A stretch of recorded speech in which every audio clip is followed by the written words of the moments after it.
I'm I unmuted. think. How am I unmuted? I'm scared. Woo! I already started it with being on mute. That's a great way to start this. Woo! Simon, afternoon. How are you? You ready for Hey, this? I'm very ready for this. Yes, after a stressful 2 days, and sorry about the change of venue, folks, but it got a little bit complicated. We're ready. We're ready to go with some of the industry's best speakers. So I'm super excited. Before we jump into anything, because we've got a few minutes, I want to know this because there was a lot of behind the scenes like adjustments. There was a lot of planning to get this done, Simon. You've spent hours and hours and hours. Where did you come up with this crazy idea to do not just a 5, now it's a 6-hour live stream? So why are you doing this? Okay, let's be honest on the why 6, not 5 for a start. That's a complete miscalculation on my fault with regards to the amount of speakers, which means you've got a bonus hour. With regards to why the event, I suppose it goes back to when I got into the industry in March last year.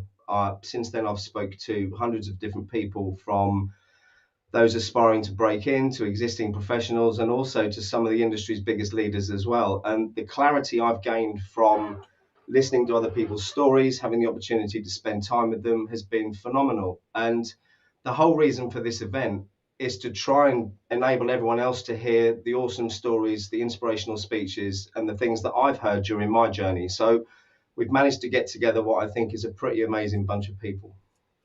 Speaking of the pretty amazing bunch of people, do you want to go over the agenda for today and who are all our all-star speakers that are coming onto the show today? So excited about I this. can seamlessly do that now. I've got the list up on my other screen. Yes, it's really exciting. I just didn't want to miss anyone off. So first today we have Linda Rust, someone I've known for a few months, which is a long time for me in this industry. Someone who's also inspired me a lot too. So I'm not going to spoil what that one's about. Followed by Jerry Auger, who also I think everyone watching this will know. His daily streams inspire me and help to inform me on my journey every day in cyber. And I know it's the same for others. He's going to be taking us through some of the tools that he uses. We've then got a quick break, followed by one of my favorite speakers in the industry, Mr. Will Hunt from Insecurity. Will Hunt is an absolute fiend when it comes to passwords, and we've got an Ask Me Anything with Will. So make sure if you've got any questions for him or you're looking to break into red teaming, make sure you attend that one. We've then got the person who's also helped me, apart from yourself, Jax, put all this together, which is Mark DeRick. A CISO who works for, I don't think I can say which company, but he's helped me out a lot behind the scenes with lots of things, and he's going to be talking about AppSec today. Next, we have a very good friend of mine and the person I've known the longest in the industry, Amanda Savitz, the Director for Strategic Partnerships and Global Innovation at the Cyberbytes Foundation. Hope I got that right, Amanda. She's going to be talking a bit about her journey in. We then got Aaron Lax. Aaron, another friend of mine who is a visionary when it comes to this industry. Some of the stuff he comes out with is so insightful and confusing for a layman like me, but he's going to add some real value. We've then got the amazing Christian Espinosa, best-selling author of The Smartest Person in the Room. He's going to be talking for an hour and taking questions on emotional intelligence type subjects. He's also got 20 copies of his best-selling book to give away too. So make sure if you want to be included in that, you attend the speech. Then we've got Greg Tomczyk from Valor. Valor and Greg are a company that I know through the community. They are doing amazing work breaking down barriers with the C-suite to deliver amazing solutions. He's going to talk about all the stuff that they're doing right now. And then the big finale, the man with the ginger beard, JJ Davey, at 9 o'clock. He's coming in to tell us all about Blue Team and hopefully entertain us with some stories too. I love it. He's always got the best stories. So tell us about InfoSec Live. Let's talk about this community that you've created from scratch and that you've grown so quickly, because that's what's sponsoring this entire event is InfoSec Live. It is. And I'll talk about it quickly. I don't want to dwell on it too much today, but we've now got 2,130, I think, people in the community. We were founded by myself last year in June. The reason for founding it, I'll be honest with you, I thought I was losing my mum. I got a bit obsessed with my laptop and the things I've been doing for my wife before I got into the industry. One of those was a platform which was called Social Alchemy to help businesses with social media advertising and branding. One afternoon, I knocked up the logo, thought of the name, registered it on Company's House, and literally set it up as a resource site for other people with no clear intention other than that. And it's grown into a monster that now consumes every waking hour of my life. And the best thing is it's free and independent. So whilst I'm very poor, I know that if you come along to our community, you do get impartial guidance, which is important. Yeah, you're a very passionate person, Simon, and a lot of things from the time that I've known you, which hasn't been a long time, but I feel like we've talked so much more as we've planned this event together. You are very much a giver, like giving back to the community. You've been giving a lot to the cybersecurity community, and you weren't in the cybersecurity community until about a year ago. So what caused you to pivot into this space instead of doing something else? And now you're really niched into the cybersecurity community, and you're one of us. That's a great question and quite a horrible answer. I suppose to cover off the one why I'm helping people, for me, 3 years ago, I went from being a very wealthy business owner to kind of self-destructing, losing everything, including my family, nearly my life. And it was a real game-changing moment for me. I'd been driven by ego for most of my life. Shiny things were important, shiny cars, everything that went with it. And for me at 45, for that to happen meant that I had to reassess who I was, did a bit of a journey of self-discovery, found out, I suppose, discovered why perhaps some of my behaviors have been a bit risk-takey before with regards to ADHD, which I only years ago. Lots of other things, but the for me was I wanted to do something moving forward that I was happy and content with, because for the first time in my life I was happy and content. I was back with my family, and for me it had to be something that I had a real interest in, and technology has always been my biggest passion. So for me, when I looked into the cybersecurity market back in 2019, got bedazzled by the whole red team pen testing thing. Hadn't been on social media myself until last year. Kind of looked into it very narrow-mindedly on the internet and thought I could be a penetration tester, which I suppose I still think I can a little bit. But the journey has been a different one to most people's coming in, and it's also shown me again what I enjoy doing, and what I enjoy doing is helping people. So I suppose the answer is twofold. One, it's some kind of therapy for being a bit of a dick in the past, and secondly, I've an area that I not only love and enjoy, but where my kind of 30 years of sales and soft skills actually bring some value without me. I'm perfectly honest that I'm not a techie. I failed my OSCP last year. I don't know anything, but I'm just interested. I love that you even attempted the OSCP. That's amazing. But again, if I'd have spoken to the people on this lineup that we've got today, I never would have done it. And that goes back to why InfoTech Live and why this event is trying to bring clarity to people before they spend money they don't need to on courses, etc.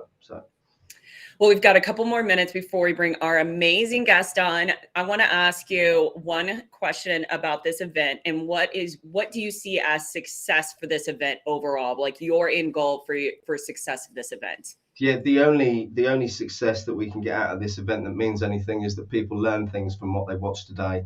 There's no sales pitch. I've got nothing to sell. You know where the community is if you want to join it.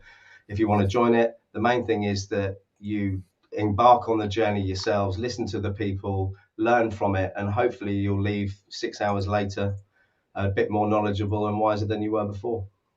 I love it. I know that's definitely going to happen today with our lineup. So I say let's go ahead and bring on our next guest, our very first guest. She's the highlight. I guess Linda Russ is the keynote. She's going to definitely be the keynote. So without further ado, let's go ahead and bring on Linda Russ. Linda Russ, how are you? Welcome. I'm great. Thanks. Hi, everybody.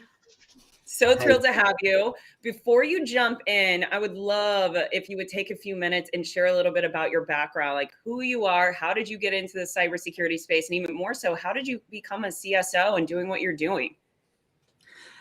Well, that's really the sort of where I was going to start my conversation anyway. I mean, a few words about me, so that if you're going to use a map, it's really important to know who made the map, right?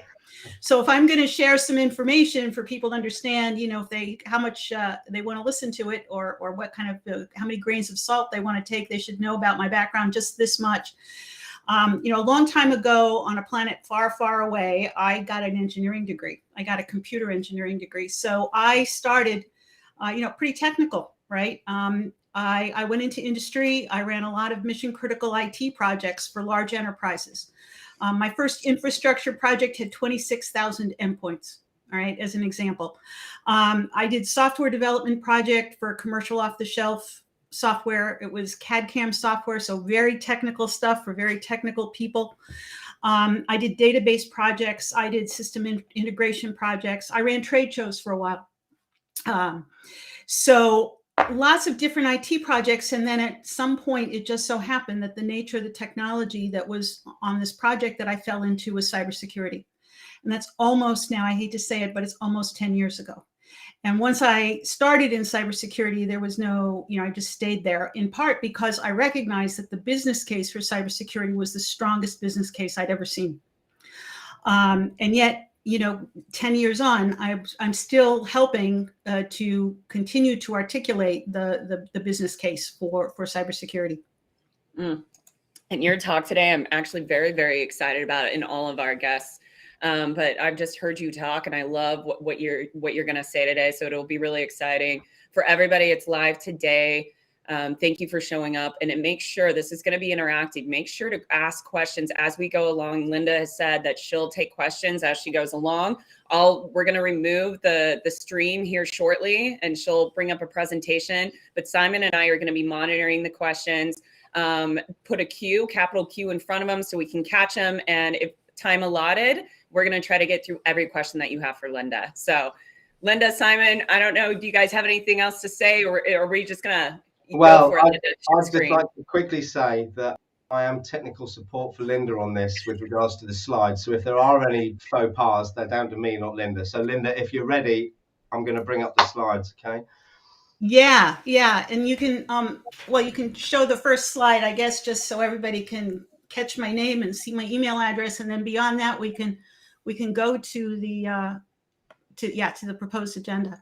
So as Jax just said, definitely shoot us questions as we go. I'm prepared to jump around in the deck here. So if you ask a question that pertains to another slide, that as long as Simon can stand it, I'll try to direct him to the right slide. And if you come up with questions afterward, or if we don't get to everything, there's so many great speakers, we don't want to cut short somebody else's time here. I'm glad to answer questions either on LinkedIn or on the InfoSec Live community or directly by email. Okay, so this is a career day event, and Simon asked me if I could talk about CISO skills. I also wanted to really emphasize Simon's theme as, the founder of InfoSec Live. He's always talking about soft skills and how they matter in cybersecurity. And part of how Simon and I met is because I said, well, that's really what got me started in cybersecurity was the soft skills. So what I propose to talk about is just very briefly the CISO skills and what sets the high performers apart, and how that sets the stage for the soft skills. And really the quote at the top right corner of this slide foreshadows where we're going with this, because it turns out, right, McKinsey's a very high profile consulting firm. And it turns out that the large majority of things you need to do to be secure don't happen in the security department. They happen throughout the enterprise. But it's on us in security to make sure those things do in fact happen, and the people who need to do those things understand that we're counting on them to do whatever it may be.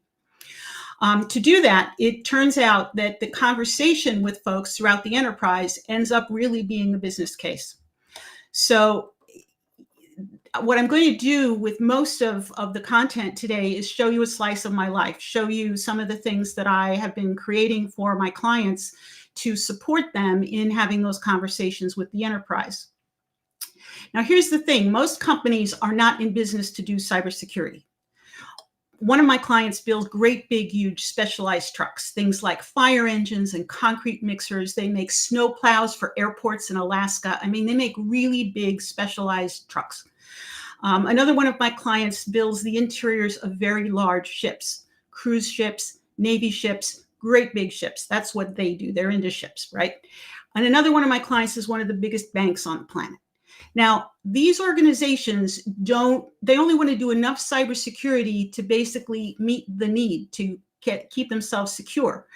Their purpose is trucks or ships or banking, right? So in order to explain to the leaders and the owners of these businesses what parts of cybersecurity they really need to spend money on and put work into, we have to understand their business and we have to right-size the proposal. We're going to ask them to be doing something that's not directly connected to what they perceive their business to be. And we have to help them connect the dots because honestly, they're not able to do it on their own and they're not going to take the time to do it. So part of our job in delivering security to them, in fulfilling our charter and our mission is to have these conversations. So we're going to go over what, making the business case. There's a why, a who, and then there's a what. And we're going to spend most of the time, probably, depending on how your questions lead us, we're going to talk about the what, mostly because it's just faster and easier to show you some of this stuff, the content. In making the business case, I usually make some slides, right, to illustrate some of the points that we're making. And so I'm going to show you some real world examples on that score. Quick question for you, Linda. I've got one from Chip Harris that I think is really awesome. It's a great question. He's asking, I've been a CISO and a virtual CISO. What do you prefer, or have you ever done both? I have, other than the position I have with my own, small enterprise here, I have largely been a senior advisor to CISOs, and it's been CISOs and CIOs. Although in working with the CISOs and the CIOs, we usually are on projects and we have executive sponsors, and those executive sponsors are almost anybody in the C-suite. It's varied from the general counsel to the CEO, the COO. So I have worked with those people in helping them understand. And again, really ultimately as the sponsor for a program, they have to make the business case. So I have not had a role as a CISO in a large enterprise, but I have worked in large enterprises. In fact, I'm going to say 90% of my career has been in very large enterprises, like Fortune 500 and up. Okay, awesome. And one more, and then we'll keep on going. I think this was a great follow-up. Do you have any experience with clients in healthcare, databases that are required to be HIPAA compliant? I do have some experience in healthcare, but I've not had a lot of, I have not been closely connected to the HIPAA requirements. Yeah. Yeah, so keep that. That's a great question. How can that be? Is sort of it's too long an explanation, but yeah. Yeah, no, it's great. Awesome. All right. Keep the questions coming, everybody. I love it. I'll have more for you as we move along, Linda. This is great. Okay, so Simon, if you would move us to the next slide, please, sir. Okay, so we're going to start with a quote from the retired Lieutenant General and the former leader of the U.S. Cyber Command, Bill Mayville, who apparently agrees with the quote we just saw on the previous slide from McKinsey. So cybersecurity is not a problem for technology and technologists. It's an organizational and culture challenge and a challenge of leadership. The great CISOs will be those who get the full workforce to own the problem. So we're back to quite a few. I can get quotes of similar ilk from a number of other sources. But what I wanted to show you on this slide is some data from Korn Ferry. Now, Korn Ferry is a prestigious executive recruiting firm. And they've shared some of their data here that says, okay, so who gets hired as CISOs? What you see with the light green bars is how their candidates, now those are not candidates as opposed to people who got hired. In 2015, 2016, they scored a bunch of their candidates with regard to empathy, influence, social ability, and their ability to engage and inspire. And you can see where people scored. These are CISO candidates back in 2015. In 2020 and 2021, they again are sharing some of their data. I'm assuming they do this every year, but the graph just shows those two time slices, if you will, about 5 years apart. And what we see is that for the most part, the candidates are already scoring higher. And then what we're also seeing with the white bars is the individuals who are actually hired and placed by Korn Ferry score very, very high on all of those social skills. So, we've talked in general terms on InfoSec Live about the importance of social skills, but here's some hard data in terms of who gets hired into the CISO role and what are some of the characteristics that are prized by those who make the hiring decision. If we go to the next slide, please. Heidrick & Struggles is another big name in executive recruiting, and in a recent white paper, they indicated they're seeing a pattern that there are really two different kinds of CISOs, and this kind of explains why it is and how it is that we see a lot of CISOs who are fairly technical, even though we keep hearing that they need to be strong business people. Well, Heidrick & Struggles says it turns out there are two kinds of CISOs, that there is what they call the everything CISO, and there's a specialist. So the everything CISO has broader responsibility. They are more closely tied to the business. They are responsible for security and risk and trust. This first chart that I'm sharing here shows that the everything CISO, which is the dark blue bar on your screen, is most common in technology or finance industries. Whereas specialists are found pretty much across the board in all the different verticals. And as we go to the next slide, a little more data from this same report shows that the everything CISO more often reports to the business. The specialist, almost always the specialist is reporting the CIO. Occasionally somewhere else, but you see that bright blue bar at the top. The vast majority of the specialists are reporting to the CIO. And of course, those of us who understand risk management understand that it's a suboptimal position usually for the CISO to report to the CIO, that the separation of duties and the avoidance of conflict of interest with the CIO makes it a much, much stronger position for the CISO to be reporting really to almost anybody else in the C-suite except the CIO. So what we're seeing is that the specialist type of CISO does report to the CIO, and the everything CISO reports almost anywhere else. Isn't that interesting? But we also see the two graphs at the bottom there show that the everything CISO is more likely to have a big team rather than a small one. And their pay is usually higher as well. Now, I want to point out the idea that there are very big teams and little teams. That's actually a broader theme in cybersecurity. It seems like most enterprises either have small teams or big teams. There tends to be this sort of very few that have middle-sized teams, and I have some theories about that. But that part is sort of, I've seen that graph many times before. It's just interesting to see that the specialist CISOs tend to be at the small end, and the everything CISOs are at the high end of that. So having made the case that, okay, the folks who understand how to talk to the business and who have all these social skills are more inclined to be succeeding, they're more inclined to get hired. So what does it really look like when they're having the conversation with the business? So the first, if you would just move to the next slide, Simon. The first point here is why make the business case? And it's sometimes, for those of us who are so busy studying the technology of cybersecurity, and right, there's so much there and there's so much to learn.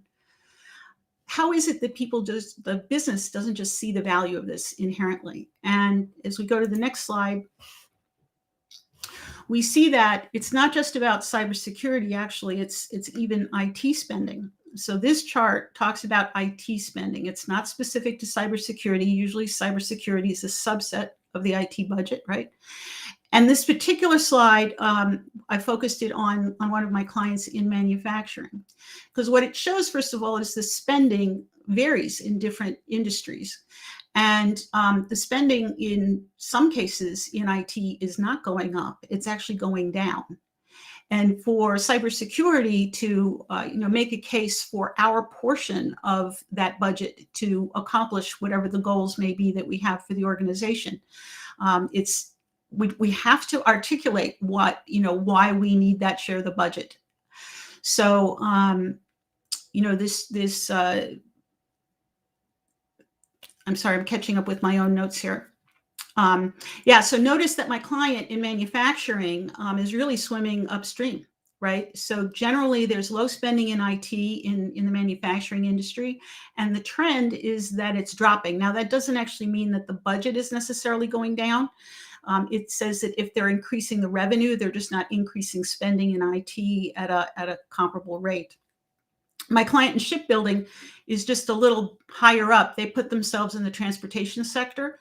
So they're still pretty much in the same situation as manufacturing. They're a couple rows up on the chart, but if you look, the numbers aren't terribly different. Whereas my client in banking is in a stronger position in terms of the kind of spending that's expected in their industry. But everybody's continuously having to make the business case because the business leaders are not really eager to spend money on IT. If we go to the next slide, this is the first of my real world examples in terms of, this is a slide that I made specifically to help CISOs make the business case. So this is a real situation about what's going on now. In the first week of December, I gave a presentation to an industry group. And the folks there were people in charge of cybersecurity for the US Defense Industrial Base. They work for companies that make stuff for the US Department of Defense. There are about 300,000 companies that are considered part of what we call the DIB.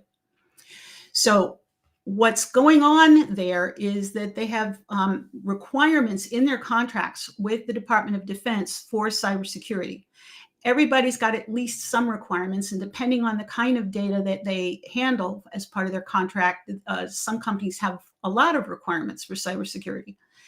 The DoD estimates that that a tremendous amount of their intellectual property is going out the door. So they're paying these companies to do things for them, and in the process, the companies are generating intellectual property. And what the DoD estimates is that somewhere between $570 billion and $1 trillion over the next 10 years is basically likely to walk out the door due to cybercrime. Meanwhile, the requirements that these companies have in their contracts now, many of these requirements have been there since 2013, so a long time, over 10, almost 10 years. Only 36 to 54% of those requirements are actually implemented, and this is the DoD themselves taking a measure of this. So meanwhile, as we all know, as cyber professionals, the graphic on the right hand is showing that industry continues to evolve and the threat surface continues to just explode in size. And this is the backdrop, but meanwhile, the cybersecurity controls are just not keeping up at all. So you can imagine that the folks in this conference I was presenting to the first week of December are very much in need of making the business case to their business leaders to say, this is what's going on. We actually stand to lose business with the Department of Defense if we don't start implementing these cyber controls. Because here's what the DoD is doing in this circumstance. They are getting ready to start doing third-party audits of companies that have their contracts and require certification that they are meeting the cybersecurity requirements. Okay, so I'm going to pause. Do we have any questions yet, Jax? Glad that you said that. I was going to wait a little bit and then, but yeah, no, I've got one recent one and then I'll scroll to the top, but I'll show you this one first. I think this is a great question. Why do a lot of companies don't invest a lot into the security side of things until something major happens? It's a lack of awareness, cost, or anything else. And I know this is like one of your topics that you talk about, so I think it's a great question. Right. Well, so it is a combination of factors, as we've already covered. From a cost perspective, companies are not really eager to spend money on anything, right? They're always watching the budget. And in IT, we've covered what the IT spending is, but there's definitely a component of this, which is awareness. Now, usually when we talk about security awareness, we think about things like, many of your companies too may have, or companies you work with and around may have awareness functions, and somebody who's even in charge full time of awareness. Things like phishing simulations is often something that organization would do. But there's an element of awareness, which is awareness, role-specific awareness. And so the leaders at the top of our companies are the owners of the assets of data, assets of systems. The CFO, for example, is really the owner of the financial data of an enterprise. Whereas the CFO is the owner of that data, they themselves may not have the technical expertise and understanding of what it takes from a cyber perspective to ensure the safety of that data. So it's really incumbent upon us as professionals in this area to speak with them in their terms, in language they will understand, and get them engaged with the decisions that they're making all the time. They can't, if they just accept risk and they don't understand the risk, that's what creates the problems, right? Part of the problem we have, though, is we go in and we talk about risk. Actually, these people, the leaders, think of themselves more as asset owners. Nobody wants to own a risk. Everybody wants to own an asset. When we speak to them from that perspective, we've already shifted the tone of the conversation. I love that. And I have another question, but I want to do a follow-up personal question, because this is an area that I've always found extremely interesting, is trying to communicate to the stakeholders in the C-suite. Was this something that you were just naturally good at, or was this something that you matured into and you developed on your own as you went through your career path? I absolutely had to educate myself on these, not only the need for it. So when I was running IT projects, they were all mission critical IT projects. And what I observed was that what the biggest breakdowns in those projects had to do that the technology was forcing the business to change, and nobody was paying attention to the business change. So having noticed that, I went and got myself smart on how one properly structures and leads business change. And then from there, I encountered occasionally that there were executive owners of various systems that held an opinion on something that was getting in the way of my project. And I would frankly be intimidated by the executives in their corner offices in these very large companies.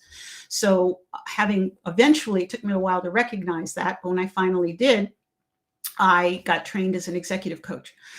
I have had to learn all of these skills. And so this is not a natural. I didn't just, pick up the baseball bat and hit it out of the park the first day. I have had to find myself some tools, learn them, practice them, study them.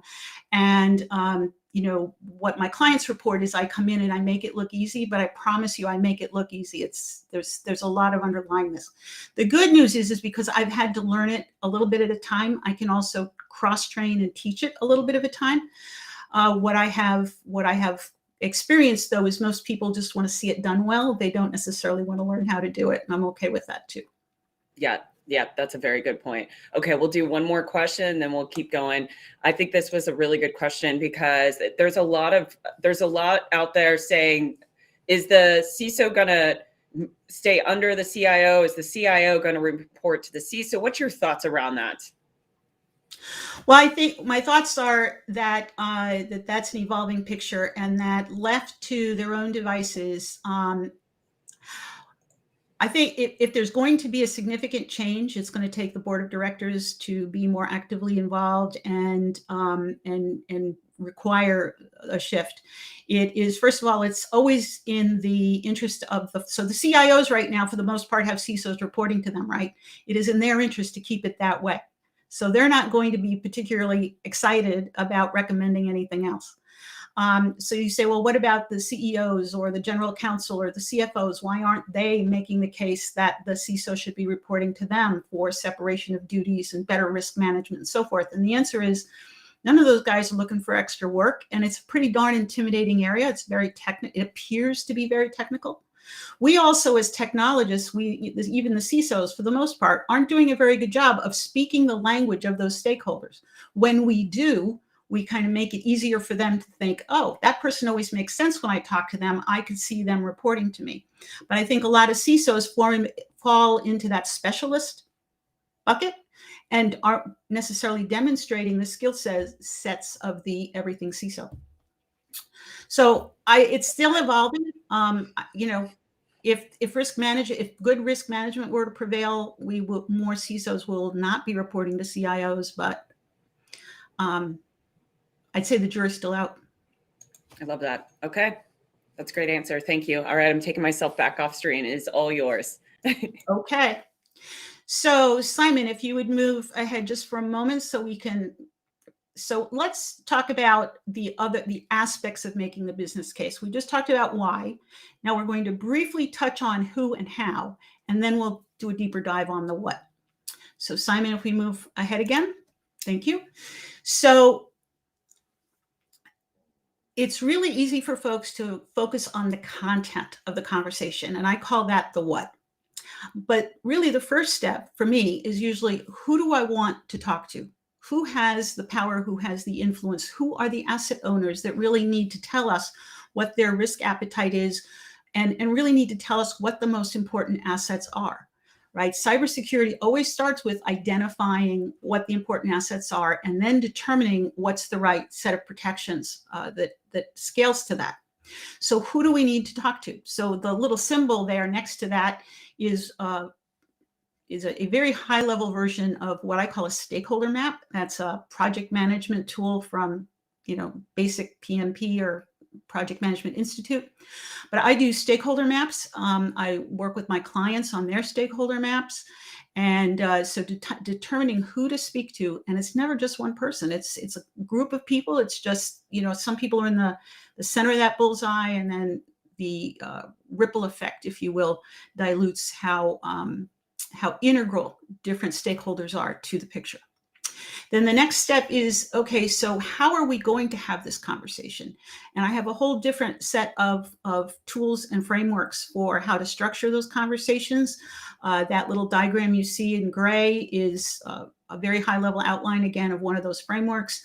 And both of those, the who and the how, those are full conversations in and of themselves. So what we're going to do today is just look at this other component called the what. So once we've identified who we're going to talk to and how we're going to have that conversation, what is it that we want to talk to them about? And of course, what we want to do is find something that's compelling to them. And we'll know that by if we get just a few minutes into the conversation and they're nodding their heads, then we know we're getting traction. So let's look at a few slides that, again, real world examples pretty much is what I'm going to show you from here on out. So Simon, if we move ahead next. So the first, I got two subsets here. One is focused on risk and money. Now, I already said, we always talk about risk from cybersecurity, and yeah, that's legit. But the stakeholders don't think of themselves so much as risk managers. They want us to do that job. They think of themselves as asset owners. So we got to kind of flip that conversation around, right? Anyway, we've got examples on risk and money, and then we've got some that are more technical. And that, in some ways, is often an even bigger challenge. But let's start with money. And Simon, if you'd move forward. So again, real world slide made for a CEO and his direct reports originally. So what does this slide say? As business leaders, they have a lot of risks. There are a lot of risks in the world, in real life, and they're all coming at the enterprise. So how do they sort out which are the most important ones? Now, one of the things that happens in big companies, by the way, and why this slide works, is because leaders, especially leaders like board of directors and CEO of big companies, they frequently ask the questions, what do other companies in our position do? What do my peers think at this level? You may have heard the term benchmarking, and that's comparing ourselves to others. So this isn't just about why should I listen to Linda or why should I listen to the CISO, but what do other folks in our industry think? So you'll notice that the top part, the data from the top part there comes from the insurance company Allianz. And they do a risk barometer every year. In fact, they just published the 2022 one a few days ago. This slide has not yet been updated with that new data. But it pretty much says the same thing. Cybersecurity is one of the top risks globally, period. Not just to business. We're talking about, pandemic and natural catastrophe and fire and explosion and all kinds of possible risks that are out there, including, governments being toppled is on the list of risks that they assess and come up with, okay, what do the leaders of large companies believe the top ones are? So you can see on the one list to the left, business interruption of all different kinds came up as number 1, and cyber incidents came up as number 3 on that particular list. So we're already in the top 3, which says of all the things you could listen to, we're at least on the top 3. But if we look at the top one about business interruption, that's the graph on the top right. If you look under the hood of what the leaders are worried about for business interruption in general, cyber incidents comes in right behind the pandemic. So either way, of all the risks we could be talking about, of all the risks we could be mitigating and controlling and spending our money and time on, which are the ones that are really worthy of our attention? And cyber risk is consistently for years now, in the top 1 to 5, and right now, last year, this year, 2022, again, it's number 1 and number 2. So that's one angle to come at. And then the other thing this slide addresses at the bottom is follow the money, right? So how much money are we really talking about here? Well, I love the first bullet under the cybercrime economy. Notice what that says is the chance of being prosecuted for crime in the United States, for cybercrime in the United States, is less than 1%.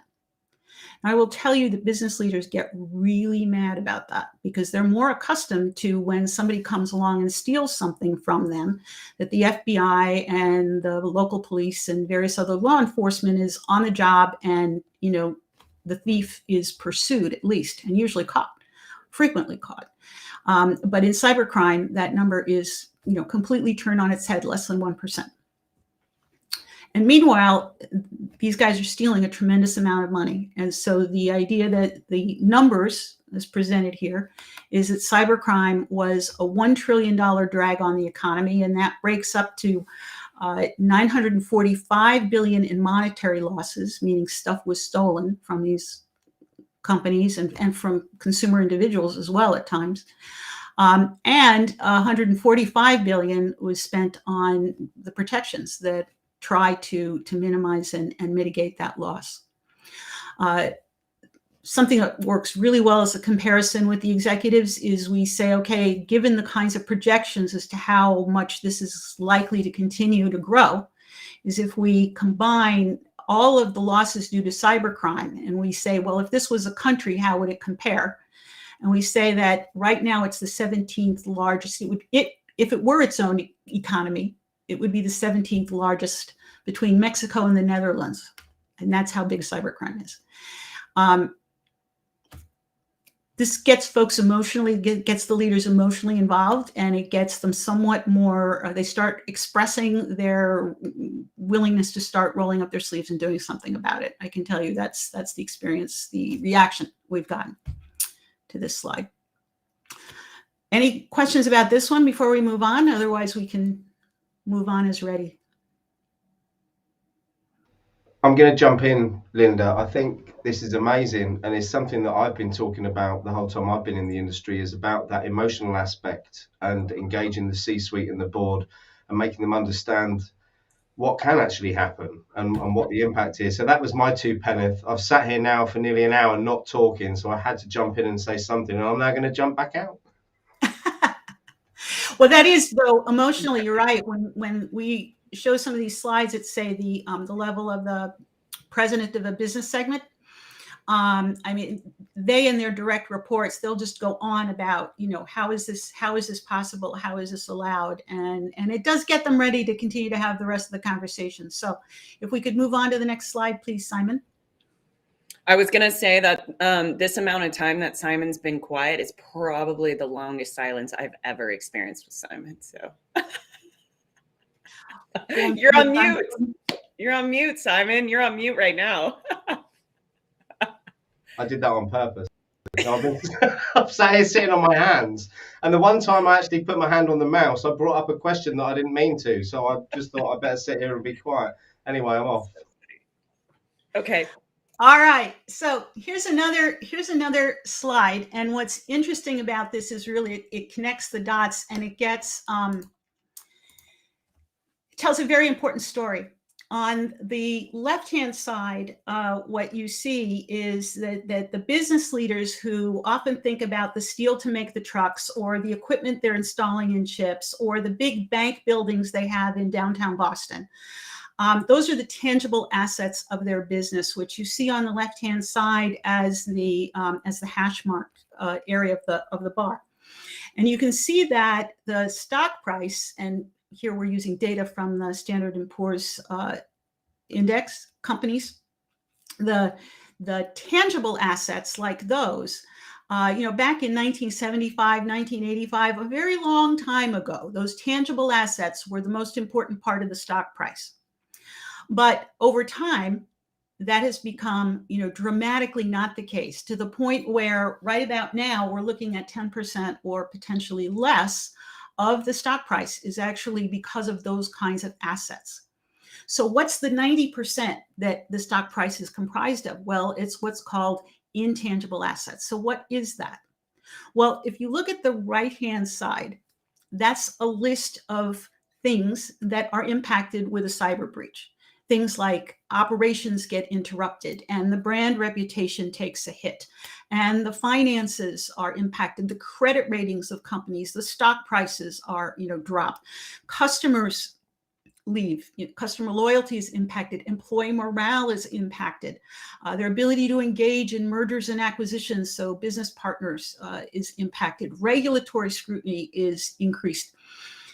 It turns out that list of the things that are indicated by the green bars, that list is pretty much a laundry list of what's meant by intangible assets.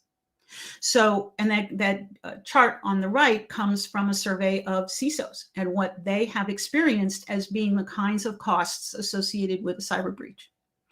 By putting these two graphs next to each other as we have here, what we're saying is, whether you realize it or not, Mr. CEO, members of the board of directors, you have fiduciary responsibility to manage the value of your assets. And the vast majority of your assets these days are no longer in the tangibles, but in the intangibles. And the threats that are coming to those intangibles from cyber are enormous. That's where it's hitting you. And by the way, if you ask me, therefore, to some extent, what is the dollar value? And you're asking me to justify my budget based on, if I'm going to invest $1 million, how much do I get back? What is the value of your brand reputation? What is the value of customer loyalty? Those intangibles is such a very big part of your stock price. If you can put dollar values on those, then maybe we can put dollar values on the return. But you see, they're usually not able to do the first part of that. And so, but that's also a way for us to engage in the conversation about there's still impact here, and this is still why you should listen to us and why you should invest in the cyber initiatives that we're proposing. Any questions so far? If not, we'll move on. Let's keep on. I have a few, but I'm gonna wait till the end, and then I'll ask them, because a couple of them are outside of what you're talking about, but I think they'll be great to ask. Okay. I'll let you, you're the facilitator. You manage the floor. I'm in mute again. I know. It's because my big dog has just come in. Hey, Dave. I just thought I'd jump in and say we've got about 6-7 minutes left, Linda. Okay, great. So we'll do, you know what? Actually, if we've got 6 or 7 minutes, what I'm going to say about insurance is this. Insurance, cyber insurance, I got interested in that topic primarily as a way of trying to quantify and put some dollar signs to the risk that's associated. And without going into a whole lot of detail here, what you see is, of course, cybersecurity insurance has just gone through the roof in terms of expense. And at the same time, the deductibles that companies are left with have doubled and more. And that whole trend doesn't look like it's going to change anytime soon. So the message is that, the risk that to quantify that is, the insurance is one way to gauge what some of the numbers might be. Simon, I'm going to ask you to skip way down to the slide, which has 3 great big green circles on the left side. Right. I'd like to just take one example here in the last few minutes of when we need to talk to business leaders about some of the more technical aspects of what we do. And I don't mean really going into the deep weeds. This is, again, a real example from a circumstance where we were wanting to put some very fundamental protections in place in an enterprise. So you see that first bullet, it says, we reduce the risk of damage from attack 85% or more by implementing 4 specific measures. And so it's safe listing applications, sometimes called white listing applications, timely patching both operating systems and applications, and then minimizing the number of employees that have administrative privileges. We were, as part of an enterprise-wide program, we were going to put those 4 protections in place. But we wanted the leaders to be aware that they were going to be hearing complaints, and they were going to be hearing people, what should I say, casting shade on cybersecurity because things were changing for them. And in some cases, their administrative privileges were going to be removed and so forth. So we needed to explain to them why we were picking these specific things and what the impact was. Now, something business leaders love is this idea of the 80-20 rule. So the idea is that 20% of the 20% of the work will get you 80% of the results. And similarly here, right, 85% of the results comes from these 4 things. So let's do those 4 things. And the again, the response that we got from leaders was very high. And then just to kind of round out the conversation, if you will, and have it not just be one fact, but a few more.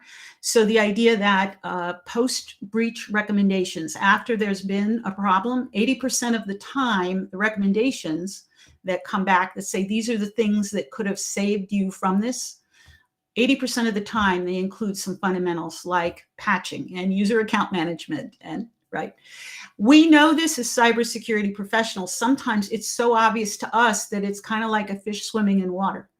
Of course, that's the deal. This is why we tell you to patch.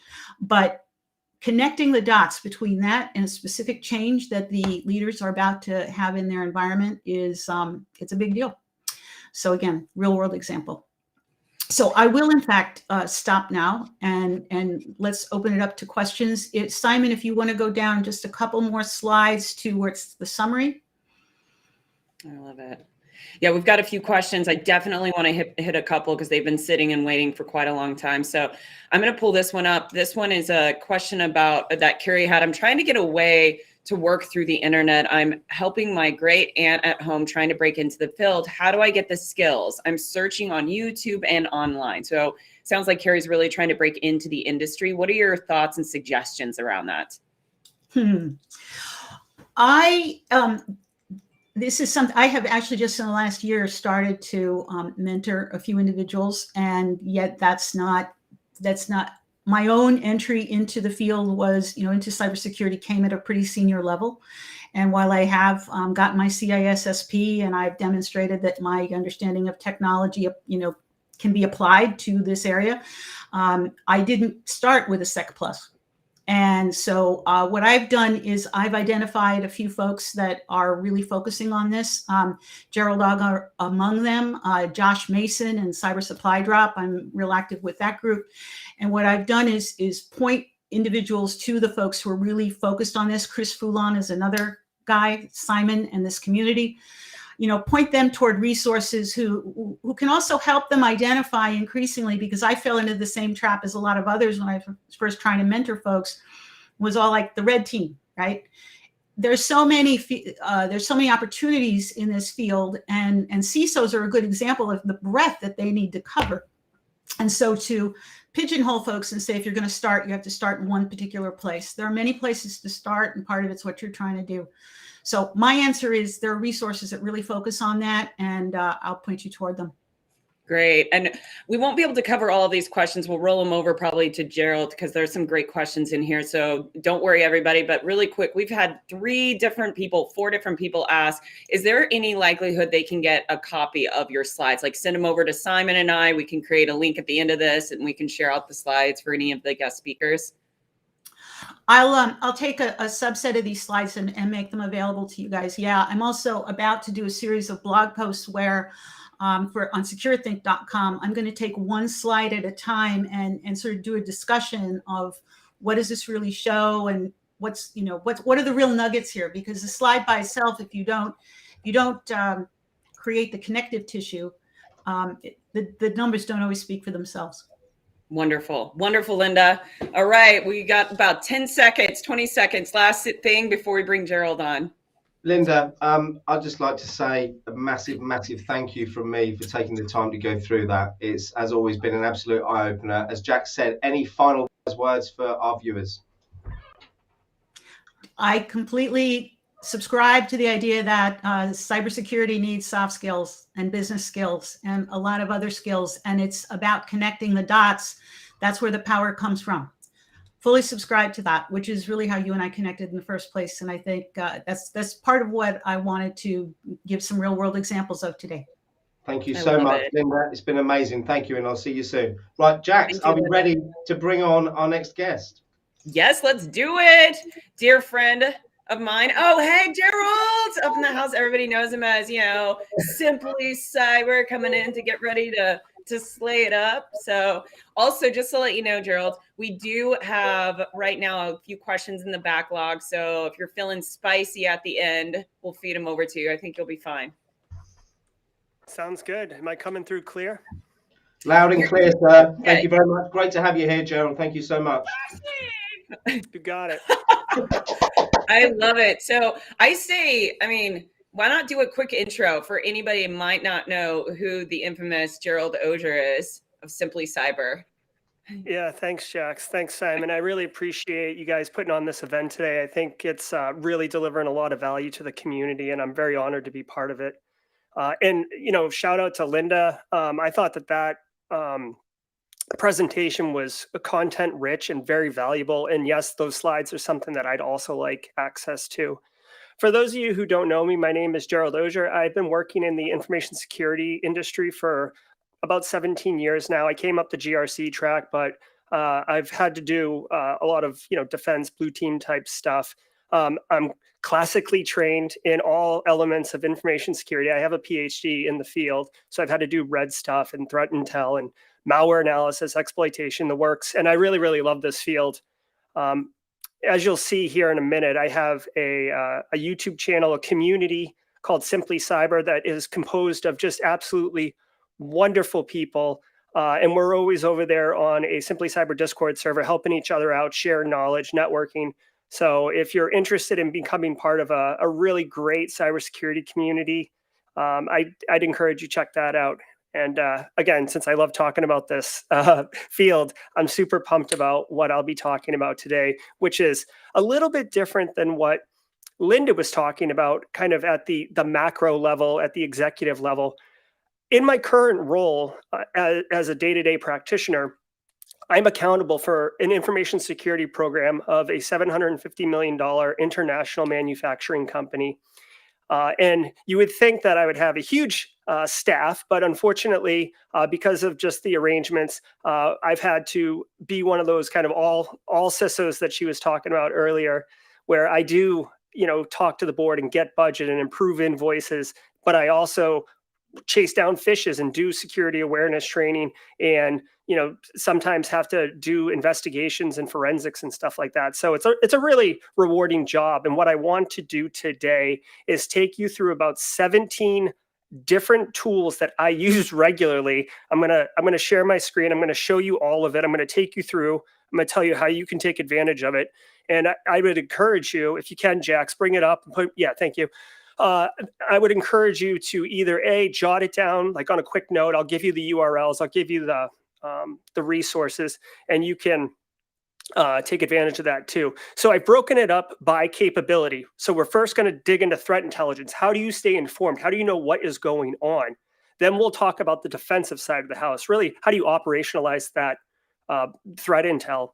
I'll spend a little time talking about red. I don't do that a lot, but occasionally there are opportunities where I need to do red team stuff if if the situation warrants it. And then, of course, throw in some love to GRC. GRC people are people too. I'm a GRC person. We have feelings, And we'll round it out with digging into some malware analysis, which I don't get to do as often as I would like, but there are opportunities there for you to dig in. So hopefully everybody is ready to get going. The first thing that we're going to talk about is threat intelligence. Now, there is threat intelligence that can ingest into SIM tools and EDR solutions and stuff like that. I'm not talking about that. That's a different kind of specialized threat intel. What I'm talking about is how you can stay informed every day on current events. Listen, people, if you don't know this, cybersecurity is constantly changing just as quickly as technology. And if you're not aware of like current threats, 0 days, log4j, like if you're not staying current, you're going to get left behind. It's going to damage your ability to be effective at your job, and it's going to hurt your ability to get a cybersecurity job, because you're definitely going to be asked in an interview, how do you stay current? I'm sharing a couple. Why did it not change, Jax? 1 second. I just switched tabs, and I don't know why it's not changing.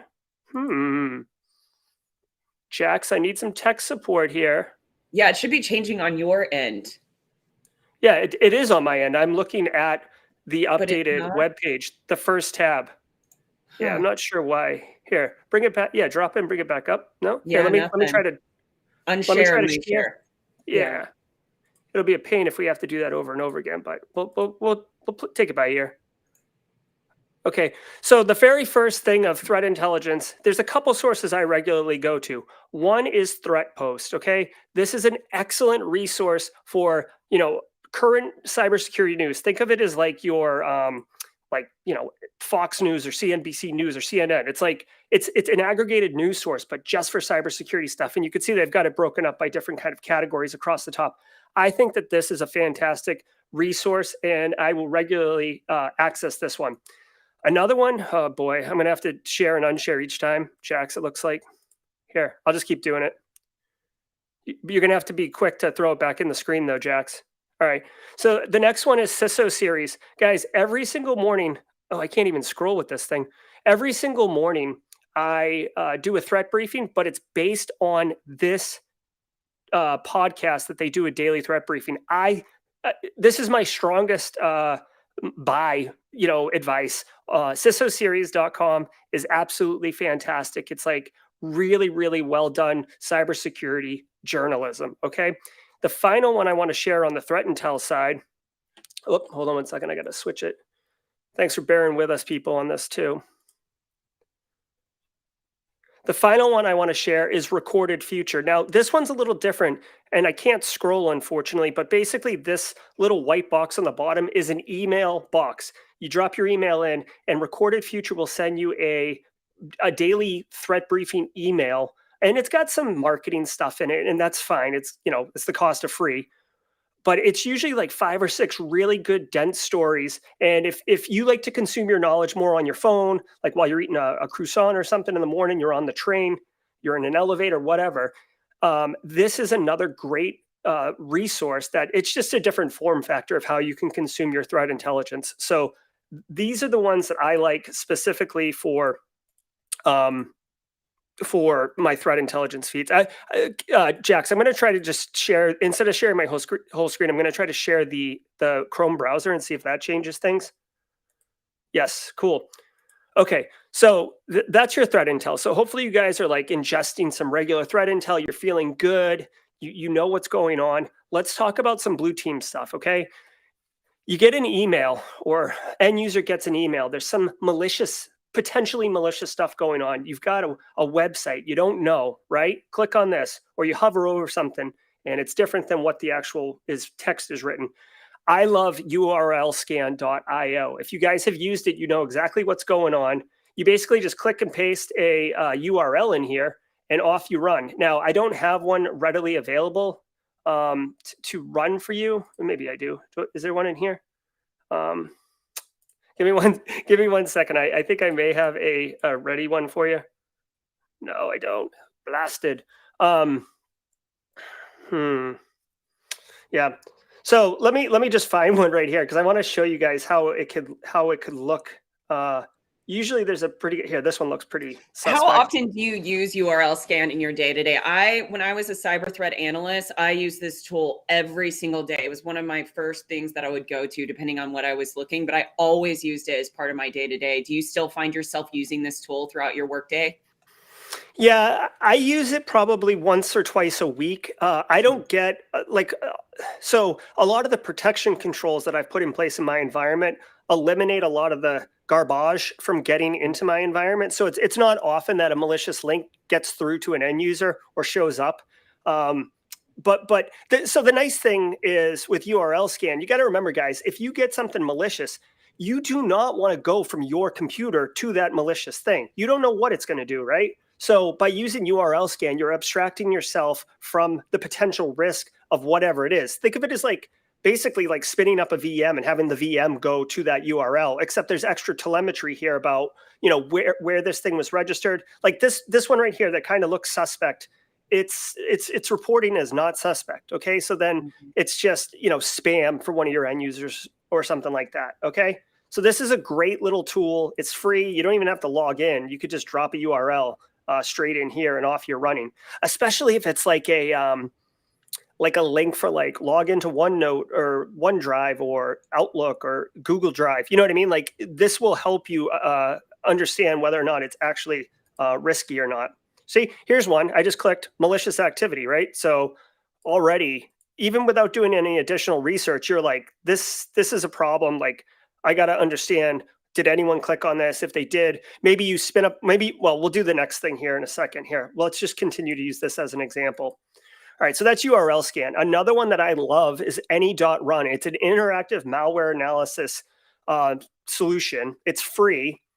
And you can see with any.run, I'm gonna go ahead and just put this URL in there, the one that we just got. We're gonna run a public task. Oh, hold on one second. Is it HTTPS? Probably. All right, hold on. I got to put in a proper. This is another one I use a lot, AnyRun. This is such a great platform and it's free. You can do the paid, but you can get so much from this free tool. Exactly. Yeah. Exactly. And you can see the nice thing about any.run is they show you the network traffic on the bottom. They show you the process tree on the right.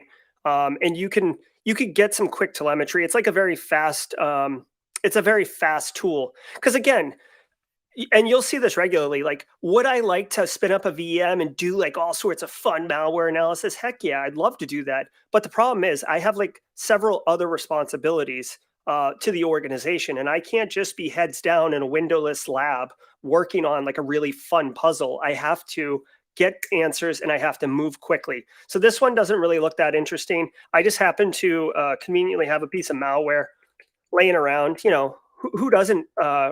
Who doesn't just keep malware laying around? So I'll just drop a piece of malware on this.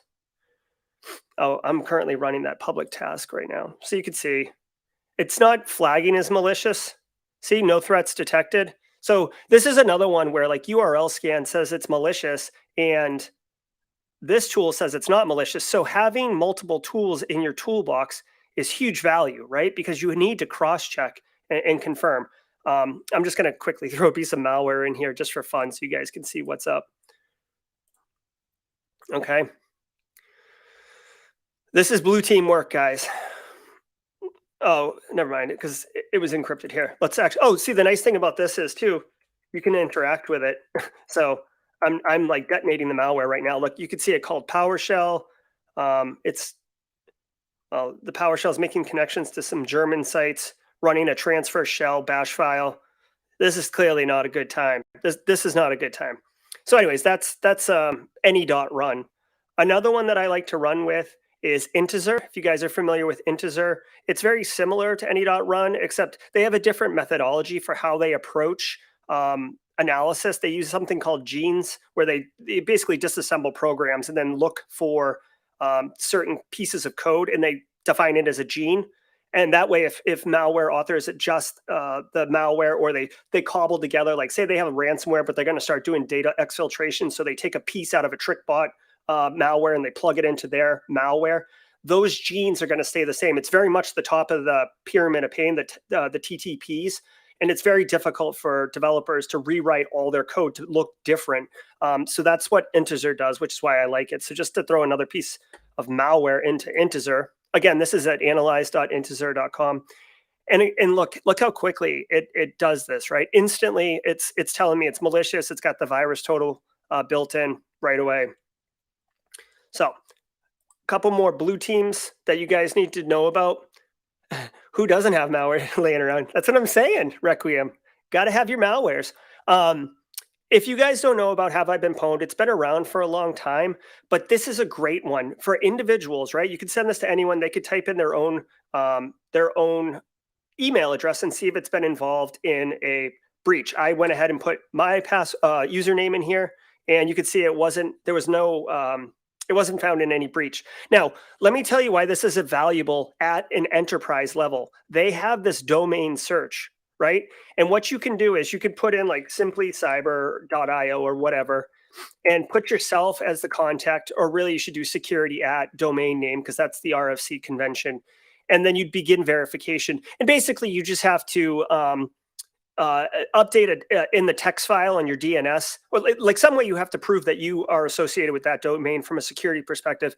And then anytime members of your domain are involved in a breach, Have I Been Pwned will proactively notify you and tell you that users in your domain have been involved in the breach. So that way you get proactive notification that these users are involved in a breach, which is very, very helpful, because the faster you know, the faster you can help your users change their passwords or protect themselves, etc. So Have I Been Pwned is a really useful tool that I love.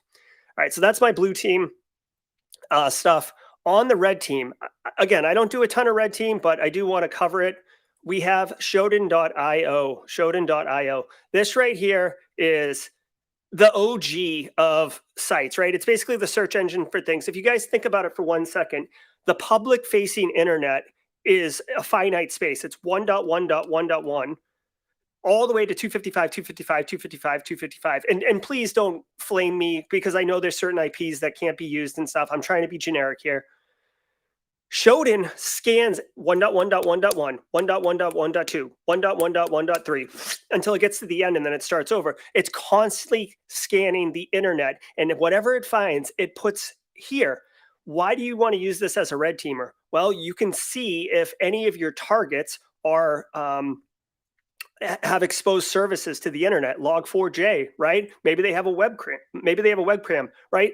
Maybe you want to see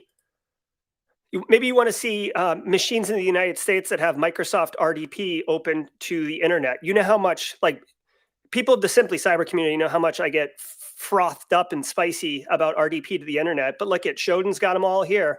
You could just log right in if you knew the password, or Windows. Hold on, let's see if we can find a gross one.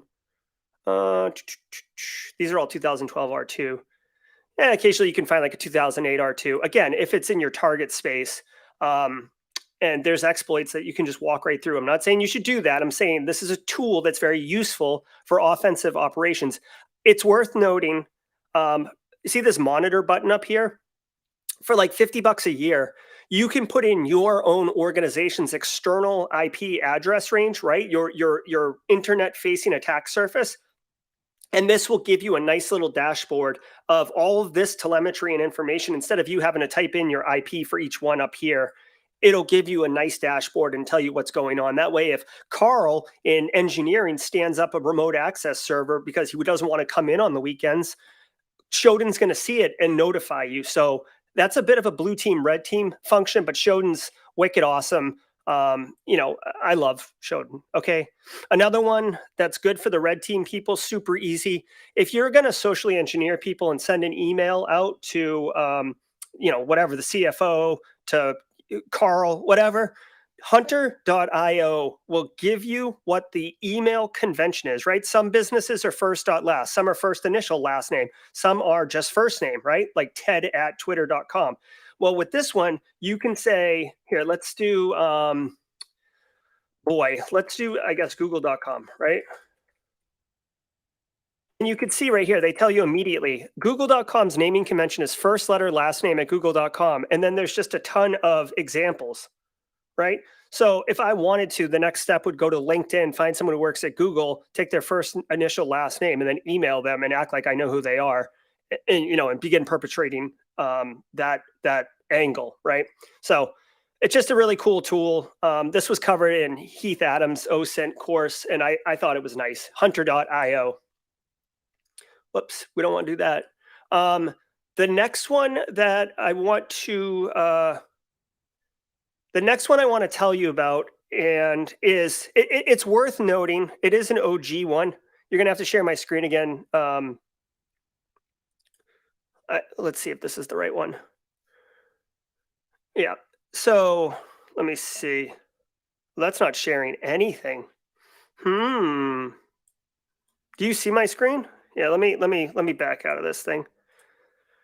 I could see it, but it was just blank. You know what? I think yeah, it's just a black hole. Yeah, no, I know. I think we're taxing the old Mac M1 chip.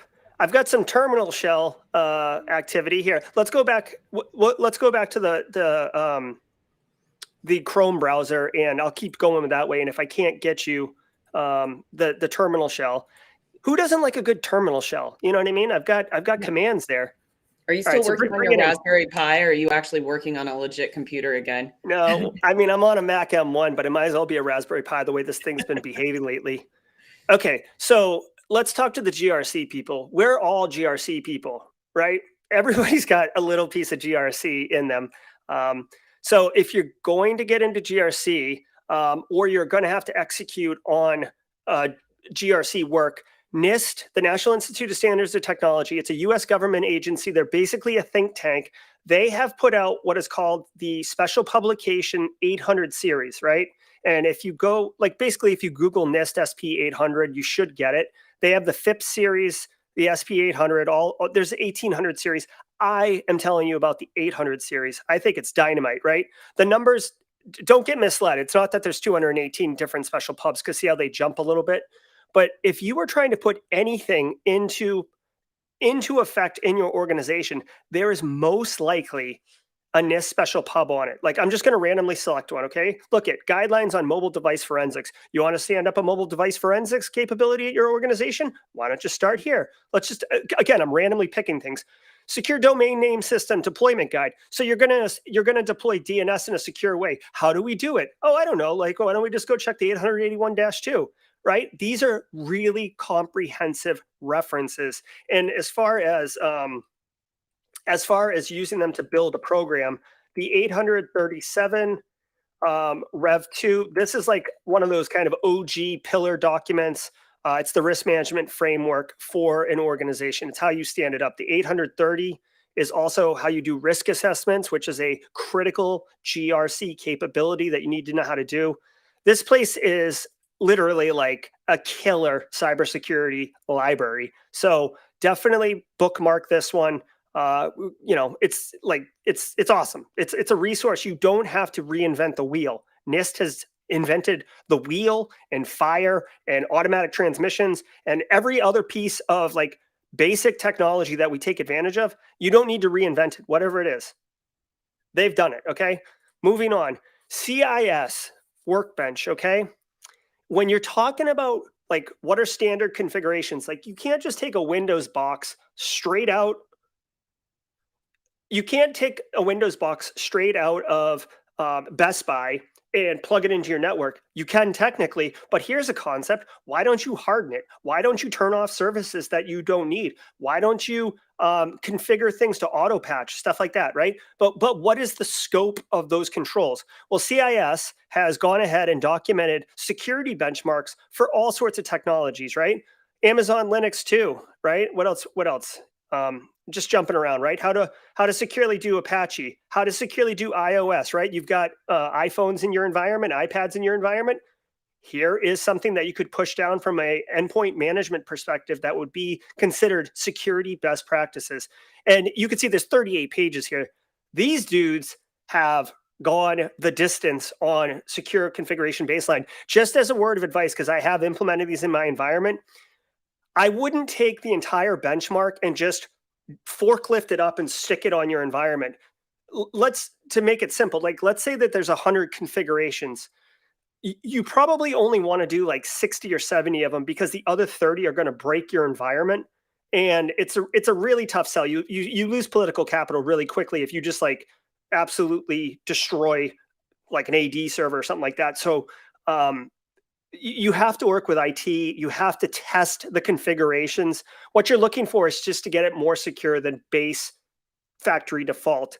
But this is a great way to do it. Okay. Holla. Okay, so check it out. Hey, we do have some questions. So I'm just letting you know, you've got you're close to the 5-6 minute mark right now. So that way it gives you a little bit of time and we can field some questions at the end. Yeah, okay, I'll rip through malware analysis real quick. Okay, so guys, again, I don't have to do malware analysis, but I love doing it. And if you're trying to get some education and have that capability, a couple more resources that you should check out. Malware traffic analysis is where you can go to get PCAPs, but again, Jax, I don't know if you're going to be able to see this. I'm going to try to share it, guys. What's that look like? Does that come through, or is that a hot mess on fire?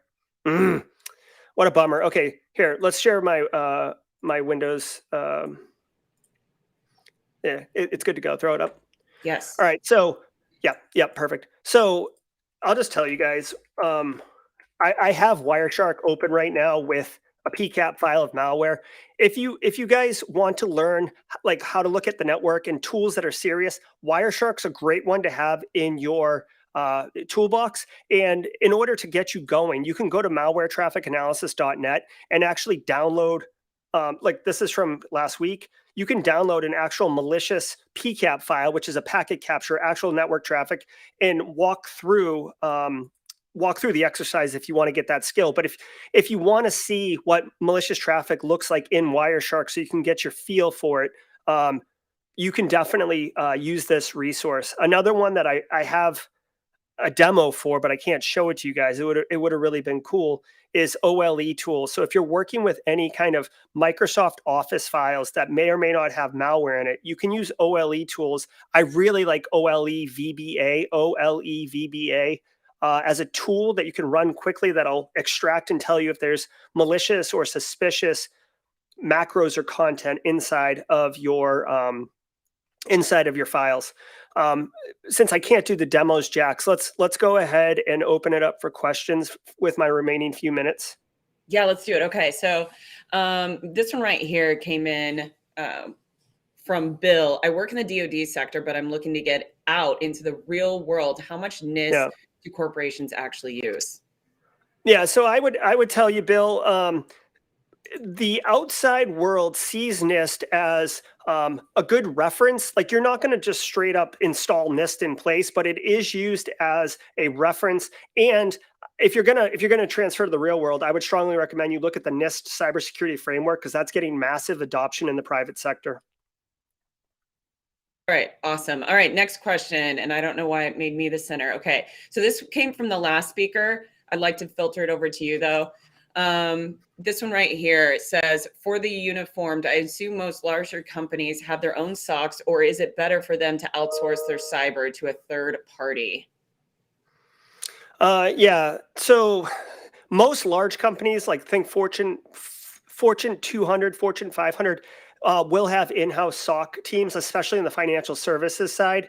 And by in-house, I mean, they'll have like 3 or 4 dedicated SOC analysts, if not more. Mid-size organizations will typically outsource their SOC capabilities to an MDR, which is a managed detection and response service, which is basically a SOC capability that has multiple clients looking at multiple businesses. And then when you get into small business, nobody's looking at it.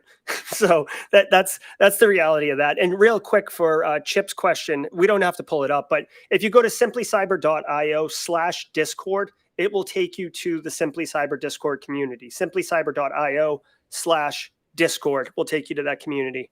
I was actually getting ready to throw that in there, so I'll get that done. I'm managing the questions too. So, okay, so we've got another question. You're doing great, here. Jax. Thanks. Yeah. So we've got, I feel like the cybersecurity laws are not that strict. The reason I say is the number of cybercrime is creeping up globally. Is this happening in that space? So I'm not sure exactly what. Yeah. Yeah, I'm not sure what space he's talking about, but what I will say is that ransomware is incredibly lucrative. As Linda mentioned in her initial thing, the likelihood of being prosecuted is less than 1%. So, it's a very appealing to get into that level of crime. Also worth noting that laws are typically, go through bureaucracy and government and approval and review and public input. So like the speed at which laws can be put in place, and the people who are frankly putting the laws in place they're older and not really engaged with this oftentimes. It doesn't scale to the speed of the crime of cybercrime. So that's where that problem is. It's not that they're not strict, it's that they're moving at a snail's pace, whereas crime is moving at lightning speed, because it's like a free-for-all Wild West where like you can just make a ton of money off ransomware right now, and there's no deterrent from stopping you from doing it other than your own personal ethical standards and morals. Mm-hmm. Yep. And 2 more questions. We got to get to the last one though. Okay. It says, how is the growth in GRC? Is it a good domain to pursue? Yeah, absolutely. Yeah. So put it this way. Every organization that has at least one cybersecurity professional employed there, that person's doing GRC. Because at its absolute boiled down base, GRC is the interface between information security and the business. So that's always going to happen unless you're going to be like super, have a thumb on you from the CIO about what you can do and what you can't do. But at that point, you're basically IT doing some information security work. So yeah, GRC is a huge space. And a lot of people don't really understand it because the blue and red side, it's very technical. It's very easy to walk through labs and stuff and get your hands around it. GRC is more of an art form, frankly. Mm-hmm. All right. And the last question, I love this one because I'm curious about it myself. When is your GRC training coming out? When are you releasing? Can you tell us? Come on, spill the beans. Yeah, so I will be transparent. It's not that it's hit some roadblocks. It's that I don't have a lot of time. Like there's a lot of things going on right now. This is a terrible answer. I was expecting to release it February 1st. I've got several modules completed in it. Like I even released some output of one of the modules already. But I'll tell you what, it's very likely that it's going to be released very soon, like no later than mid-February. And it may not be complete when I release it, but there's some external forces that are compelling me to release it and have it out, and then I will update it. And plus, just as a fun fact, I'm toying with this idea, but I was so inspired by John Strand that I'm almost positive I'm going to make it a pay what you can model. It'll be $80, but then there'll be a coupon code for every level that you can pay. So I can only pay 0 as the coupon code. I can only pay 10 as the coupon code, because I really want this to get into the hands of anybody that has the desire to learn it and improve their life. I love that. Oh my God. This is awesome. Well, thank you, Jerry. It's always great to have you. Before you hop off, I know Simon might have some things too. You do this on your show too, but what are your final thoughts to everybody that's watching this right now? Well, I mean, I guess I'll just tell you, like, I hope you've got a slow day at work today, because you really should settle in based on the panel that I have seen and listening to Linda. Like, this is an awesome, congratulations to you, Simon and Jax, for putting this all together. Like, this is a really awesome opportunity to learn from people who have been in the industry a very long time and can just basically cut through the noise and tell you like what you need to know and what's important and what's not, instead of just like flapping our gums to hear ourselves talk, right? It's not about that. So, and that Gerald is exactly what I was hoping to achieve from this. And I think we're only speakers in, and both yourself and Linda have been amazing. And I think have blown everyone away. And I love the way you just mentioned the fact that you might start off providing your training as pay what you can, because it actually leads quite nicely into our next guest, who I'm not going to bring on yet. Will, don't frantically put the lid back on your bottle.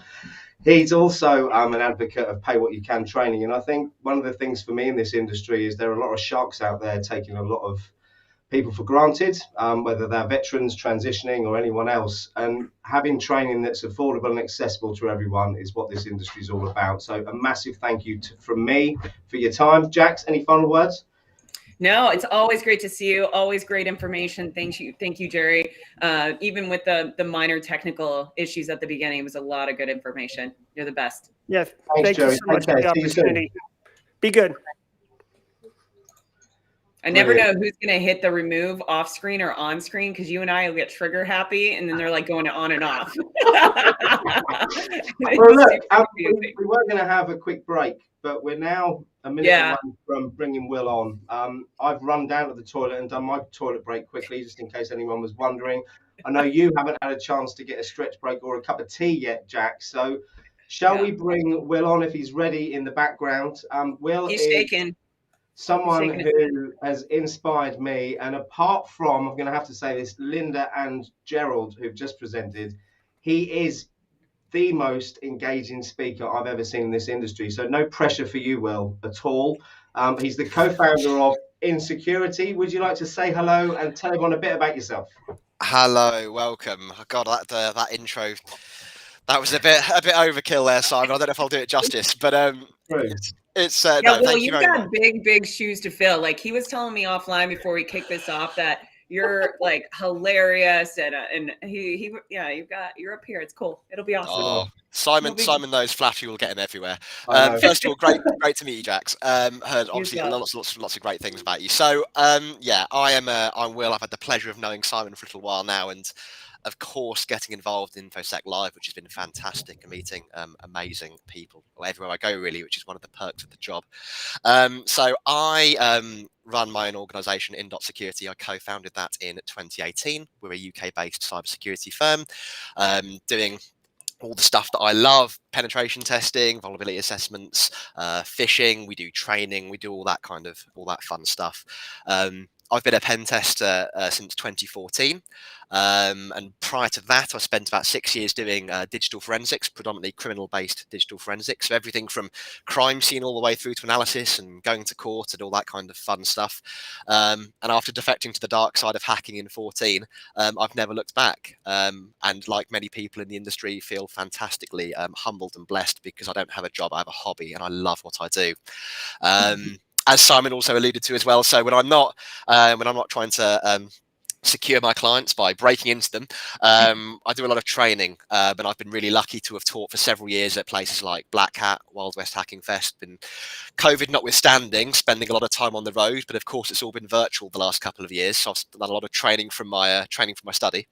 And speaking of the pandemic, I myself am actually hopefully coming up to the end of isolation. I actually tested positive last week, so so this is we've got to have 2 negative tests in a day now, and I had a negative yesterday and a positive today, so I've now got to keep myself chained at home for yet another 2 days. Fortunately, I've not been too symptomatic, but it's been a very, very long, painful week in what feels like a mental prison. So it's fantastic to be here chatting. It's fine now because we've been told by the government in the UK that we can just all go back to normal. So I don't know what you're moaning about. Well, there you go. You see, it's. It is what it is. It's absolutely fine. But no, it's been interesting this week, and it's been great. So training, hacking, teaching people how to hack. We run our flagship courses, one called Hacking Enterprises, which we've been running internationally since 2018. For 2021, we brought Defending Enterprises to the table, which is our 2-day threat hunting course. We also run free cyber awareness training for management periodically, and the pay what you can training that Simon alluded to is one that we've run with John Strand and the amazing team at Black Hills for a while now, which is an advanced kind of password cracking course called Password Cracking 101+1. And we're now actually looking at that in the UK as a full day-long training course rather than a condensed workshop as well. So that is in the pipeline. But yeah, that's the sort of lengthy elevator pitch about me, and obviously happy to be here today and to answer questions, chat, field anything out there. And obviously I predominantly do offensive cyber rather than defensive, but I'm happy to of course address anything and any questions people might have. Thank you. We do actually have a question that popped up. If we're fielding already, what is your one piece of software you recommend to keep them safe, your clients safe? Oh, that's an interesting question. To be truthful, it very rarely comes down to software because cybersecurity is all about defense and depth. There's no unifying single sort of silver bullet or panacea that can keep the world safe. So it's a big mixture of things usually. And quite often doesn't come round to a single piece of software necessarily. A lot of people think that it's the sort of all-encompassing, amazing piece of EDR software or whatever that might be. But the fact of the matter is, it really isn't, and things can and often are evaded. It's usually usually a proactive culture that starts from the top and kind of filters down with regard to keeping on top of the basics, the patching, the kind of like the basic configurational changes which can help make networks very, very secure. Predominantly, my clients are working in large Windows environments, and Windows out of the box, unfortunately, is shipped in often quite a default insecure state. So it's getting the basic bits right from that respect, and then looking to address the really complex configurational weaknesses and things that could maybe present attack chains for attackers either in or out of their networks. I love that. So, Will, we've got a few more questions. Would you like us to save them until you move through? Or you? Well, I think we're on a Ask Me Anything, aren't we, Will? We are. So I am trying perfect. to look, but if you want to feed me questions, that's probably better for me if that's all right. Yeah, we've got 3 actually in the feed, so I would everybody just keep feeding them. I'm saving them, so we'll definitely have them. Here's another great question that we've come. Will, since I don't have a job and I'm trying to learn, how do I get my foot into the door, and how can I do it through the internet? Oh, great question. Well, there's lots you can do online in terms of free and low cost resources. I'd be lying if I was going to tell you about all the amazing things in kind of defensive or GRC or other places in cybersecurity. My main experiences have come through penetration testing and the more offensive security things. So that's probably where I would sort of speak to the most. If you're looking to really break in, and let's say we're assuming kind of zero experience, you kind of get 2 people. You get the people who have kind of come from some type of an IT background with some degree of technical knowledge shifting into security, and then you get the people who feel like they've hardly turned a computer on and they're trying to really, it's quite an uphill battle. So breaking into anything, I think a good fundamental knowledge of networking and of operating systems, something that I actually don't hear enough. I hear all about the networking and the A+, the Net+, and the Sec+, and all the CompTIA stuff. I think an overarching appreciation and understanding of operating systems, particularly Microsoft Windows and Linux, is really, really important and crucial. And I think a firm grasp of those can actually help across the board in whatever you do. In terms of training, there's so much fantastic. I mean, we've just seen, of course, Gerald on and the YouTube channels that all of these amazing people have, and all the resources out there, which are of course fantastic. There are also free online resources. So if you are looking at getting into penetration testing, things I always try to look at promoting are some basic Linux skills if you don't have those already. So there are some great resources like Linux Journey, Linux Survival, and a fantastic war game called Bandit, which you can get at a site called overthewire.org, which all give really, really good hands-on, practical kind of challenges and interactive lessons that can help you gain a solid grasp of the operating system. Because as you get into penetration testing, you'll find that you'll probably attack Windows the most, but you'll be doing it from Linux. So you really need to have a good understanding of both. And no knowledge is bad knowledge, but those resources would be absolutely fantastic. There is some good online resources for blue team stuff as well, although they really do draw the short straw. It's harder to get good defensive kind of threat hunting training for low cost or free, that is. I'm sure there'll be people who have great resources out there.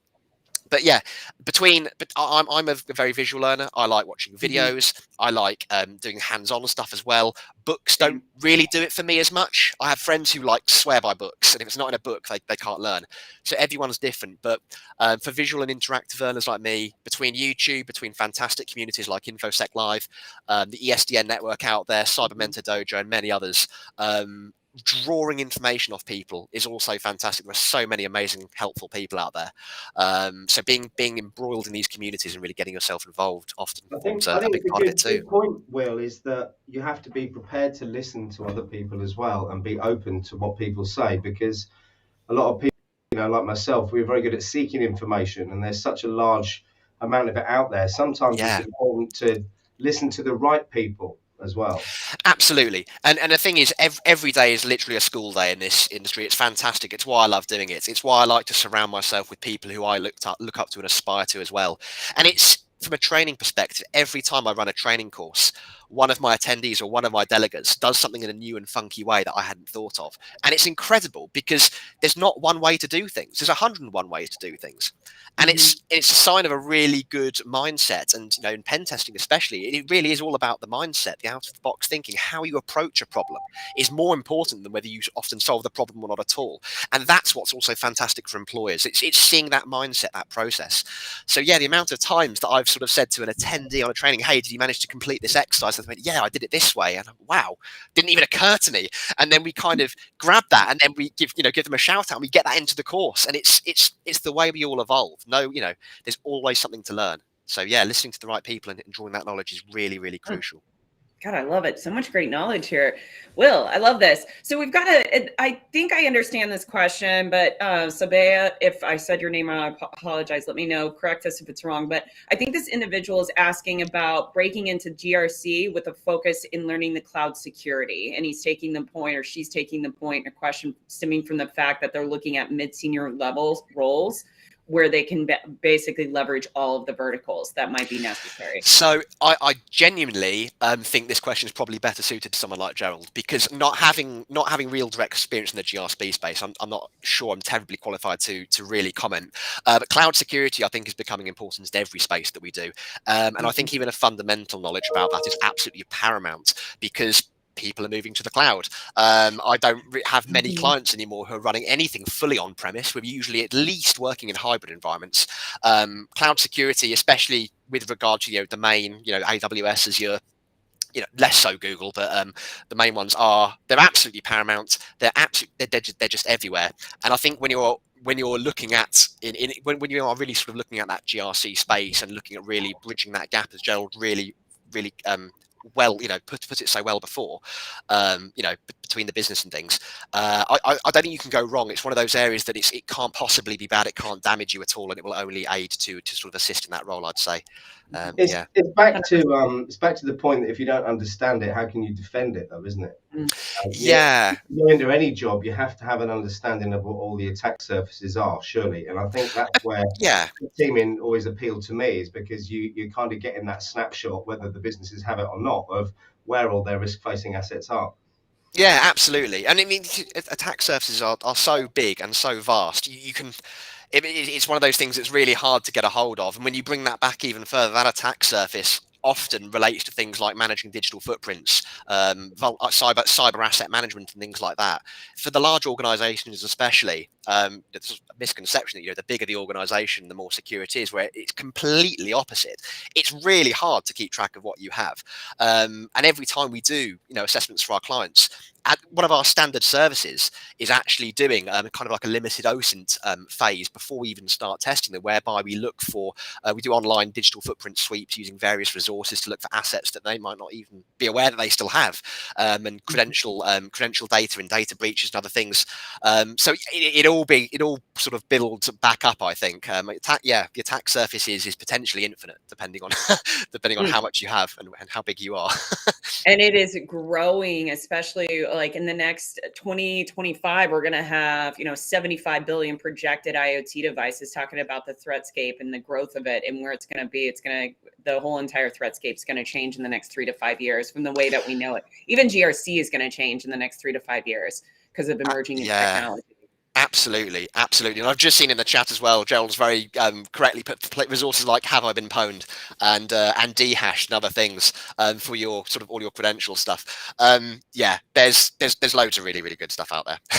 Yeah, absolutely. So I love this because I love threat intel. I love this question. What do you do in the terms of proactive threat intelligence?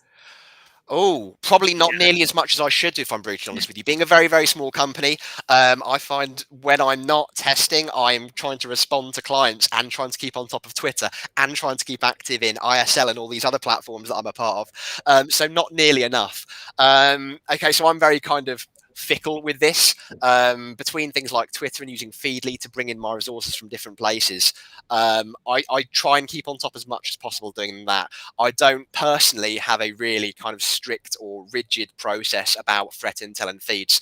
The people I know and the people I work with are so kind of really positively spammy about, have you seen this? Have you seen that? I get my threat intel literally from the people. It's not from an organization. It's probably not the best answer out there, but I don't have the time to do it. It is the best answer because it's about what you have around you, isn't it? Because it's back to that point where we can't do everything on our own. And absolutely. We also have our own specialist subjects as well. And say you're working for a financial services business, if you're working with other professionals who work in that environment, you'll be more aware of the current threats and bits and pieces that would be. Of course, yeah, absolutely. Jack, any more questions? What have we got here? Yeah. We've got cloud. We've got a lot of questions coming in right now. So, now he's taking it. Are you taking over now, Simon? No. I'll sit my hands back in my pockets and let Will answer that one. I'm like going in order, and Simon's like, I'm looking at as Gerald's asking this. I'll take it off. As Gerald's asking this, I feel it's almost a rhetorical question, this one, but cloud. Yeah, so yeah, it's very important. I think there's a lot of transferable stuff. There is a lot of specialist stuff as well. So with my clients and things as well, whilst take standard sort of web application pen testing. A lot of applications that we're testing now for our clients are now in the cloud. They're no longer, in a sort of a local sort of hosted data center or even on premise. They're now in Azure. They're now in AWS. So depending on the scope and whether things like underlying architectural reviews and sort of cloud config reviews are in scope, is of course whether we do it or not. I think there's a lot of stuff that traditional kind of network pen testing absolutely applies to. It's having a good knowledge of the architecture of how various cloud platforms run, where default services run, where there might be ways to enumerate or identify information. And there'll be plenty of things out there that can assist in kind of the more the automation side of vulnerability identification with that. There are tools and scripts out there that are purpose built for things like running config reviews and checks against things like AWS and against Azure. These typically require some level of access and credential access, and they'll do a lot of the, I won't say tick box stuff, but they'll do a lot of the kind of the basic, the low hanging fruit checks to make sure you have not configured your cloud environments to be inherently insecure from the off. A lot more of this comes to, I think, configuration than missing patches, and a lot of the stuff that you tend to see typically more in sort of on-prem environments. But so there is a mixture of overlap and specialist skills, but I think those specialist skills are going to become greater and greater as we see, of course, more people move to the cloud. I love it. Yep. Cloud is huge. AWS, get the training. If you all can get training, and AWS training right now, like the certifications and stuff, are relatively inexpensive still. So go out there. That is an area that is definitely not going to go away. AWS right now is even hiring quantum computing engineers. So I believe that AWS is going to be one of the spearheading organizations within quantum computing. My thought on that, but could be wrong.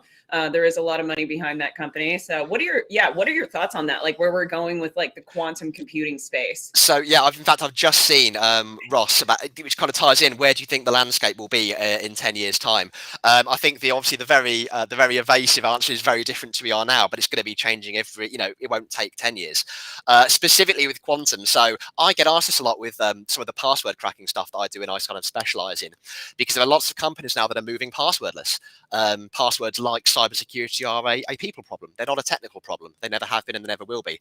I think when quantum really is like mainstream, passwords just probably won't exist as a form of authentication. So they are dying. We are on the way out. So I'm certainly not a quantum specialist. It's not an area I've kind of looked into, but the landscape overall, the threat landscape is ever evolving, it's ever changing. And as things like cloud and things like quantum, and of course we're now in an era where everything is like AI and ML, and it's all about, basically until the robots take over, hopefully I'm going to have a job, is the way I look at it, hopefully. And when they do take over, then, I don't know what's going to happen next. But you've just got to become a robot. I mean, Elon Musk has already got it planned out for us, I think. I know. I think it's all okay. A lot of my friends and family already think I do, if I'm brutally honest with you. So I'm probably not too far off. Yeah. That's awesome. Okay, next question, Jax. Yeah, absolutely. So we're going to go back a little bit. This was one it was asked a little earlier. I'm trying to get into pen testing. What advice would you give someone like me? Maybe the one thing that you use the most or wish you knew earlier in your journey? That's a great question, and yeah, I have to give this a good answer because pen testing is, of course, it's what I do. So I suppose this will actually be a little bit varied depending on your experience coming into it. This goes back to, again, whether you are someone who's kind of looking to pivot into it from either a help desk role or something else, or whether you're someone who's completely jumping in with no prior IT experience. So when I started pen testing, I was internally poached at a company I used to work at, and I assumed that the 6 years of digital forensics experience that I had would mean that I'd be so many feet up the ladder already that I would have a really, really good step up. And do you know what? I don't think I could have been more wrong. I felt like a complete fish out of water. I felt like I was learning everything from scratch. My forensic experience, I knew a lot about the Windows operating system. I knew a lot about the registry. I knew a lot about how it worked. But above and beyond that, I'd hardly ever used Linux.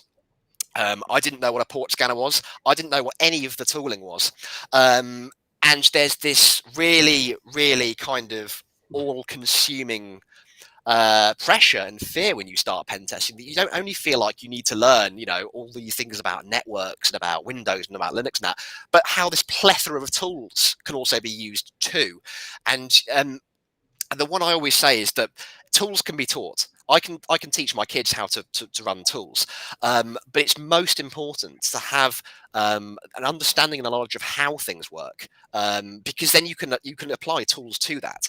So the one thing I would suggest, I suppose, it's not even one thing, it's probably like a mixture. The thing I'd suggest the most when starting out in pen testing circles back to an earlier question, is to get, I think, a really good baseline understanding and knowledge of networking and operating systems. And I'm not even going to try and separate those out because they are both kind of equally as important.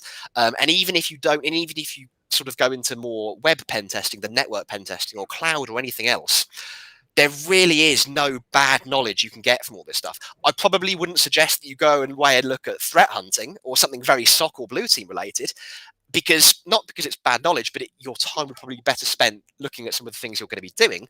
But you can't really go wrong there, and you will passively pick up so much by those around you, which will be coupled with things you'll be learning in your own time. Things like try hack me, things like hack the box, things like the resources I mentioned before, Over the Wire, Bandit, Linux Survival, Linux Journey, and all these other great resources out there, that you just kind of need to be a sponge in the start and absorb as much as possible. Will, do you mind? Because this is something that I'm quite passionate about and something that I fell flat on my face with.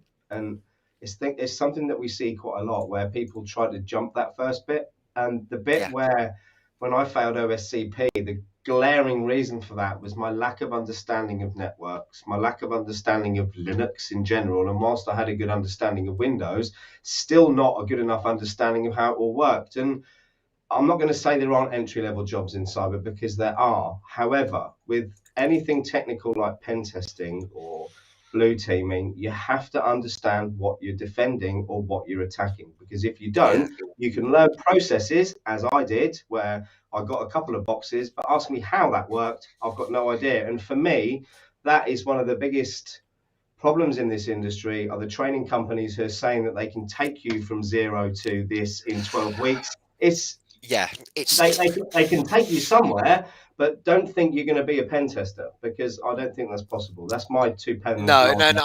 I would agree. There is an element of the kind of the pipe dream that's kind of sold there.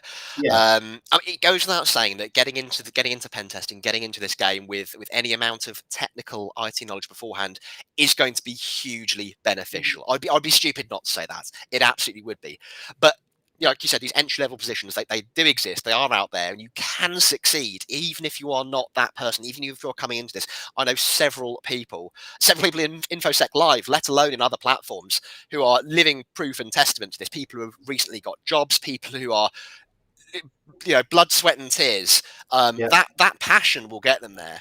And that's the really, differentiator, isn't it? That is the differentiator. That passion is the differentiator. absolutely. And good companies out there. You're not, when you're looking at entry level positions, all these millions of gatekeeper certs, which I particularly see in the US actually more than the UK, but all these barriers to entry that are just unrealistic and unpractical. Organizations, they should be looking to procure and buy the mind, buy the brain inside them, buy the mindset, the aptitude, and the passion. You shouldn't be buying all of the bits of paper, which I'm not saying aren't valuable. Certifications are important. They form a very important part.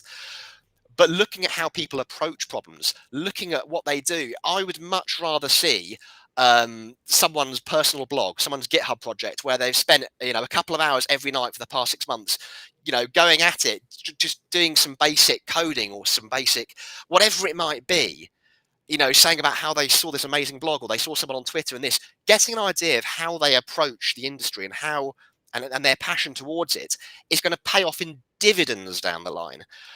They can learn the tools. They can learn the tools later. They can pick that up. But it's a person that succeeds. It's people. People buy from people. They should do at least. And that's what I feel is a little bit lacking, especially in the entry level market. Well, I think the pandemic has moved us away from the whole automated sales funnel type approach because people are sick of it. And it's the same in every aspect of life. We're all now needing that social contact, and I don't buy things off sales funnels too much anymore. I tend to, like you said, you buy off people, and you buy off the relationships you get with people, and it's no different for those people trying to break in. They have to try and establish themselves, one, showing that passion, whether it's on LinkedIn or whatever other communities they're in, but also making themselves stand above their peers, because as you rightly said, Will, they're the ones who are getting those entry-level jobs, and we've seen them in InfoSec Live. I mean, I'm not going to name names, but there's 3 in particular I can think of who've smashed their way into this market in a matter of months. And you could have written that it would be them, watching the behavior on the previous 3 or 4 months. You can see it. That they're any more technically astute than anyone else. No, and you can see it. And do you know what's really warming for me, actually?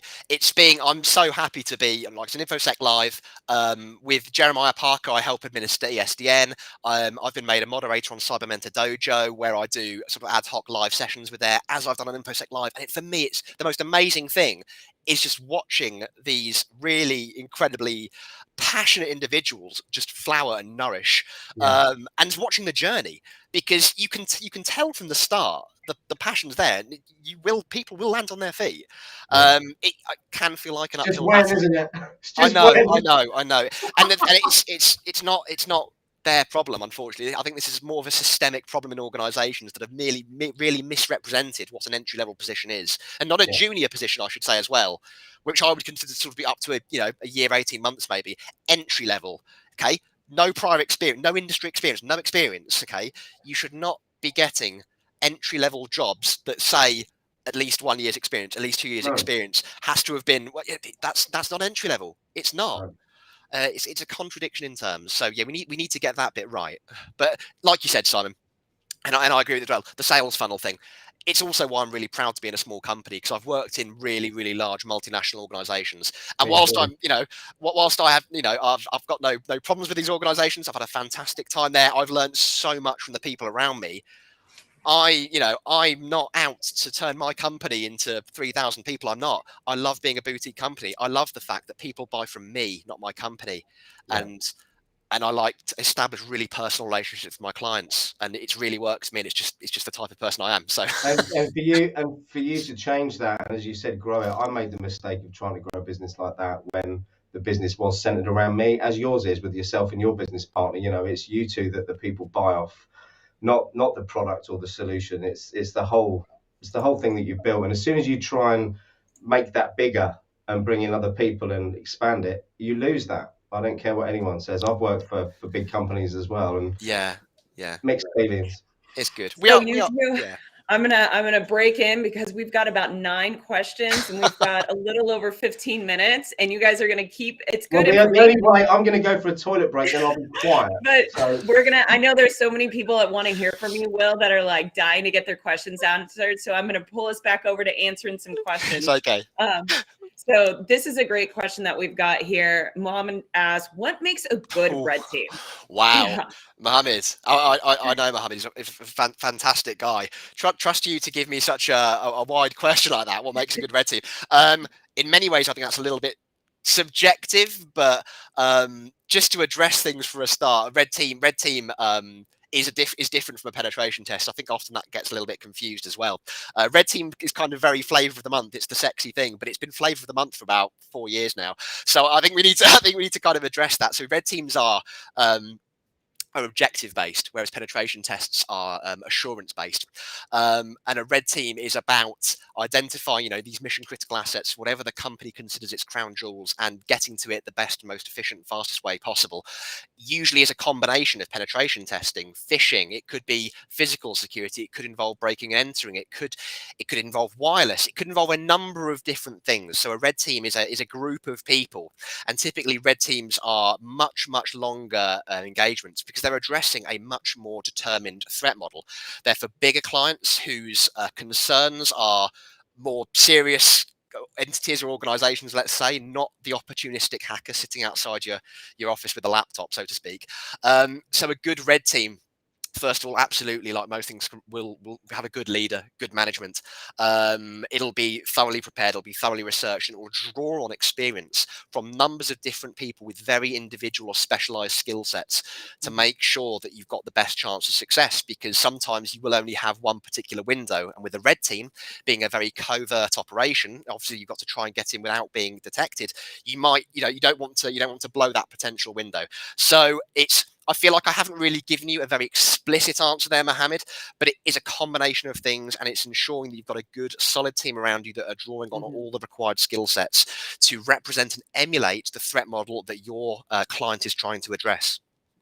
I love that. And this is a great follow-on question that we've got. What skills do we need to get in the floor, basically in the door for a job in red team at the ground level? Okay, so whilst there will, I'm sure, be organisations out there who will, bring in sort of juniors and things or people to start in on that, and you have to start somewhere. Mature red teams are typically at least sort of mid-level, probably higher consultants who have a fair amount of penetration testing experience already. That's not to say, of course, you can't learn, and many of the tools and techniques that you would conduct in penetration testing, you would also do in red teaming as well. Sometimes the way you might go around doing something will be different to try and remain a bit more covert. But much of the same stuff that in pen testing, if I'm brutally honest with you, there's no kind of magic red team bullet that if you go and do XYZ training or whatever it might be, it will prepare you for red teams, because it won't unfortunately be as simple as that. So to be honest with you, I think any kind of offensive security penetration testing you can kind of get to grips with will really help you there. That's awesome. That's a great answer. This is Gerald. I think he's still on, but I think this was a great question. How competitive is the job market for pen testing? Yeah, it is competitive. I think it's always been competitive, at least since 2014, when I started. You kind of see, I think the whole entry level thing has kind of hurt the market, I think, even when we're talking about competitive markets. But also, I mean, cybersecurity is a very lucrative industry as well, and there's a lot of money in penetration testing. And even I sometimes look back at kind of, where I was working as a consultant and what I was getting as a salary back in 2014, and you look at what the kind of same equivalent experience is now, and the money's just skyrocketed. There's lots of money to be made there. It is very competitive. I think I'm not going to say the word easier, because that would, I think, be a bit misrepresentative, but I think it's a little more comfortable for mid to senior level pen testers in the job market than the entry level to juniors, because a lot of those unfortunate gatekeeper certs and things that will get you through CV sifts, organizations will often have put those consultants on anyway. So in the UK, like Crest is really big, Check is really big, OSCP, kind of OffSec, they've got their kind of teeth in the market for the OSCP as a cert by itself. But after you've been doing this a few years, I think, fortunately for them, it's a little bit easier. But breaking into pen testing can still be pretty tricky, because it's an amazingly fun thing to do. There's loads of people competing, and I think the entry level market has got a bit of a bit of an It's uphill battle to get challenging. over. Oh yeah, I It think it's really one is. of the It really is. yeah. It's to be a good pin tester. This is what I've heard. I am not a pin tester. I have a technical background, very little in pin testing, and I have heard that to be at that mid to senior level, you need to have 3 to 5 years of experience. Is typically what people will look at to look at you to be in that mid to maybe even senior level, and then it depends on what your experience was and what you were actually doing during that time. Yeah, I think I would completely agree with that, both in terms of, time frame and things. And also, you'll often find that whilst when you're getting started, you need to be like the sponge that I said earlier and absorb everything, because there's network, there's cloud, there's web, there's so much awesome stuff you can do. But as you get on further, and you'll find that you probably want to specialize in things, there'll be certain things that take your interest. So I do web pen testing, I do network, I do loads of different things. But my heart is in kind of network infrastructure pen testing. I know lots about Windows environments, Active Directory, and lots of other things, and that's what I really love. And then in terms of other specialisms, I've also taken on things like password cracking, which is why we've developed our own dedicated password cracking training. It's why I give conference talks in it. It's my love. It's what I do. Doesn't mean I don't enjoy everything else, but the more senior you get, you'll find little pockets and niches, and then if you can establish yourself and position yourself in the industry, I'm not going to say as a subject matter expert, because I don't consider myself an expert, but you can develop your personal brand really, really well. And going back to the whole people buy from people, it really is at that point who you know, not what you know. God, we could talk on a show just on that. Absolutely. Oh, yeah, I know, right? Yeah. I love this question. Can you give us a list of 5 skills we need to get into the cybersecurity as a red team player? So think about it from like when you first joined. What were like 5 things that you wish you could have had before getting into the industry? Oh, wow. I know that's a tough one. It really is. I suppose very intricate knowledge of Windows networking, I think, because whilst, I do interact with other systems, 9 out of 10 times I'm breaking into Windows networks and things. So understanding of like Windows operating system architecture and fundamentals, I'd say absolutely. Just to flip that on its head, Linux, again, operating system knowledge fundamentals, because 9 times out of 10, the tooling you're using will be based on Linux operating systems. So I'd say that. Skills, it's kind of hard to define. I certainly don't want to talk about tooling, because tooling it should be completely tool agnostic.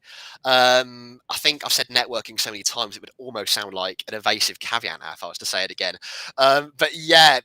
But truly networking. If you're actually explicitly talking about red teaming, I think degrees of social engineering is very, very important. So understanding how to set up and execute infrastructure for mature phishing campaigns and things like that would be very, very useful, very important. Not just how to write a clever email, but how to set up infrastructure, how to perform reconnaissance on a target, how to get emails, to try and get emails past EDR, past junk, and making sure they're landing, especially for more targeted spear phishing campaigns where you only get very small windows. So phishing, I think, is a very, very important one. And not only that, actually, the social engineering element from people themselves. If physical presence is required, it helps if you're confident. It helps, if you are in a position where you're trying to gain access to a building or to a server room or to whatever it might be.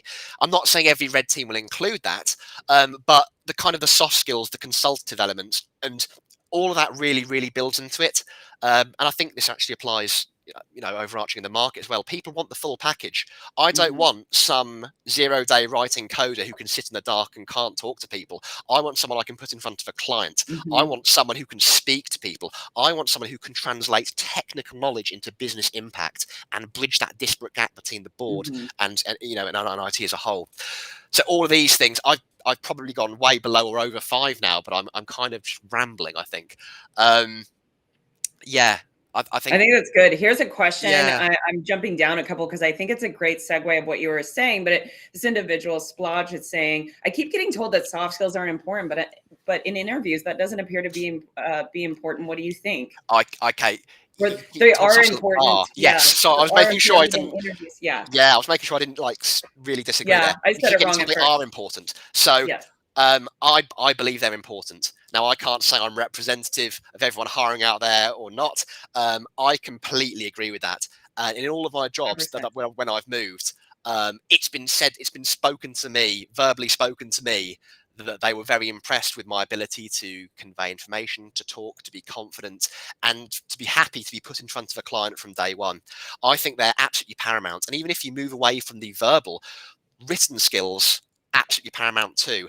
I've been in organizations where I've almost self-elected myself as being like the QA to really review pen test reports before they go out, because I'm an absolute stickler for language and grammar and things.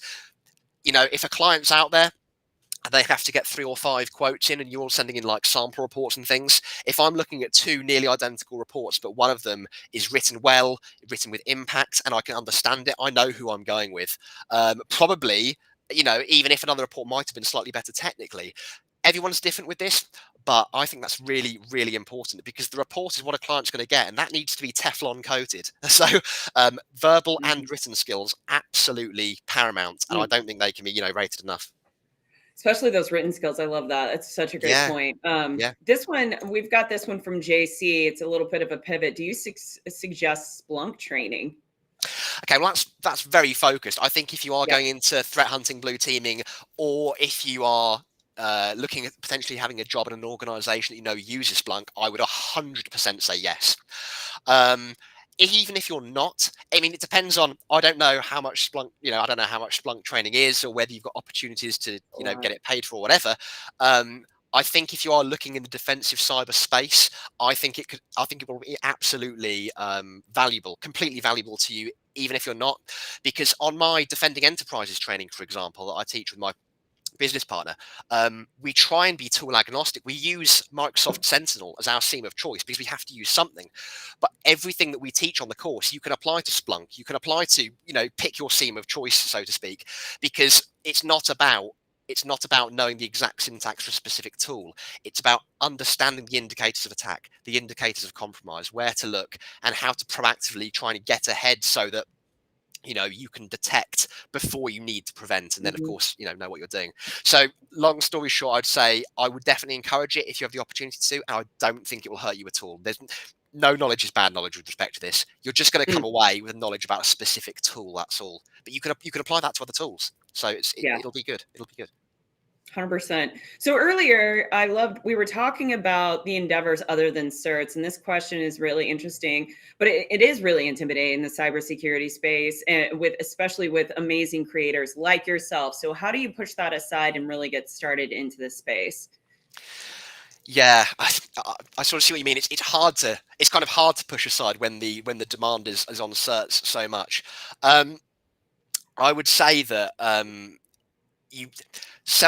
just the whole self-learning thing, going back to these things that I look for when I've interviewed people in the past, looking for things like, you know, do you have a GitHub project? Do you have a blog?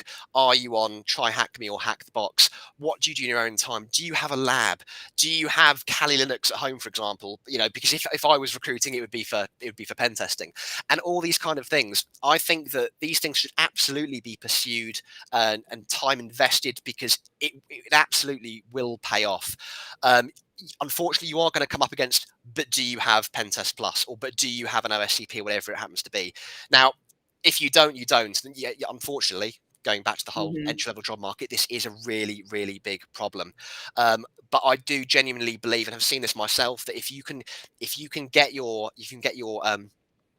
passion, your thirst, and your absolute, you know, determined ability to get into this industry and show everything you are doing to better yourself as a result. You know, I know it's a bit of a battle of attrition, but you will get in. And organizations, they will, you know, I would expect them to, if they need you on a particular cert path, they will put you on that cert path afterwards. But I liken this to the property market. So many people out there struggling to save for a deposit to get their house because they're just renting, kind of feeling like they're paying money to a landlord for nothing. But once you get on that property ladder and you resign yourself to the fact that you're paying a mortgage for the next 700 years, it's I won't say it's easy sailing, but you're kind of there, and then it's just business as usual. So it's that first step is hard, and I do eternally sympathize, but just stick with it, stick to the grind. I agree. Stick with it. Be super focused. Simon knows this. I've been hustling lately, and I was being really particular in my job search. And this morning, I just got a verbal offer. So, and I've turned down some other offers. Hey. So Yeah, it's been, and I'm in a senior, Congrats. mid to senior level, so it's not. The challenge is there for everybody, and sometimes the challenge is finding the right niche and not so much trying to break in. Yeah. But there's challenges at all levels because, and you've probably experienced this when you get at certain levels. Once you break in, it's such an ever changing career field. Yeah. And community, because everything, the threat actors, everything is changing. You start to create positions for yourself. You start learning and understanding what's out there, and you start approaching these hiring managers and these recruiters, and you start creating positions for yourself. So don't give up the fight. It's very dynamic. I promise you'll get a job. You just have to stay after it. We've got a couple more minutes, but we do have 2 more questions that I definitely want to get up here for you to be able to answer. Where can we get in touch with you, Will? Like, how can they reach out to you? How can people contact you? Mentorship, maybe to like hire you? What's the best way? Hey, so yeah. So first of all, very humbled and blessed that you'd want to get in touch with me. Thank you so much. So on Twitter, on Discord, I go by Stealthsploit. I don't think I have anywhere to type that at the moment. Maybe Simon can find something somewhere. I'm on InfoSec. I'm on InfoSec Live. I'm a moderator on Cyber Mentor Dojo and on the ESDN network. You can find Will in InfoSec Live as well. You can find me in InfoSec Live. So if you're not a member, if you anything like contact at in.security. So my organization's name is in.security. That's the website as well as the name. I always get people, so is that in.security.com? No, just in.security. So if you go to in.security, our website's actually in the process of being redeveloped, so it'll look very different in a couple of months. But contact at in.security, you can reach me. Stealthsploit on Twitter, InfoSec Live. On Discord as well. Thank you, Mo. Mo has just put my handle in there, and that's you can find me online with that. Yeah, definitely. I love that. All right, final question. I don't want to miss anybody. So, what do you think a cybersecurity analyst should be good at? I guess I would preface this with, what if they could have like 1, maybe 2 skills? What do you think they should do? They should like refine and have. So again, I think this title I've seen thrown around a lot depending on the organization, and that could apply to the very first day on a SOC, and I've seen that apply to the very first day on a pen testing team. So I think depending on what that role actually represents in situ might differ greatly, but this really does, in my mind, circle back to those core values, those networking and operating systems, just absolutely 101. And if I could go back again, before I started pen testing in my first analyst role, I would have got completely to grips with Linux ahead of time, because my Windows skills were luckily already there. But yeah, I really can't emphasize that enough, unfortunately. I love it, Will. Well, thank you so much. You have been fantastic. We could have taken more questions. So you've been awesome. 45 minutes wasn't enough time for you. Will, can you do us a favor as well? At some point, can you drop in the chat on YouTube some links to where your training services are? Because I've seen some of your password and it's phenomenal, and that was just the basic stuff. So for anyone who's looking for something a bit more advanced, if Will could drop them in later, that would be great. I will do that on YouTube, no problems. And yeah, and on that, it's been fantastic, Simon. And I fully intend to be doing more live sessions for the ISL family this year, as well as on Cyber Mentor Dojo and elsewhere. So I think some people will already have known me from these platforms, which is fantastic, and obviously happy to help. Well, thank you so much. I hope your COVID clears up soon and you can leave the house. Thank you. Fingers crossed, in 2 more days with 2 negatives, I will be able to run a mile from my the prison of my house. Yeah, but really appreciate having me on. Really blessed. Thank you so much. Will. Fantastic to meet you, Jax. And yeah, speak soon. See you soon. Take care. Bye. Okay, that was amazing, Jax. It was awesome. It? Yeah. Now, listen, we've got next a bit of an unsung hero. Mark DeRick is someone I've known for a while. I haven't been in the industry myself that long. He has become a mentor to me, a sounding board, as in I ring him every day and complain to him. He's also helped me no end with platforms to host events on. All the stuff behind the scenes that you've seen the last couple of months has been down to Mark. Mark is also very experienced in the field, and I'm going to bring him on now and let him introduce himself, as I wondered what you called yourself for a moment, so I'm glad I didn't say your title. Lead AppSec Consultant. Mark, say hello. You're muted. I think you're muted. No, you're muted. We can't hear you. Can't hear you.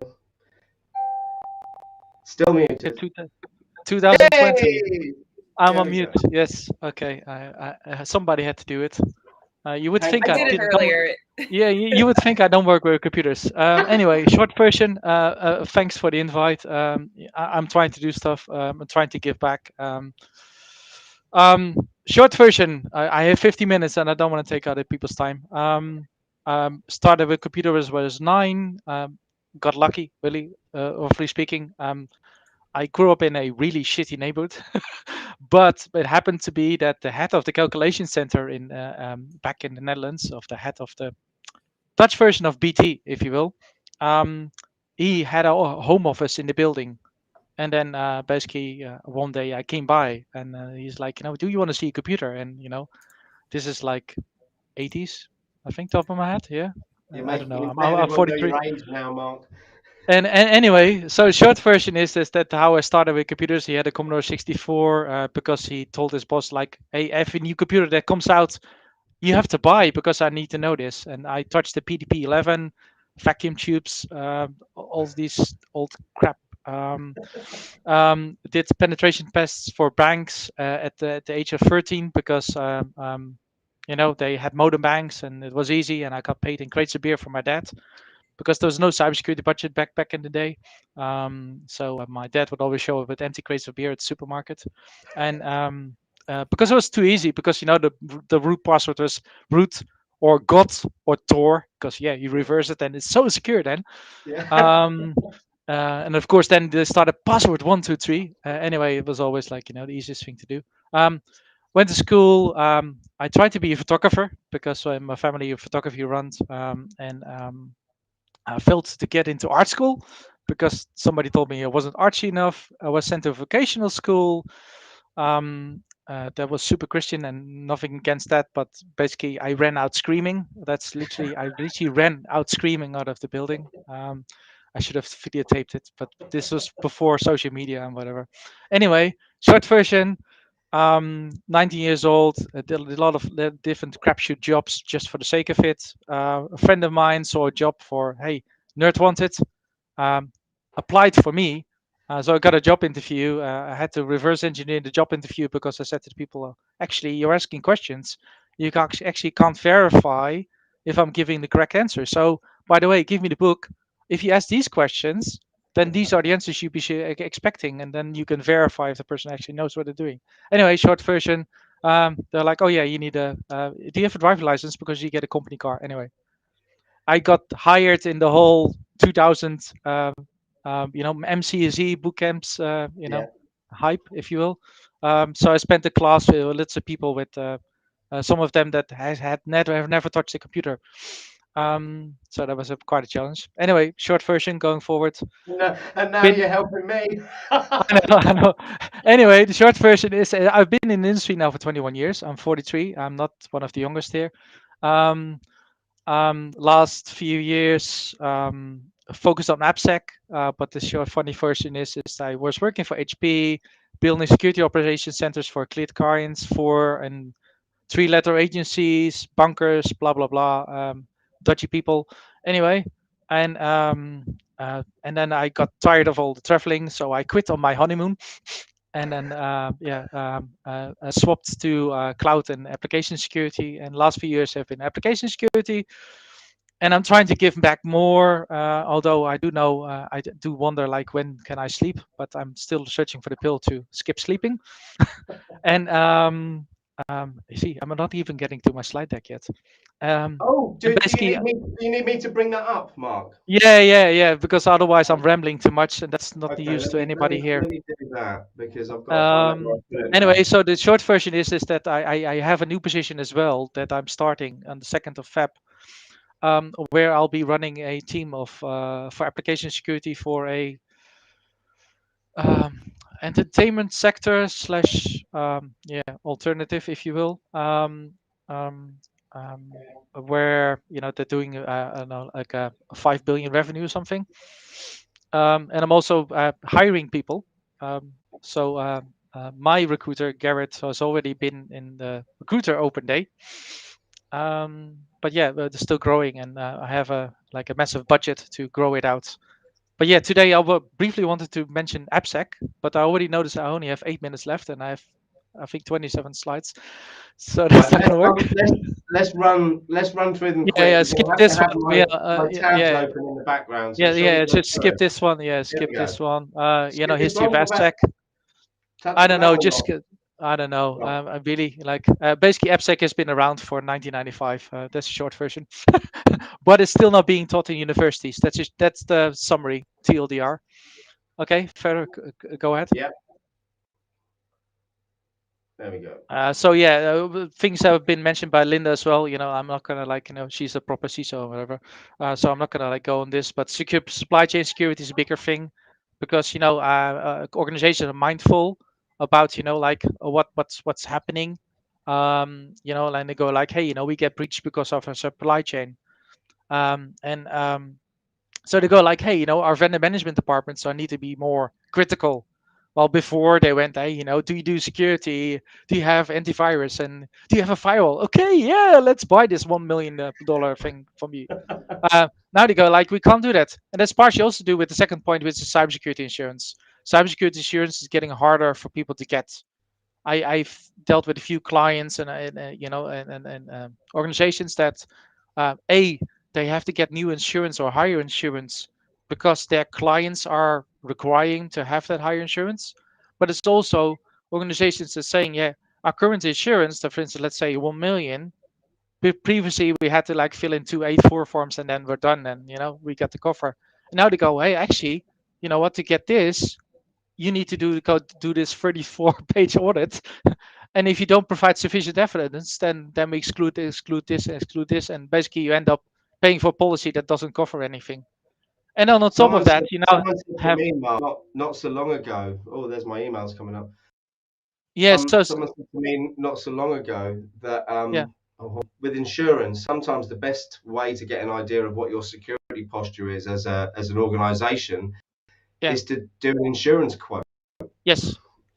But what it is in cybersecurity is that unfortunately the underwriters and the cybersecurity insurance themselves don't really. They initially thought it'd be like fire risk, but it's not as simple systemic risk as fire risk. And then a lot of insurance basically went like, hey, you know what, crap, we got it wrong. So they're trying to do data science and trying to hire people, and they go wrong and whatever. And the funniest part is even Allianz recently in France said, if you have a ransomware claim, we're actually not going to pay out. Which is quite funny if you think about it. That's crazy. So on top of that, you also, if you look at application security, if you don't measure, then you don't know, what you have. So it's almost like a black hole where you go like, you can have all the firewalls in the world and governance and compliance programs, but if you don't look at your applications and then what you create yourself, then you potentially, you can, spend millions and millions and not be effective. Okay, next one. Do you think it's getting to the point where having a good security posture is opening doors for businesses to work with better levels of companies as well? And yes, equally the other way, it's stopping businesses who haven't addressed yes, their security. So basically, because of vendor management being more stricter, it means that startups or smaller companies that improve the security posture can get more business because they can show that they have a better security posture than the competitors. So, for instance, one organization, I can't name, but basically they're working in the leisure sector, and they are using it to basically get access to a literal $1 billion organization client. And then if they do that, then once they have that logo on their front page, they basically can go to the other ones and be like, hey, we work with X. And then the other ones will go like, oh, if you work with X, then we want to work with you. So that's the short version. The supply chain thing is becoming more and more important, isn't it, in general? I'm conscious that we've only got 3 minutes left. So yes, I know. Let's skip this one, but yeah. I'm going to move on to the next one, just because I want you to cover off for the people who aren't experienced in the audience what AppSec is. Yeah. So basically, like AppSec is a wide field, and then to be fair, the definitions can sometimes include penetration testing, and of course, we already had Will, so I'm not going to go into penetration testing.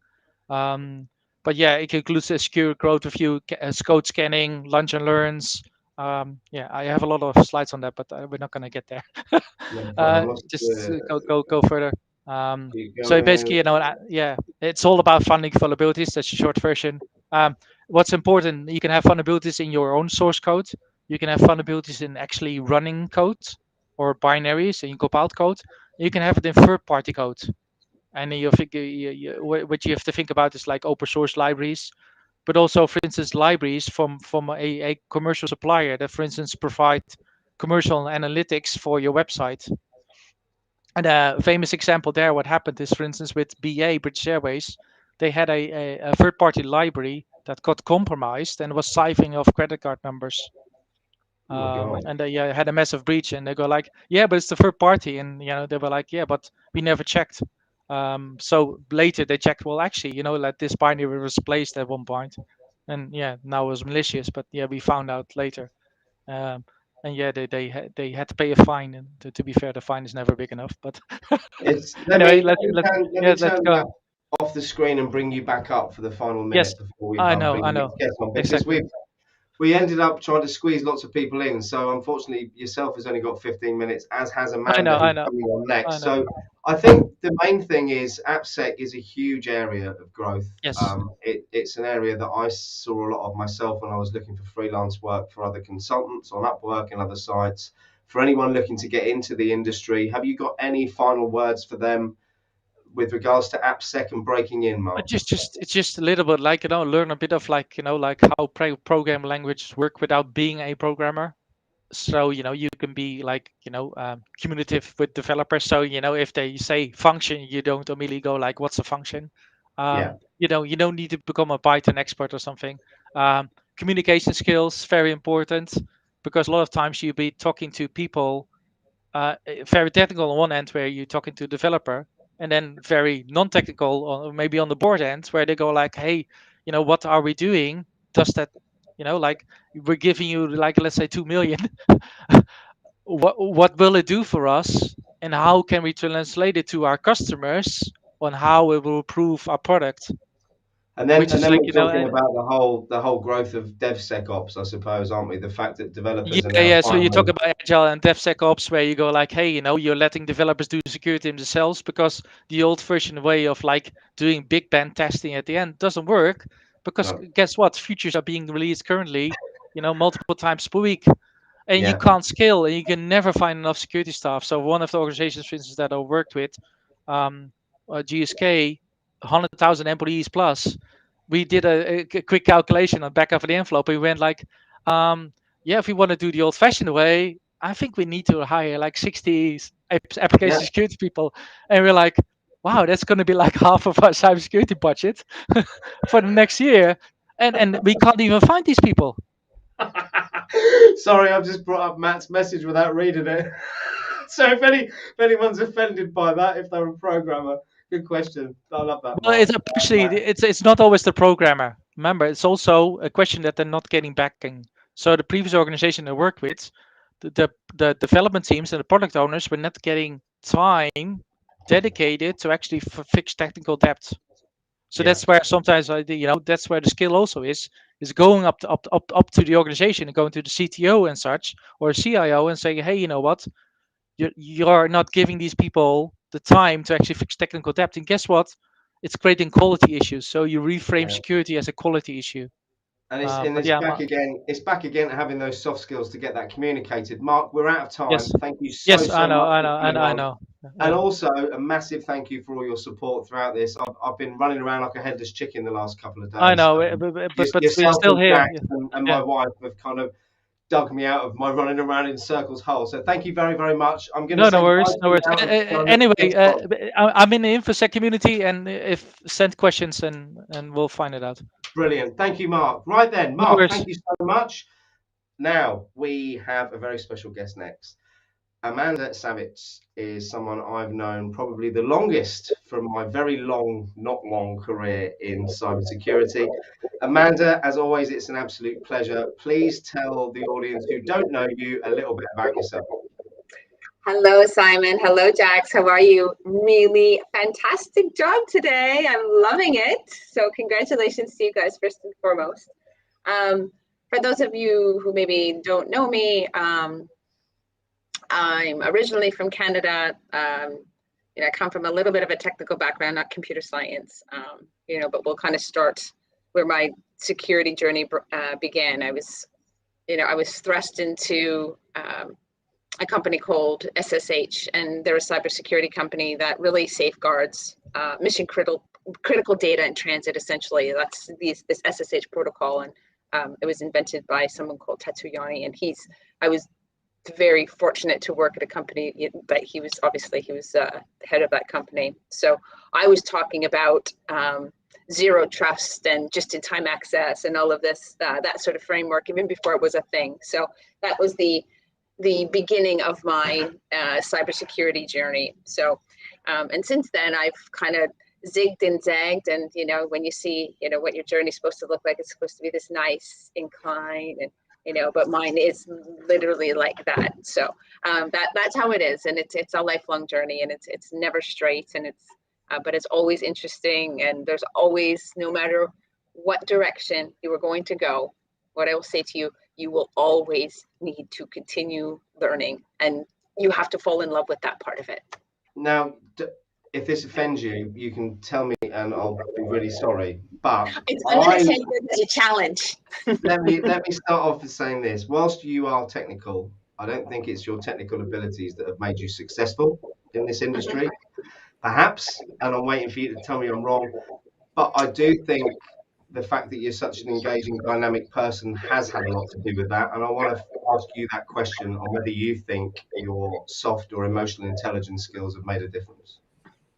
That is a very, very interesting point. You're right. By far, I'm not the most technical person in the room, and I never claim to be. And I use that to my advantage. I think I have a high level of people skills, but a lot of people think that I'm this big extrovert and etc. But that's not me either. Those are skills that are, you have to learn those skills every day. I have to quote unquote be on so I can speak with, all of the vendors that come to the room, but let's say I'm talking to Google, Microsoft, NVIDIA, Insight, I need to have a little bit of knowledge. So all of that, I still have to learn all that stuff, but then, I have to put my business hat on and say, how are we going to all partner, and all work together. So, but having soft skills is incredibly important, and it's becoming more and more and more important as well, just because the business side of the house needs to be able to talk to the security side of the house, and the security side of the house needs to stop doing this in meetings sort of thing and saying, oh, well, they just don't understand. And we need to sit down beside one another and say, okay, the security side of the house, for an example, the security side of the house can sit down with somebody and say, okay, walk me through what your day looks like, and I can see if there's any sort of processes that we can improve for you. So maybe there's a few steps that we can take out, maybe there's a few steps that we can put in, but they can't do that from from their office down the hall. There needs to be this collaboration. You need to sit beside them and understand, exactly what their day looks like, because the people on the business side, let's say you're on, whatever you are, you're driving revenue. It needs to be fast. It needs to be agile. It needs to be quick. It needs to be all of those things. Whereas security has a very different agenda. So I think it's just really understanding that. I think it's always talked about, isn't it? It's important to know how to engage with the C-suite, but it's never talked about enough the importance of engaging the other way as well, because there's decisions that are made on security concerns that will absolutely flabbergast security consultants. They won't understand why the business have said no. But if they had more of an understanding around the budgetary constraints and any other issues, it might help them understand it. Have we got feedback here? Is that just me? I don't know. It sounds good on my side, Simon. It's me, is it? Okay. I'll just stop talking. It'll be easier. Yeah. So no, it's security. You need to be, and I said this just the other day to you. Security isn't everything, but it is in everything that we're touching today, more and more and more and more. So it's really important that you can speak some of the tech, understand the tech, but also also be able to, keep that human side of it. I was having a discussion with somebody yesterday, and, I'm just actually going to pull up exactly what they said to me, because I was like, oh, you do all this important work. And and the gist of the comment was, it's not the computers that do the work, it's humans that do all of the work. So it's really important that we maintain those soft skills, and, and we need to learn to communicate with each other so that we can solve these critical problems. So soft skills it's great that you can program and do all of that, but if you can't communicate your message, or if you can't ask questions, or if you can't listen to understand what somebody is telling you, then there's really no point. So I got a question on that. The soft skills, and like how important you're talking about, doing the programming side. I'm curious from your experience and going through this industry, and you were saying, I'm very similar personalities, where you're talking about you have really good people skills, and people think you're naturally an extrovert. People automatically assume I'm an extrovert, but I'm actually more introverted, ambivert, can be extroverted. I actually had to learn how to develop my soft skills and be more extroverted, where I didn't feel super shy or like insecure. So I'm curious, did you actually go out and start like learning and teaching yourself how to refine your soft skills to start being seen more as like an extrovert? Yes.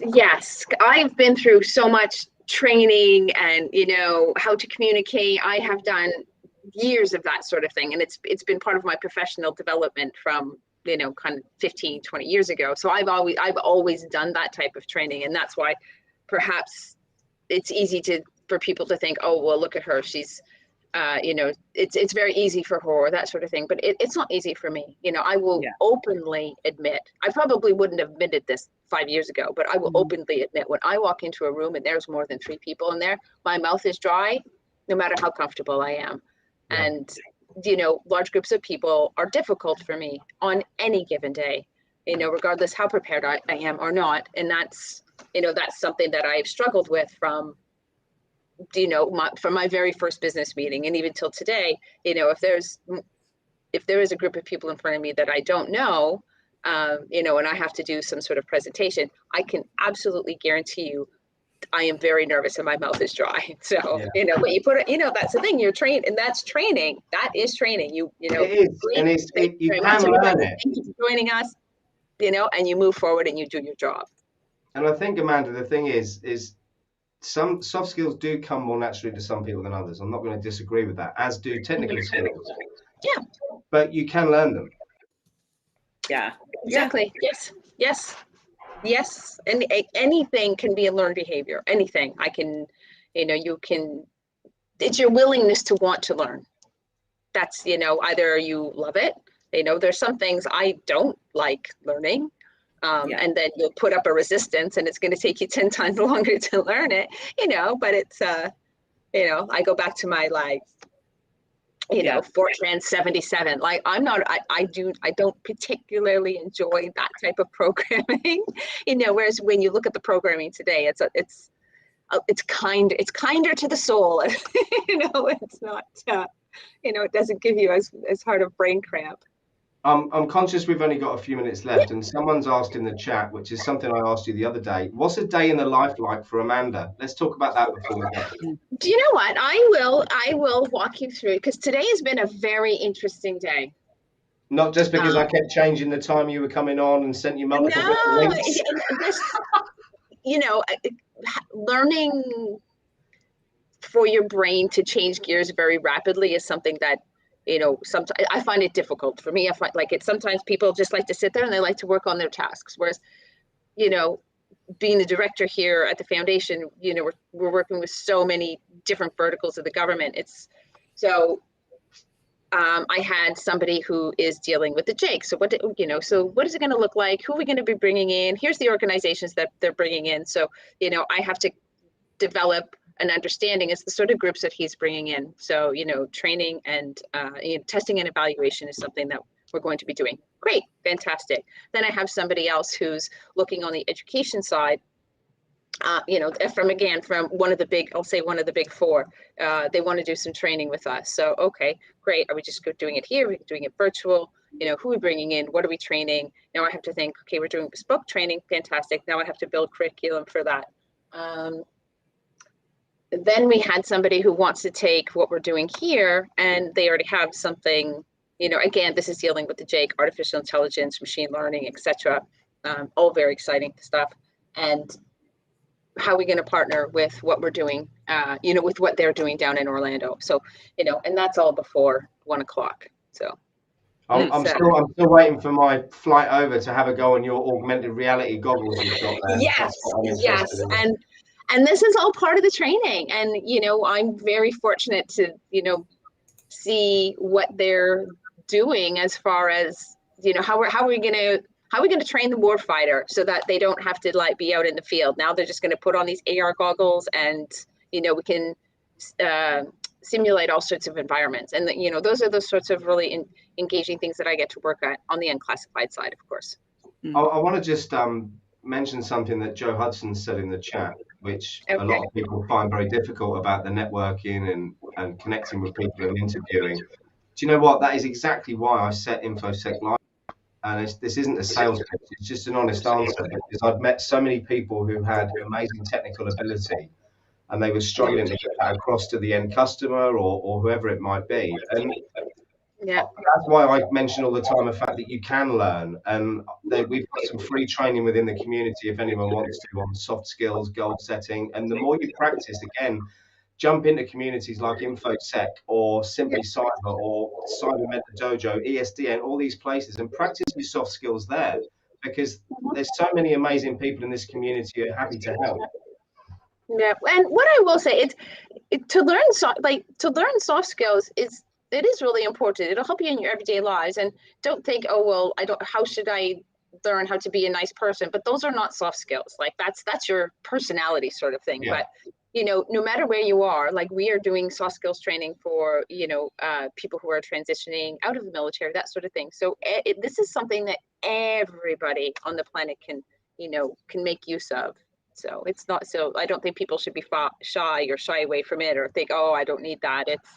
I think soft skills are really, really important. They teach you about how to deal with conflict and, not engaging, different types of behaviors that you should engage in, not engage in, being very cognizant, emotional intelligence, those sorts of things. So having those dry mouth moments where you're feeling those nerves, you can start to enjoy that if you're a little bit twisted and get some enjoyment from it. Because if you look back to the videos I started doing 3 months ago, every one I was like this. I was so angry. And my wife kept saying, "Why are you so angry?" It's because I found the whole thing so nerve-wracking. I hated it. Yeah. Now I can't shut up. Yeah. Well, that's knowledge is power, no matter what you're doing. So if you know that, and I say to myself, you're just nervous, and people don't know what you don't know. And that I think about that every single time I walk in the room, or because right now I'm really professionally stretched. I'm learning acronyms. I have no idea about acquisition processes, and it's dealing with the military and the DoD is a completely different ball of wax, and it's you have to. Sometimes they're talking about things and I'm like, yeah, I literally need to Google that in the meeting so I can keep up, Yeah, so welcome to my world, Amanda. It's like that every day for me. I'm conscious that we've run over time. Thank you so much for taking time to come and speak to us today. I love this community, that, and Jax, it's we'll have to hook up again. I'd like to learn more a bit about what you're doing. So let's do that. Amazing. Love that. Nice to meet you, Amanda. Thank you. Yeah, thanks, Jax. Have a great day, guys. I'm going to keep on watching. Thank you. Bye. Wow. I love that. I love that. Quick and fast. Aaron is very patiently waiting in the background. Aaron's been in the comments all the way through. He's someone who inspires me every day. Let's get him on. Aaron Lax, introduce yourself and tell everyone a bit about you. You're muted. I'm not the only I didn't want any echo. Sorry about that. So, hi, Aaron. Hey guys, nice to meet you, Jax. Simon, what's up? Good. Come on, tell everyone a bit about Aaron, because you inspire me with your content every day. You look at things from a different angle other people do. So let's hear a bit about Aaron and what you do. As of right now, I am a system administrator for an engineering firm. In my background, I started basically at the age of 13 around managing servers, Linux servers. Moved into Windows servers around 20 during school. From after school, I was a senior developer for the Supreme Court of Arkansas. And then after that, I came to this engineering firm in which we do government contracts with 14 different states. And yeah, we have some large contracts that we have to handle. And basically, my day is servers and security entirely. If you follow me, like Simon and I follow each other quite closely, you'll see that I keep an eye out on any vulnerabilities there are, all vulnerabilities, vulnerability analysis. I've done pen testing, of course, in my background. Had to do that because I developed in the entire, basically the case management system for the Supreme Court.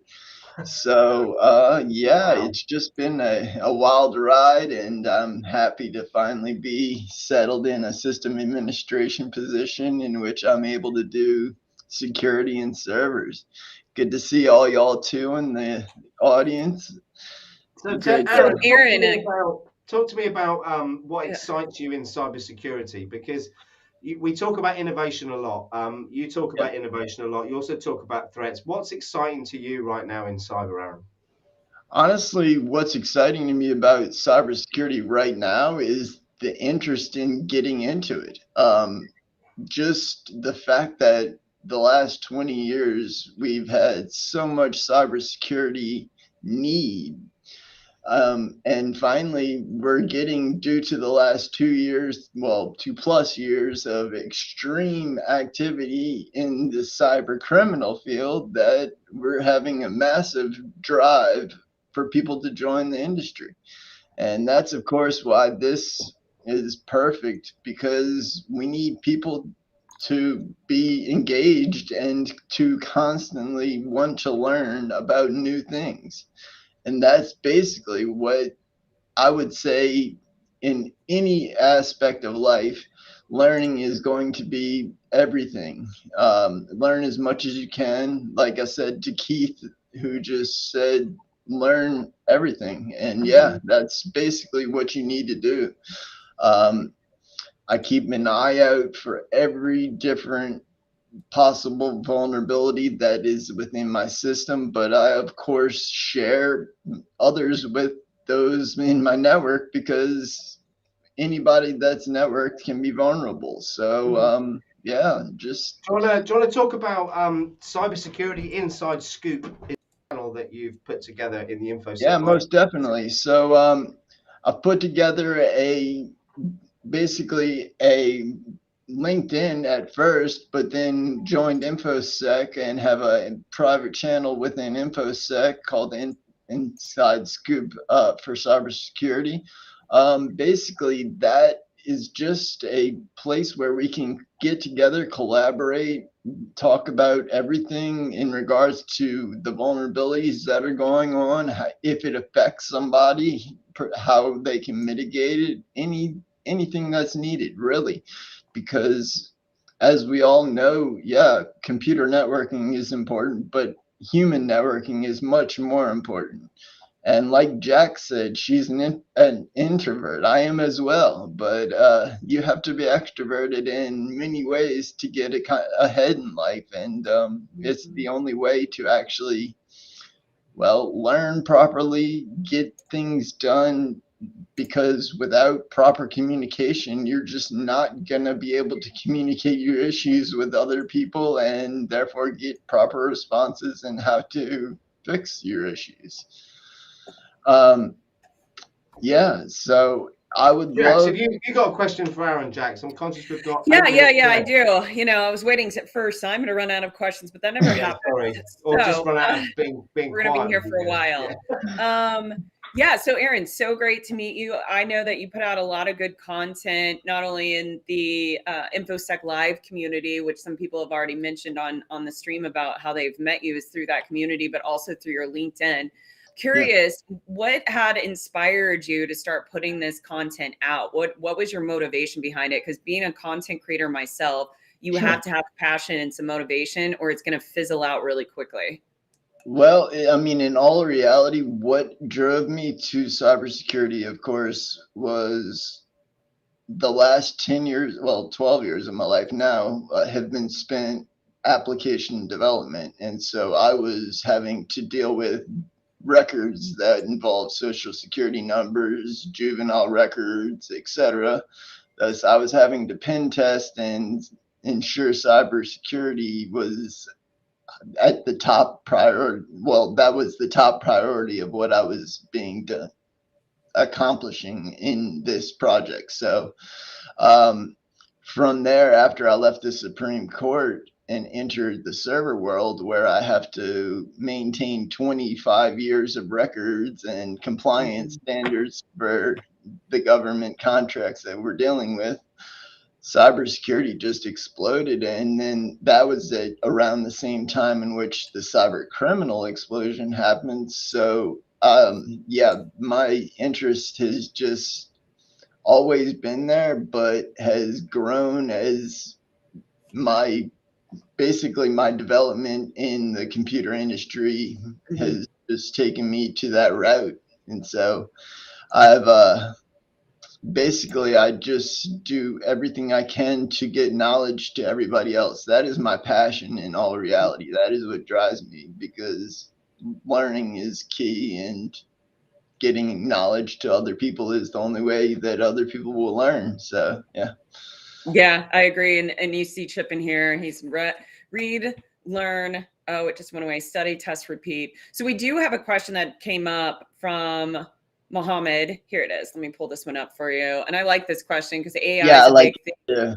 Yeah. What's your thoughts around AI in the cybersecurity space? Like, where do you see it going, the impact that it's going to have, and maybe the threatscape and how we're going to have to better secure those environments?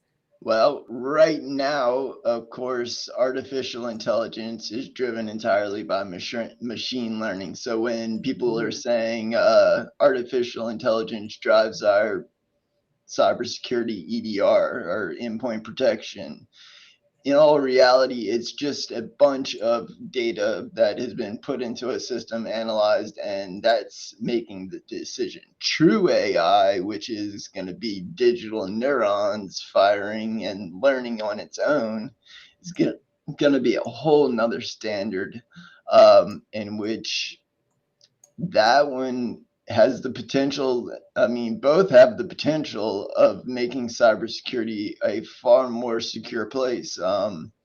However, the quantum world, which was mentioned in another video, that's a scary proposition for current cryptology and cybersecurity.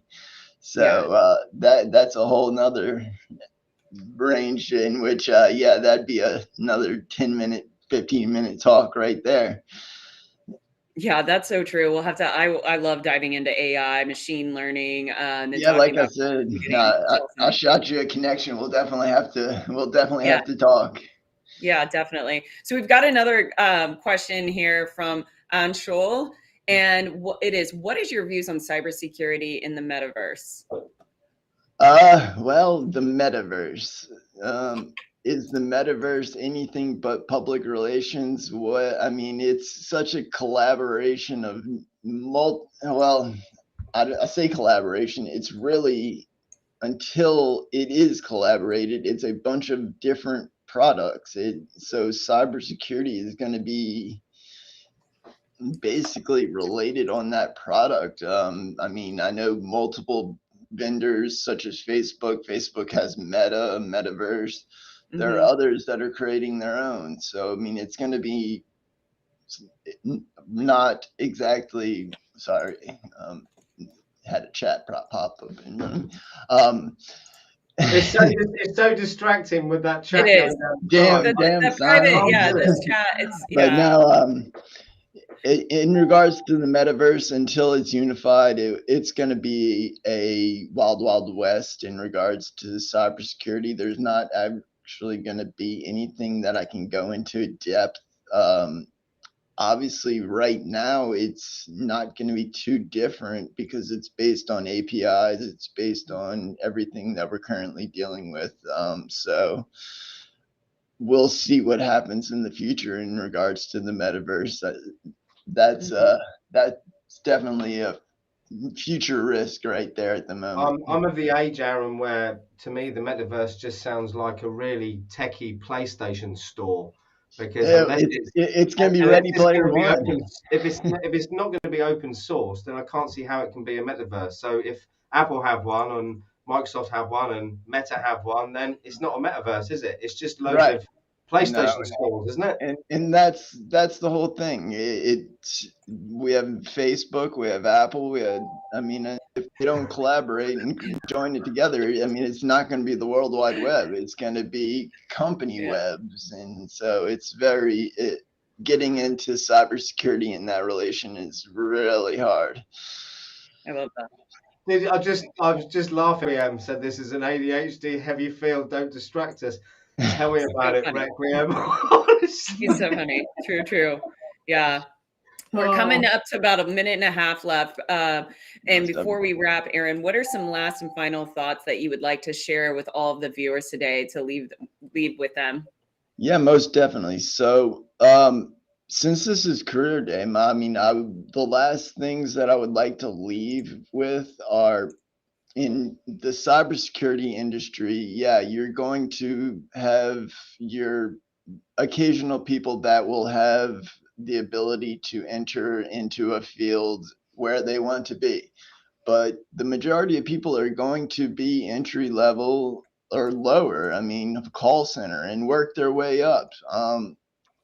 In all reality, my suggestion to people is get into the place you want to be, learn their systems, talk to people, network, and grow from there. If you don't like it in a year, in 6 months, well, I would say a year for your resume. I think it's a valid point, Aaron, because I thought I wanted to be a pen tester, and when I actually found out what that job is every day, as Requiem pointed out, the ADHD thing. I sit down and do that for long enough. So I'm conscious that we're out of time. Aaron, thank you so much for your insights as always. Please connect to Aaron. I've put his LinkedIn profile link in the chat, so please connect with him on there. Thanks for your words. Definitely. And Aaron, feel free to reach out anytime. Soon, yeah? And Jax, great meeting you. You as well, Aaron. Thanks ever so much. See you soon. So it's been crazy wildfire, and we're now on to what I would say is one of the ones I'm most excited about today. And our next guest is a bit of an action man. He's a best-selling author. He's lots of amazing things, and I'm going to do him a disservice if I try and do the introduction. So I'm going to do what I'm very poor at and shut up, and bring on Christian Espinosa to do the introduction. Hold on. I got a song for this. You guys, can you hear it? Can you hear it? Love it. Christian, thank you so much for joining us. You're welcome. Welcome, Christian. Happy to be here. It's so thrilled to have you here. So please tell us a little bit about yourself, Christian, before we get launched into what you're here to talk about today. A little bit about myself. Well, I've been in cybersecurity for almost 30 years. I used to be in the Air Force and did information security back then, or information assurance. I've been a defense contractor. I've been a freelancer. I've done training. I've probably trained over 10,000 people teaching cybersecurity type boot camps. I've been a pen tester. I've kind of done the whole gamut of cybersecurity. I started my own company, Alpine Security. I sold my company in December of 2020 to Cerberus Sentinel, so I currently work for them. And I wrote a book about my experience with my company, my entrepreneurial journey with high IQ, low EQ people that are predominant in our industry. And I feel like that's the reason we're losing the cyber war, is a lot of the intellectual bullying and posturing and gatekeeping and poor communication and collaboration. So part of my mission is to help bring back the emotional intelligence into our industry. Amazing, Yeah. thank you. And the other Yeah, I thing love I your want to mention, book. can I just mention thank quickly you. about the book is that I understand you might even have a few copies of that to give away today as well. I do. I have 20 copies to give away. Yes. Well, let's start the feeding frenzy. If you want a copy of the book, drop it in the chat now. There we go. Yeah. What are they going to drop in the chat? Book? Well, What are they going to drop in the chat, I'm just going to pick the ones with the most intriguing comments. I thought. Oh God, it's going to blow up. We need to have some guidance on this, like a parameter or something. It's just going to. Well, okay, like, YOLO. It's going to be the top 20 best entries for why you should have Christian Espinosa's book. So, what is the most important reason for getting this book? If you get it right, you get a free copy. Okay, so and then put in like hashtag book so we can actually find your entry. That one's for me, so it can be a little bit more organized. So hashtag book. Yeah, that would be great. Brilliant. So, Christian, do you have a formal presentation to go through today, or? I do have a presentation. I don't know how formal it is, but I have a presentation, and I can go through it, and we can do some answers and questions and answers at the end, or we can do it as we're moving through. Whatever. From my point of view, I have to sit here with my hands in my pockets, so I don't speak or press any buttons. So I'm going to leave that answer to Jax. All right. Well, I can bring it up here. I've got it ready to share, and if people have a question you want to interject in the middle, that's cool. I'll keep us on track time-wise, not a problem. I know I've got about 57 minutes left roughly. Lovely. Or so, 6. Does that work? Yeah, if you do your screen share, I'll then allow that and pop it up on the screen for you, Christian. Super, and thanks for the intro, Jax. When my hair was shorter, I used to look like Ivan Drago back in the day from Rocky 4. Oh, that's awesome. Yes. I'm in Toulouse now, and I haven't had my hair cut in like a month, so it's getting cut off. Funny of all songs that I picked. Yeah, that was you. Yeah. Awesome. Okay. All right. So I've got something sharing here. Hopefully you can see the screen share. There we go. Perfect. Can everybody see that? I can't see anybody else but my screen share or my presentation. Yes. So if you have a question, just interject. I'm just gonna turn mine off and get out of here so I don't interrupt. Okay. All right. Super. So why are we losing the cybersecurity war? That's what I'm going to be chatting about here, and this kind of goes along with the last presentation or the last discussion with Amanda about soft skills a little bit. So the focus on this is really about emotional intelligence and why I feel we're losing the cyber war. So if you had to choose between laundry detergents, would you choose a laundry detergent that got your clothes like super clean, like the whitest of whites, or would you choose a detergent that made your clothes smell awesome? The popular choice might surprise you. Over the past couple years, during COVID and everything, I've been traveling to Ireland quite a bit. I was dating a woman in Dublin area, and I stayed in a lot of Airbnbs. One of the last Airbnbs I stayed at had this laundry detergent that made my clothes smell like awesome. So awesome, like even if I was at the grocery store in Dublin, with people wearing masks for COVID and everything, I actually had people come up to me and say that I smelled great. And it's nice to get a compliment from a stranger. It feels really good if they tell you how awesome you smell. So it's got me thinking about laundry detergent. So I'm very curious about things. So I did a lot of research on laundry detergent manufacturers. And one of the things I discovered is one of the leading manufacturers of laundry detergent spent millions and millions of dollars trying to figure out how to come up with a formula that made clothes cleaner than anybody else's.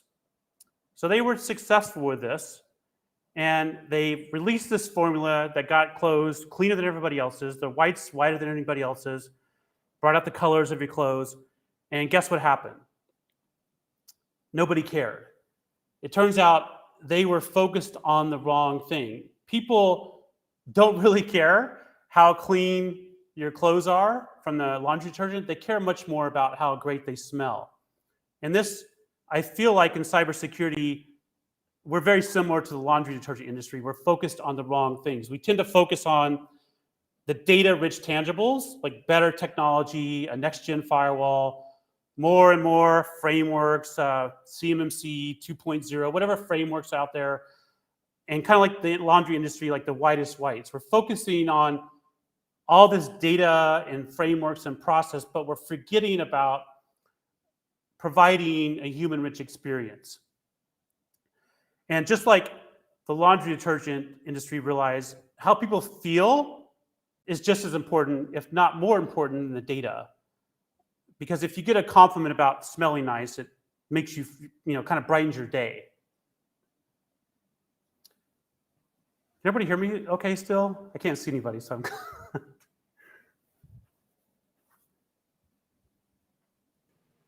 Yeah, you're good. I can still hear you. Everybody's good.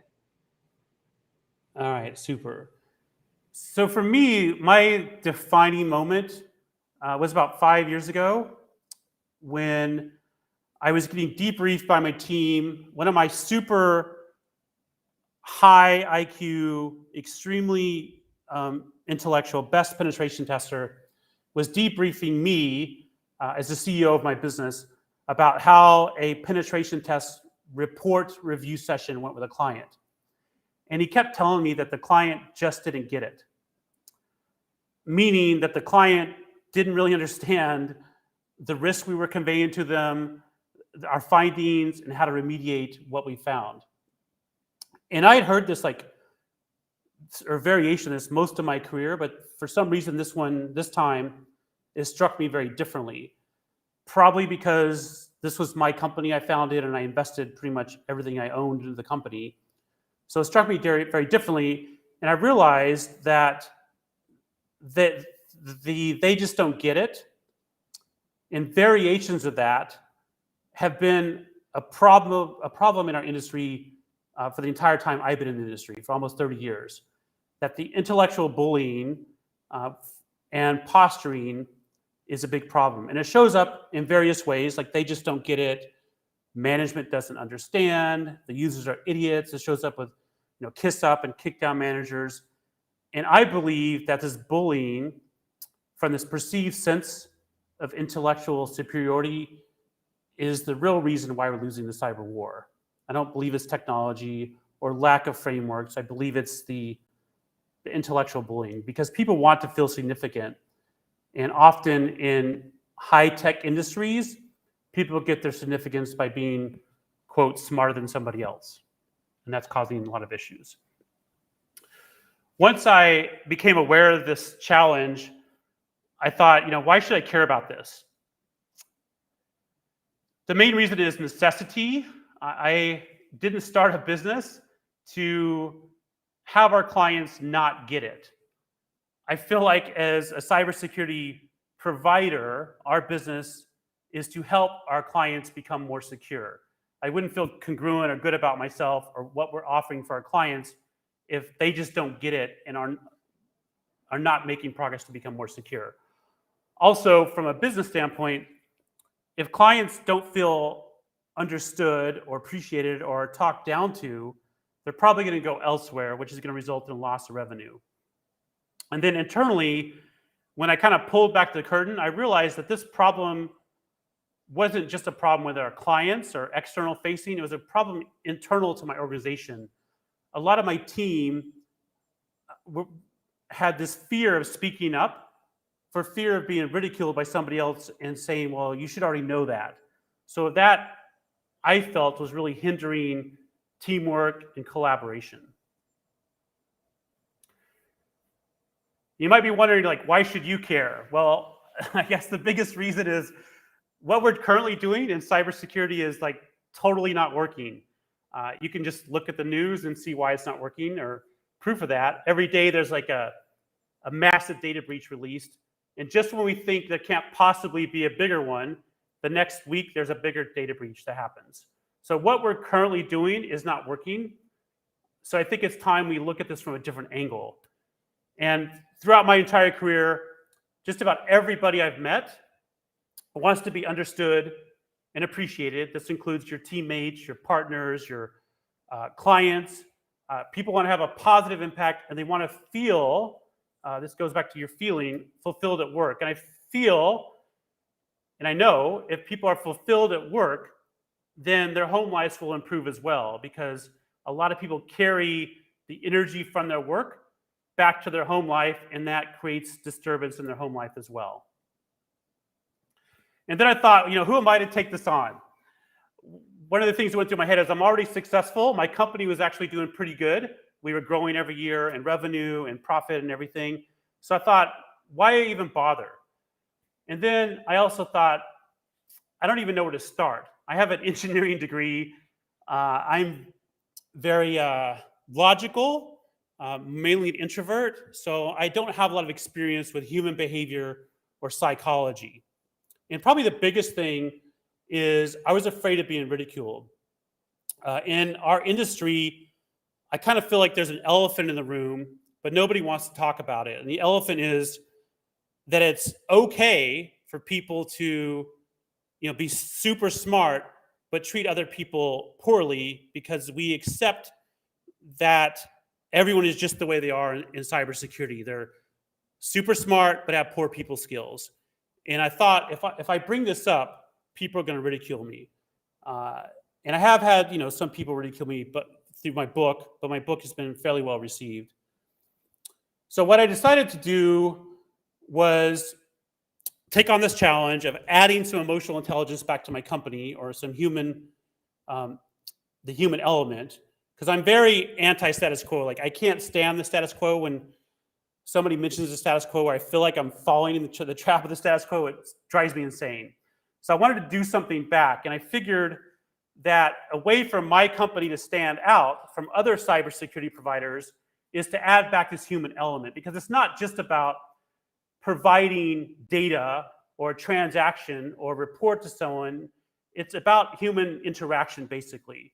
It doesn't matter if they're a client, your boss, your peer, you're interacting with people. And I felt like if I brought that human element back to my company, it would improve my company. And when I actually looked at all the problems I had in my company, 99% of them, probably closer to 100%, were a result or were caused from a lack of people skills, not a lack of technical skills. And I felt like if I can improve an emotional intelligence or people and life skills, that this wouldn't just help me professionally, but it also helped me personally, because we deal with people on a daily basis. So how I made this shift, after working on various things in my company over a 5-year period, I did emotional intelligence training, how to have crucial conversations, productivity training, team collaboration training. I did all these different things in my organization, and what worked, I distilled down to 7 core concepts that I call the secure methodology, and I write about this in detail in my book. I call it the secure methodology because I think most of the problems we have in cybersecurity because we feel insecure inside. So the idea is this methodology will make you more secure with yourself, because if you're insecure, it results in an intellectual bullying, because you always have something to prove. Quick So question. Yeah, go ahead. I want to make sure, are you supposed to still be on slide 1 right now, or are you I'm just making sure you're not moving slides and we haven't seen it. Oh, I've moved slides. Yeah, I'm on slide. Okay. Now we see it. Yeah, because it's not full screen. So I see you on slide 10 now. Oh, okay. Was it on slide 10 before or just now? No, you were still on slide 1. Oh no, okay. Yeah, I went through 9 slides. I was too busy staring into your eyes, Christian, to notice. Sorry. I know. It's not, we can't fully see. Can you make it a full presentation so we can see it? Or yeah, that's what I did. And like right now I'm on slide, I don't know what slide number it is. I'm on how I made the shift. Yeah, because now some of the slide is cut off, because you enlarged the slide, so we can't see all of it now. It's kind of cut off. Okay. It's okay. We've had technical issues all day, so you're not getting it's a restream issue rather than a guest issue. So I'm going to absolve responsibility and blame the provider. It is. Can you see it like this? You can Or- see, but it's cut off because you zoomed in. Oh, I see. Yeah. I see. Yeah. So maybe I just do it like There this. we Is that go. cool? Perfect. There you go. Yeah. All right. Well, I'm glad you said Perfect. something because you missed all the best slides. Yeah. I'm just Oh, kidding. man. I don't need the slides. I think people like visuals though. Yeah. Cool. All Yeah, right. So I'm I think gonna. your content's awesome. Okay. Okay. So if it switches up again or cuts out, just let me know. I can actually see you now. Absolutely. So. All right. So I'm going to go over each of these 7 steps briefly. They're all covered in my book in great detail. I'm going to cover a definition for each of them, a symptom that you may need some improvement in them, and how it ties to cybersecurity, and also give you an activity that you can do to improve. So the first step is awareness. I think everything starts with awareness. And awareness is knowledge or perception of a situation or fact. Can you see the awareness slide? Yes, you're good to go. I see it now. Yeah. All right, super. So a symptom that you could use some improvement with awareness is if you find yourself judging somebody else. Like with my highly technical engineer, when he said they just don't get it, that's a lack of awareness. If he had awareness, he would realize that it's his job to make sure they get it. Otherwise, they're not going to be secure. Also, during the conversation, he would have picked up clues that they're not really picking up what's being delivered. So an activity for awareness is to really listen, like actively listen and ask better questions. In general, you want to avoid why questions, because why questions often put people on the defensive. So what and how questions are better. Something I talk about in my book a fair amount is NLP, or neuro-linguistic programming. With neuro-linguistic programming, basically we have programs that we run in our brain and we don't even know. They're just patterns. And a lot of those programs we run don't serve us. They're really like malicious, like malware. And often, if we have a pattern that runs frequently, it's what's called a strong neural pathway. And that's like a default behavior.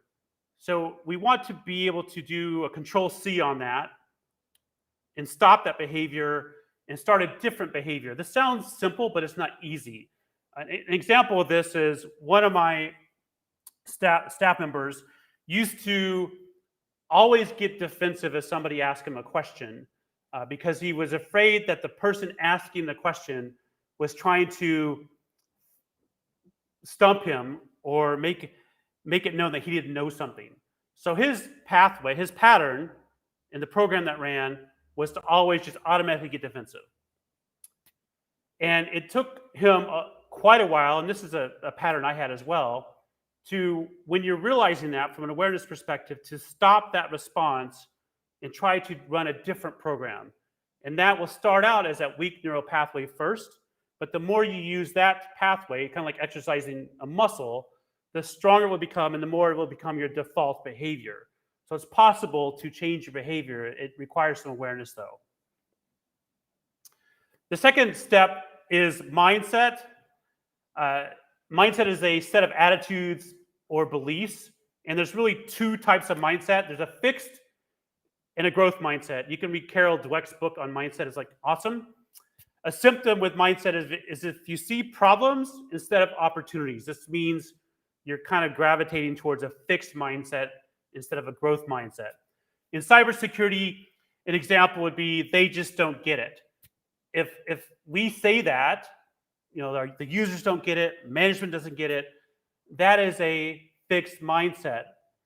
If we looked at that through a growth mindset lens, we would think, well, they just don't get it, but how can I change my behavior or communicate differently so they can get it? And I also hear this a lot in our industry is, I'm just not good with people. That is a fixed mindset. And that is a limiting belief. I've had many people tell me, I'm just not good with people. And why do I have to get better with people? I just work with a computer all day. And I'm like, well, do you have parents? Do you have a spouse? Do you have children? Do you have friends?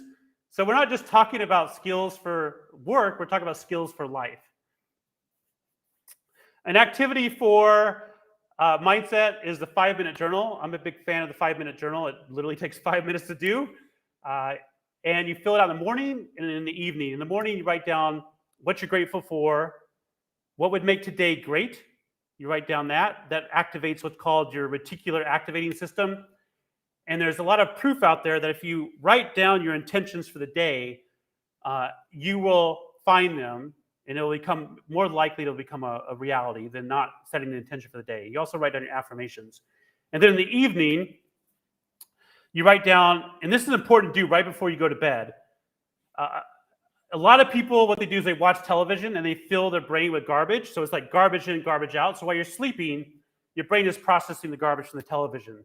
So it's important right before you go to bed to write down 3 amazing things that happened today, and then specifically how you could have made the day better. So that gives your brain a problem to work on while you're sleeping. And this is much better than filling it full of garbage from the television. Here's just a couple examples. I'm not going to go through all these. Just some examples of fixed versus growth. Fixed, you would say failure is a limit of my abilities. Growth, failure is an opportunity to learn. Fixed, I don't like to be challenged. Growth, challenges help me grow. Fixed, feedback and criticism are personal. Growth, feedback is necessary and constructive. Step 3 is acknowledgement, and I have these 7 steps. I recommend you do them in order, but you can do any of them to work on. Step 3 is acknowledgement. And this is recognizing someone through words or actions, and it needs to start with yourself. One of the challenges I had as a leader is I didn't acknowledge people enough in my team. And what I realized when I reflected on it is I never acknowledged myself. I would do something like an Ironman triathlon, which is fairly difficult. And as soon as I finished, I would be like on to the next thing. I wouldn't even take a moment to like say, wow, that was pretty cool. I'd automatically be thinking about the next thing. And like I checked it off, checked it off my list. So I realized that if I couldn't acknowledge myself as a leader, I would have difficulty acknowledging my staff. And there was a big shift I had to make. A symptom of this is if you're quick to notice mistakes and slow to notice great work. In cybersecurity, this is a major problem, I feel like, because the odds are against us. The cyber criminals have it much easier than the good guys, basically. We have to get like 1,000 things right. So there's 1,000 systems to patch. We have to get them all patched. If we miss one, the criminal can get in through that vulnerability. And what we do, though, is we often focus on the thing we got wrong versus the 999 we got right. And one of the studies that I think is relevant here is by swimming pools and when somebody mops, they put up signs that about not falling, basically. They did a study, and they had 2 different signs. And one of the signs said, wet floor, don't slip. Another sign said, wet floor, caution, wet floor, walk carefully. Guess which sign caused more people to slip? The one that said don't slip, because we're focusing on the behavior we're trying to avoid, which actually creates the thing we're trying to avoid. So with cybersecurity, we should be focusing on what we got right versus the things we got wrong. For acknowledgement, an activity is to start a conversation with something positive. And this needs to be genuine, so if I don't like the color green, I shouldn't say, that's an awesome green shirt you have. It needs to be authentic and genuine. I'm gonna try to start a conversation with something nice. And from an acknowledgement perspective, it's important to acknowledge somebody in the way that they want to receive acknowledgement. Some of you may have heard of the 5 love languages. That concept has been morphed into the 5 languages of appreciation in the workplace. And it's important to acknowledge somebody in the way that it resonates with them. And it's not typically the way that it resonates with you. So for like me, I value quality time and acts of service. But like one of my partners in the past valued words of affirmation. So I rarely said words of affirmation. I spent quality time with her, but it was a big problem because she did not feel appreciated because I wasn't showing it in the language she valued. And this is the workplace too. Some people may like a gift. They may want a Starbucks gift card. Some people may want quality time. You go to lunch with them. Some people may want words of affirmation, just to say, hey, awesome job in that report, or write them a letter of recommendation. Some people may want physical touch. Today during COVID, it's a little bit difficult. It may be a fist bump or whatever, an elbow tap, but you can still do something at the workplace. And some people may want an act of service. So you can help someone clean up their office, as an example. But just remember, it's typically not the same as what you value for somebody else. Step 4 is communication. Communication is a massive topic. I'm just going to cover a little bit about it, though. But I'm a believer that the meaning of communication is the response you get. So if you're not getting the response you are after, the ownership is on you to alter how you communicate. A lot of us just keep repeating ourselves over and over and over and expecting a different result. I remember a long time ago, I was in Italy at this ice cream shop, and there was an American trying to order an ice cream from an Italian. The Italian didn't speak English, and the American didn't speak Italian. So what happened was the American just kept ordering in English, and when the Italian didn't understand, the American just kept increasing the volume. And that didn't work. If the Italian didn't understand it at normal volume, yelling the same thing was ineffective. So it was valuable to try that maybe for the American, but it didn't get the response that person wanted. So you need to take the ownership of communication, alter how you communicate. And with cybersecurity, we have a massive problem here because we have so many freaking acronyms, and we're tested on the acronyms. So if you go take the Security Plus, for instance, there's 4 pages of acronyms. So not only are we adding more acronyms, we test people on acronyms, and then when we get in the industry, we only talk in acronyms and wonder why nobody else can understand us. And with my engineer that said they just don't get it, again, if they're not getting it, the ownership should have been on him to alter how he was communicating.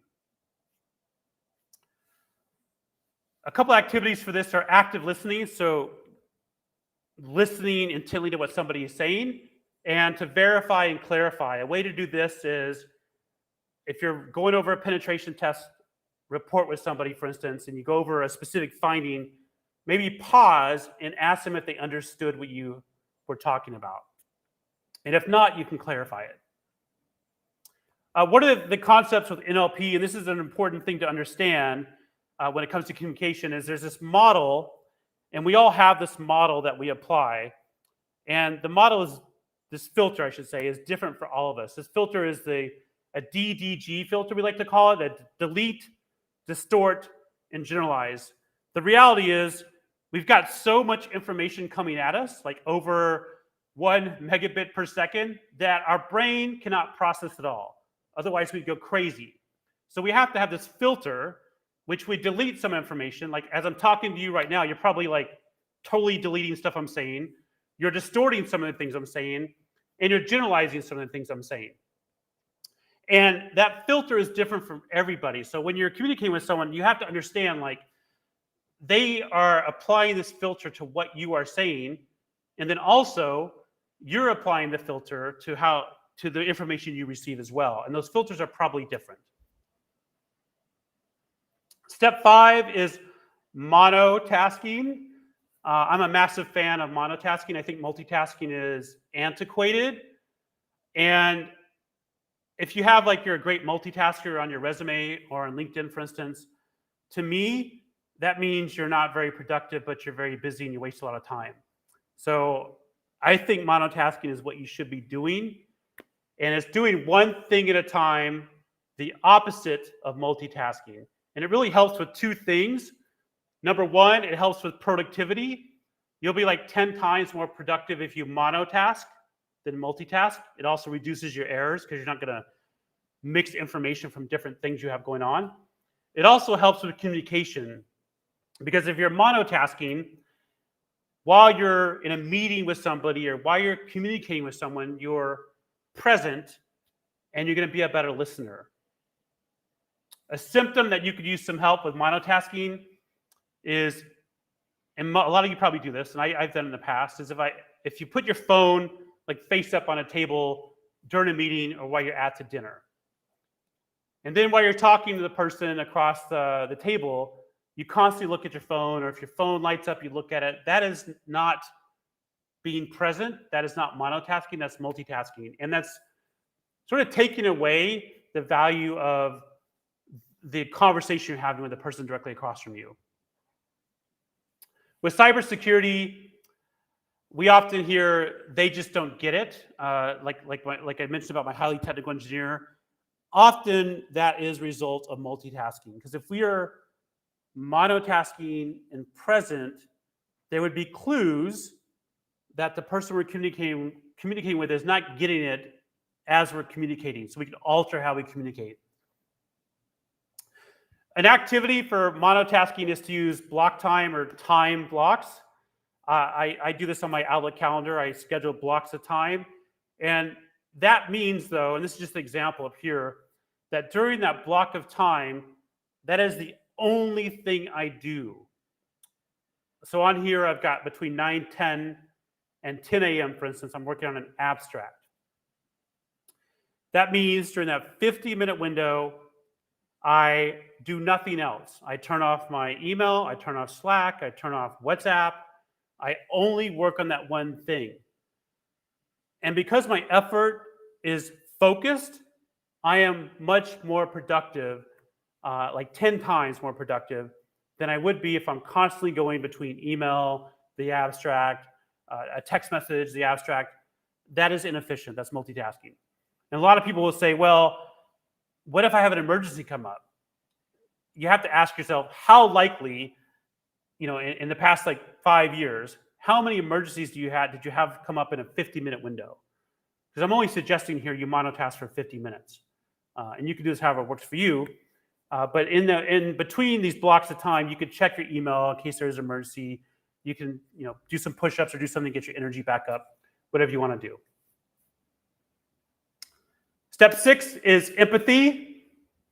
Empathy is extremely lacking today. I think we like to focus on everybody's differences versus the similarities. We all have the human condition in common, but we've been brainwashed through media and everything else to have this look at our differences. So these are the vaxxers, the anti-vaxxers, the liberals, the conservatives. We hear this all the time, and we do it in cybersecurity as well. Empathy is really about perspective taking. Can I take the perspective or step in somebody else's shoes? With cybersecurity, if we use phrases like "at least," that is not an example of empathy. So somebody has ransomware, we say something like, at least the ransomware only hit 50% of your systems. That is not empathy. And this shows up, again, when we focus on the differences. So we like to, it's cool to have a subculture and everything with cybersecurity. We like to say we're a subculture. We've got this special language. We've got all these things where, the geeks or whatever. But that creates a division. And cybersecurity is no longer really a subculture in my mind. It's really mainstream. You can't go a day without hearing about cybersecurity. And most people you talk to have heard about cybersecurity. So it's not like this underground subculture anymore. And we need to look at it from the perspective of other people. Instead of, I'm an engineer, that's the sales team, I'm technical, they're non-technical. We need to look at it from the perspective of other people. And a way to do that is to use inclusive language. So figuring things out together versus creating more of the divide.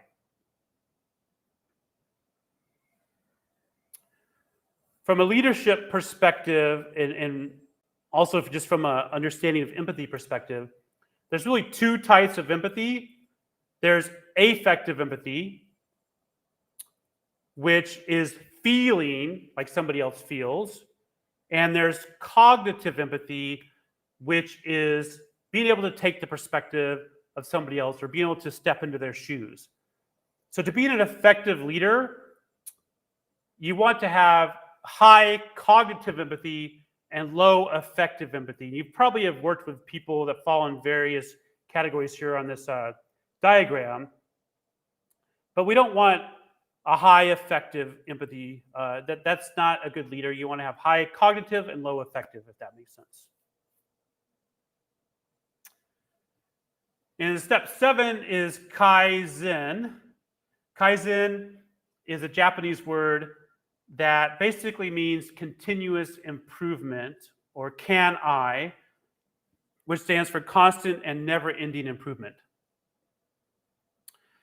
An example with Kaizen that you could use some improvement in that area is if you have the same problems this year as you had last year. In cybersecurity, we have the same problems this year as we had last year, as we had the year before, and the year before. We're not getting better. We think we're getting better, but we're not getting better because the proof is in how many companies are breached.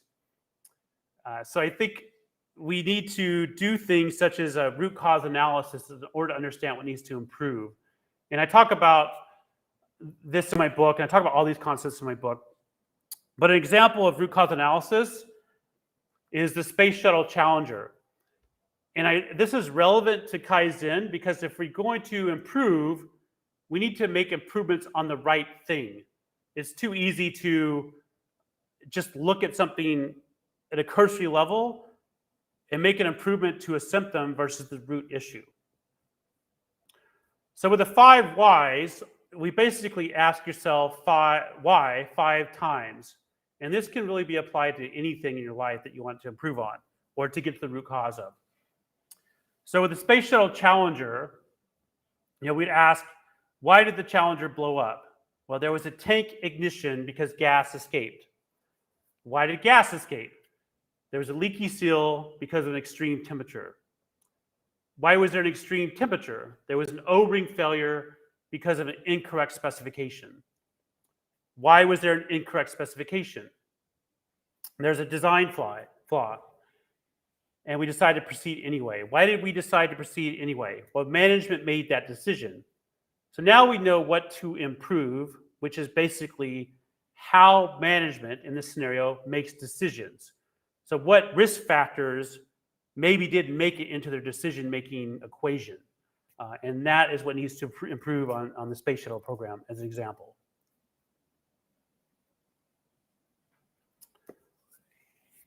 So after I successfully implemented these 7 steps and the concepts I've been talking about in my company, I had some aha moments. And and I wrote about this in my book, probably the biggest aha moments was that I used to be part of the problem. I used to be contributing to the intellectual bullying, the talking over people's heads, the saying that they just don't get it. I was part of the problem in the past.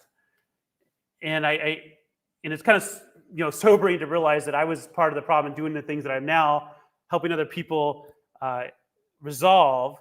But it's also like I didn't have the awareness, like which I talk about in step 1. And I think a lot of people say knowledge is power, and knowledge is powerful, but knowledge is pretty much useless unless you can do something with it. I talked about the diagram where we have the strong neural pathway and the weak one. Knowing that is great, but being able to make the shift is what matters. And that is not easy. Like me, even today, I catch myself running a program in my brain that is not serving me. It's not serving the person I'm having a conversation with. And sometimes I can't stop it, almost. It's like really hard. So I have the awareness, but I can't change the behavior. I'm getting better at it. Like I've been able to do that Control-C and run a different program. But it's a very challenging thing, especially if you've ingrained a behavior over a long period of time. One of the other outcomes that came from helping my team with this emotional intelligence is that I slept better and had less stress. I used to be very stressed out when I had my company, And I was primarily stressed out because I was afraid if one of my engineers or analysts was talking to a client, that they would make the client feel stupid, or talk over the client's head, or not make the client feel understood or appreciated. And I would get a phone call. And like I said before, 99% of the problems I had in my organization and throughout my career, really, if I look back, were not a result of a lack of technical skills. I think technical skills are important, but they're easier to learn in some cases than the emotional intelligence or the soft skills that I heard somebody else say before. So once my engineers learned these soft skills or these people skills, I was able to sleep better and had less stress. I also realized that, as successful as my company was, we were at a glass ceiling. They call it a glass ceiling because you can't see it, but it's holding you down. Once we added the emotional intelligence into our organization and into our dealings internally with each other and with our clients, a lot of our clients shifted from transactional to a relationship. And when we had a relationship, that meant our clients wanted to stay with us, basically. So instead of like doing a one-time project, they became annual clients, which increased our revenue, and it made working with them much better as well.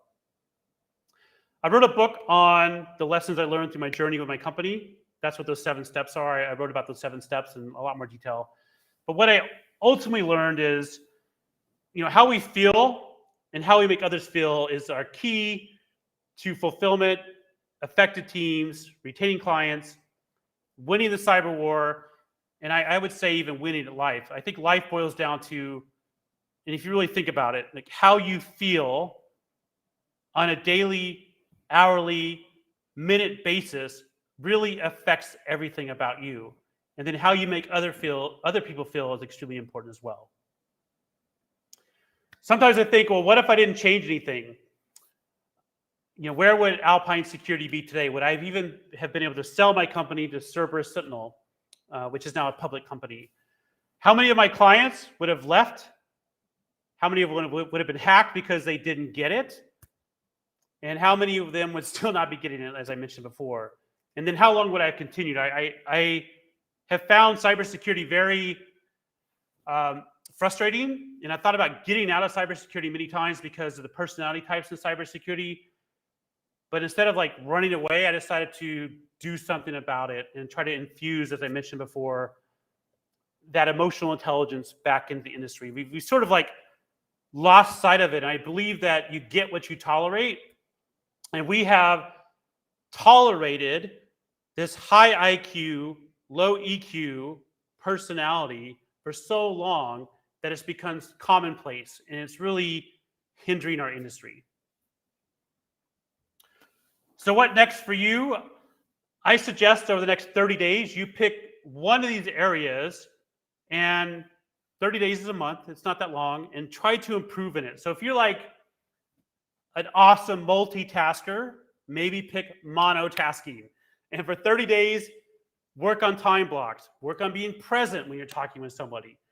Try to make that shift. And then after those 30 days, see like what was the change?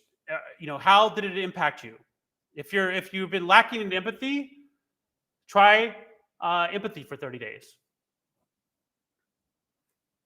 So what now? I'm giving away 20 books, but you can also purchase my book on Amazon. There's my website, and there's how to contact me. And you can connect with me on LinkedIn as well.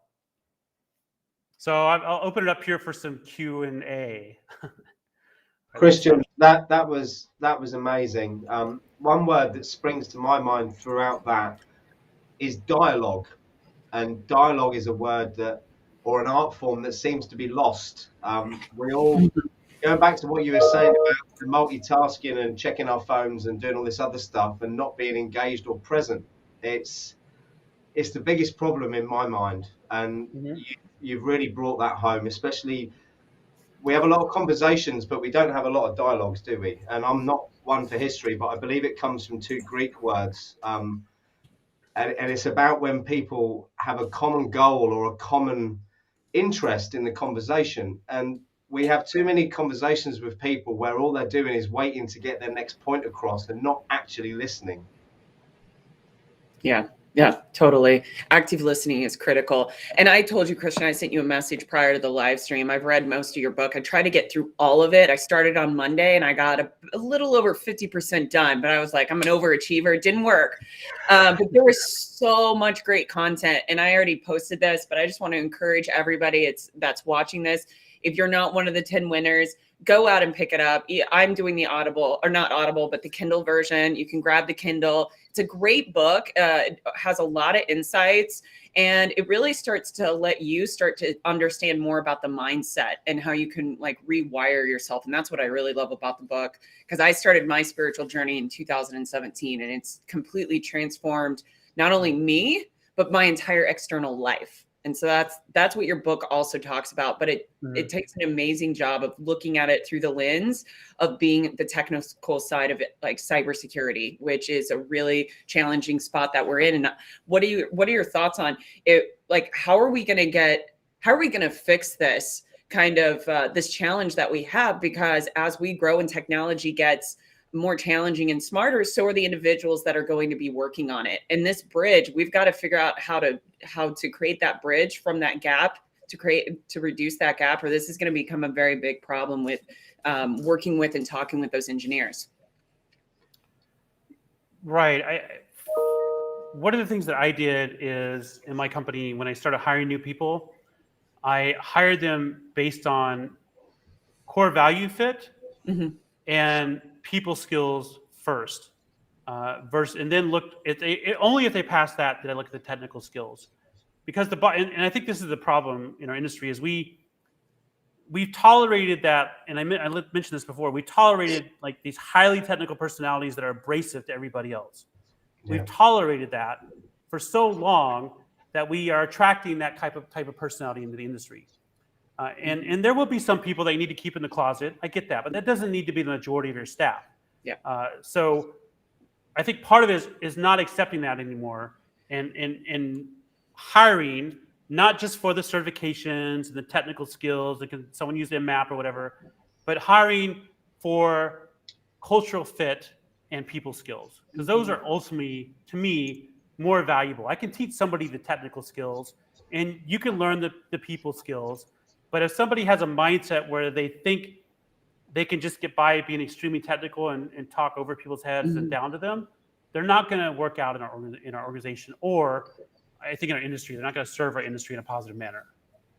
Yeah, it sounds like what I'm hearing you say is it's going to be very much leadership driven on how they want to develop their culture within that organization, of how they want to hire people. And I think, and you talk about that in your book, and I love that approach of like addressing the soft skills, looking at their EQ first, and then going into that technical side, because you look at intellect and you look like aptitude, you also look at their passion first. And that's critical, because if you have the passion and the intellect and the aptitude, you can make it in this field, but you can develop the technical skills, but it's really hard to develop those interpersonal and EQ skills. So I'd like to pull up some of these questions, because I know some people are. Can I just jump in quickly? Oh yeah, go ahead, Simon. Yeah, so I was like, I have something to say. Well, it's only because I see something in the chat and it's really relevant to where I've been in the past, and it's Kerry actually who said it's easier said than done, pretending to be confident and putting on that mask. And if you haven't done it before, it can be really, really hard. But I'm telling you now, Kerry, you can learn it. I went from being a multimillionaire to an absolute bankrupt, drunkard loser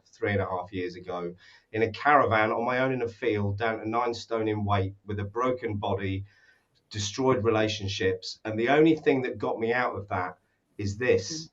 And stopping drinking was probably the biggest step towards that. But the main thing was about reprogramming the way my brain works. And I have, and it is still a work in progress.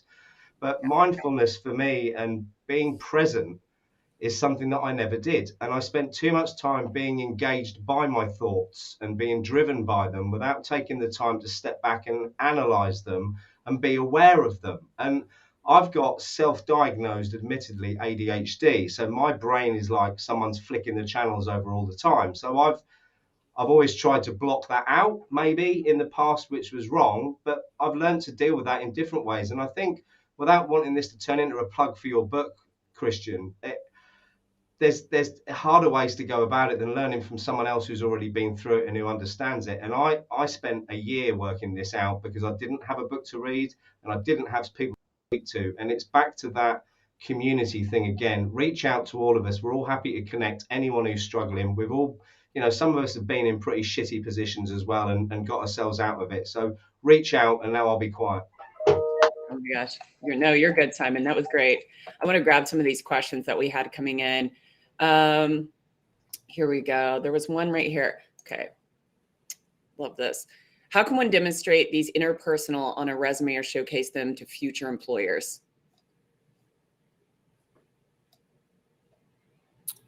So the way I look at it is a resume is, the whole point of resume is to get you the interview. So whenever you're trying to get a job, you have to look at the company, what they're asking for, the job description, and try to tailor your resume to get the interview. And then once you get the interview, you can demonstrate those interpersonal skills. It's very hard to do that on a resume. If there's a way to weave in there how you resolve some challenge that was related to communication or teamwork, I think that would show some interpersonal skills. Like with me, I typically, if we interview people, I ask them for a scenario where it was a difficult conversation, how they navigated that. I'm a big believer in the book Crucial Conversations. If you haven't read that, I highly recommend it. But if there's crucial conversations you've had in the past where the stakes are high and emotions are very charged, and you're able to navigate that, if there's a way to write that into your resume, that'd be great. But like I said, I think that the whole point of the resume is to get the interview, and then you can really show your interpersonal skills in the interview. 100%. And I mean, that's the question, isn't it? Because lots of people we speak to are sending out multiple copies of resumes a day. Let's focus on that for a moment. My personal belief is less quantity, more quality on each one, but everyone has their own idea on that. What do you think, Christian? I think it depends on your strategy. I'm a general believer in the sniper approach versus the shotgun approach. I think if you have one resume and you send it to everybody and expect them just to get you an interview, your chances are okay, but you probably find something you might not get interviewed by the company you like. I think if you find something that's very interesting to you and you want that job, you need to tailor the resume for that that position. And that's fairly easy to do because they specifically list in a job description what they're looking for. And if you can tweak your resume that shows you have those things and you check the boxes, then you can get that interview, and that's where you can really shine. And you need to prepare for the interview as well. I as a person that hired a lot of people, if I got a generic resume that didn't have an email that said why they wanted the job and had misspellings and things like that, I just ignored it completely. If I got a resume where someone took the time and wrote me an email that said, I did this research on your company, here's where I'm a good fit, here's what I bring to the table, I just got the military, I don't have all these skills, but I have these skills, that gets me interested in talking to that person further. Yep. Well said. I just did an interview stream yesterday, or a hiring process stream yesterday, and you're hitting everything on the head that the hiring. Hold on. Look, we've just had Keith jump up on there. Isn't that what a cover letter should be doing more than a resume? Well, I've had conflicting answers on that. So the recruiters I've spoken to said that the intro on your resume should be that cover letter. In paragraph tells you why you're applying for the job, why you're interested in that firm, and why you. But again, I might be wrong. I've only applied for 2 jobs in the last 30 years, so I'm not the best person to ask. I would do both. The cover letter is the kind of an antiquated concept. The cover letter is typically the email that you attach the resume to, or the system you upload your resume to, the comments. But I would do both because you have to consider the two might get separated. Somebody may download the resume and send it to somebody else, which we disconnected or divorced from your quote cover letter. So I would do it in both just to cover it. Yeah, I love that. All right. Before we get to the end, because we've only got 4 minutes left, we haven't really clarified how we're going to give these books away, have we? I feel like we should discuss this openly for a moment. Jax, any ideas on how we're going to choose the winners? I was going to do a raffle. We can put all the names, go through all the hashtag, because everybody put a hashtag book, and then some of them just did hashtag books, hashtag book, and some other information. And then we can put them in an automated little raffle thing, and then we can do that when we have our next guest come up. I can do that. And then at the end, we can announce it. Because I know Kimberly, she just posted too. She's done these before. So I'll reach out to her, and that's how they do it. So it's randomly selected. Is this Kimberly Can Fix It? It is. Kimberly Can Fix It. Thanks, Kimberly. She definitely can fix it. Trust me. She's awesome. Thanks, Kimberly. Christian, so with 3 minutes left, any parting words of wisdom? The parting words of wisdom. If you haven't read my book, you can read the book. I think that you can learn some stuff from there. There's some value in there. I think the ultimately, we all have room for improvement with people skills and with life skills, which I think people skills are life skills. And I think one of the things that I've struggled with in the past is brute forcing things, not working smarter, not, example, like tweaking my resume and taking feedback. So a lot of it just requires some reflection. I think it's important to, on your day and what didn't go right or what went right, to reflect on that so you can make improvements. So make the time for reflection, because I think the true change has to come from inside, and then the outside world will mirror your inside world. And that requires a lot of introspection and reflection. My favorite phrase at the moment is success is a mindset, not a destination. And I'm happier now and content now, and I'm poorer now than I've ever been in my life. So if you want to look at it financially, it isn't money that makes me happy. Quite clearly, I mistakenly chased money thinking it would make me happy, when really it was me who was unhappy, and I had to work that out first. And I think everything you're saying just reminds me that I wish I'd met you 4 years ago. Well, that's that saying, like, happiness is the choice, right?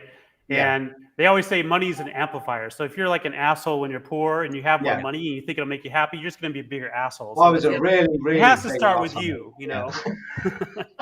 I think, well, maybe this time, if I ever get money again, I can do some good with it. And I think one of the things that we have to realize is that whilst we can't change what we've done in the past, we can definitely make amends for it by our actions in the future. And for me, if I ever do get wealthy again, I've got a whole list of things I want to try and achieve for people who aren't as lucky as me, because for me, I'm trying to make up for stuff that I've wasted money on before, perhaps, but we've all got our own reasons. Christian, thank you so much. Jax, any final words for Christian before we head off to our next guests? Christian, it was really great to meet you. I'll definitely be reaching out. This has really been awesome. I love your book. I look forward to finishing it, hopefully by this weekend. All right, super. Well, thanks for having me on, and thanks for all the work you put into this. It's awesome. No, thank you so much. It's only possible because of people like yourself coming on. Christian, thank you very much. We will turn you off the screen now and see you soon if I can find my mouse. There we go. Right. We are into the final 2 hours of the Thought It Was 5. It was actually 6-hour live stream special today. It was. Yeah. Simon's quick maths there didn't quite work. So our next guests are the two founders of an organization called Valor Risk Management. Greg Tomczyk is one of the founders, and he is someone I've met with and spoken with before. And his co-founder, Jeff White, will bring them on right now. They are here to tell us a bit about how they've got into the industry and a bit about what they do. So, Greg, can I get you to do the intro, please? You're muted. I love the fact it's not just me who forgot to. Everybody's come on muted. It's been great. No, this has been awesome. I'm glad we're keeping the consistency with Absolutely. Hi, Greg. It might be your settings, Greg. Yeah, maybe. Yeah. Jeff, can we hear you? Does your mic work? Yeah, should hear me loud and clear. Yeah. Hey, so Jeff, let me just do a caveat here quickly. We haven't met before, but Greg has told me that you've been unwell. So thank you for taking the time to come on, despite the fact you've been under the weather. Would you like to take a moment to not tell everyone about your illness, but a bit about yourself? Yeah, well, Greg is working out his technical difficulties. You'll probably hear he's a little bit more athletically inclined than myself, so kind of dive into that. So as you mentioned, my name is Jeff White. I'm the co-founder of Valor. Really excited to kind of just give a couple of key takeaways that we've learned through our kind of professional journey thus far. So my story, like many of these individuals on this call, didn't start in technology. I went to school for criminal justice. My original passion and thought process to become a federal agent, working in law enforcement, arresting the bad guys. Like many people, it didn't really turn out like we had planned. Graduated with a criminal justice degree. Ultimately, had to get a job. I needed to pay my bills. So that led me to work as a federal background investigator, contract investigator for a number of years. Still had that passion on my roadmap to become a federal agent. Kind of, I would say, probably of a 6-year tenure doing that with multiple different entities, traveling on the road. I was eventually able to kind of break the surface, and was able to get in a pipeline for a federal law enforcement job. Unfortunately, another sideline difficulty in my journey. Got a bad ACL injury. Led me to kind of going back to the drawing boards and determining, what next. I knew at that point in time, I was kind of hitting a barrier in my kind of growth story. I need to figure out, what the opportunity was, in my next endeavor. So always knew I had a passion in technology and an interest to kind of see how the nuts and bolts were put together, how things worked. That led me to going back to school again, because I didn't have enough time in the education sector. Got another degree in network security. I think one of my best, fortunes from that was taking an internship. You'll hear Valor and Greg and myself are going to be offering an apprenticeship program. They're going to be kicking off here soon. Yeah, excited about that. Definitely be a great learning opportunity. I myself took an unpaid internship for a PCI compliance organization, and didn't pay the bills. I was going to school full time, but ultimately allowed me to bridge the difference between what I was learning in the book and what was actually being done in the real world. So from there, graduated, trying to get my first job, maintaining professional relationships with individuals. I actually knew a guy in the DEA that got me on with my first IT job. So that will really stress the importance of relationship building. My time as a defense contractor, met him. Gave me an opportunity, not a great time. I worked overnight. My first IT job was from roughly hours 7 p.m. to 8, 9 o'clock in the morning. Doing that for a year and some change. Very draining. I still had passion for wanting to get into cybersecurity, but I didn't know how to break into it. Right. So, I kept knocking on doors and using my experience thus far. We've all had bad breaks. Really took that to work on the more nuts and bolts learning. Retail IT overhauls. That was my first IT job. Went to work for a managed service provider, small mom and pop type of IT MSP shop. Learned a lot more of the technical kind of know-hows and some kind of blends, flavors of information security. Continued my relationship with Greg. He's really been a pivotal mentor and friend to me. We had many talks at length. Was able to provide me the opportunity to earn my position with Cyber Defense Labs, my first cybersecurity position. And really from there, it's just been, a fantastic ride, working alongside a dedicated team of cybersecurity experts, really looked to by, board of directors and C-suite business leaders towards, helping them guide, secure the business and ultimately secure their most valuable assets. So that's a quick rundown. I by no means took no direct shot, no direct shoot to cybersecurity. I had to pivot and navigate and try to, leverage relationships to get where I am now with it, working alongside Valor and helping businesses. And that adaptability, Jeff, is key, isn't it? And the learning that you have to pivot at the right time is also crucial so you don't stagnate. So thanks ever so much for sharing that journey with us. Greg, I'm hoping your microphone is working now. Nearly. Is it working? Come on, Greg.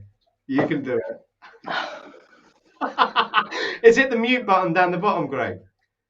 Is it the mute button at the bottom? Can you hear us?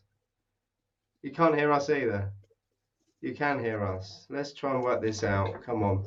This is what live events are for, Greg. We're meant to be having like that. Oh, man. Hey, Greg. So did you go into, I'm trying to see if maybe Did you go into your settings and then click audio and then just verify that you have your audio input and everything?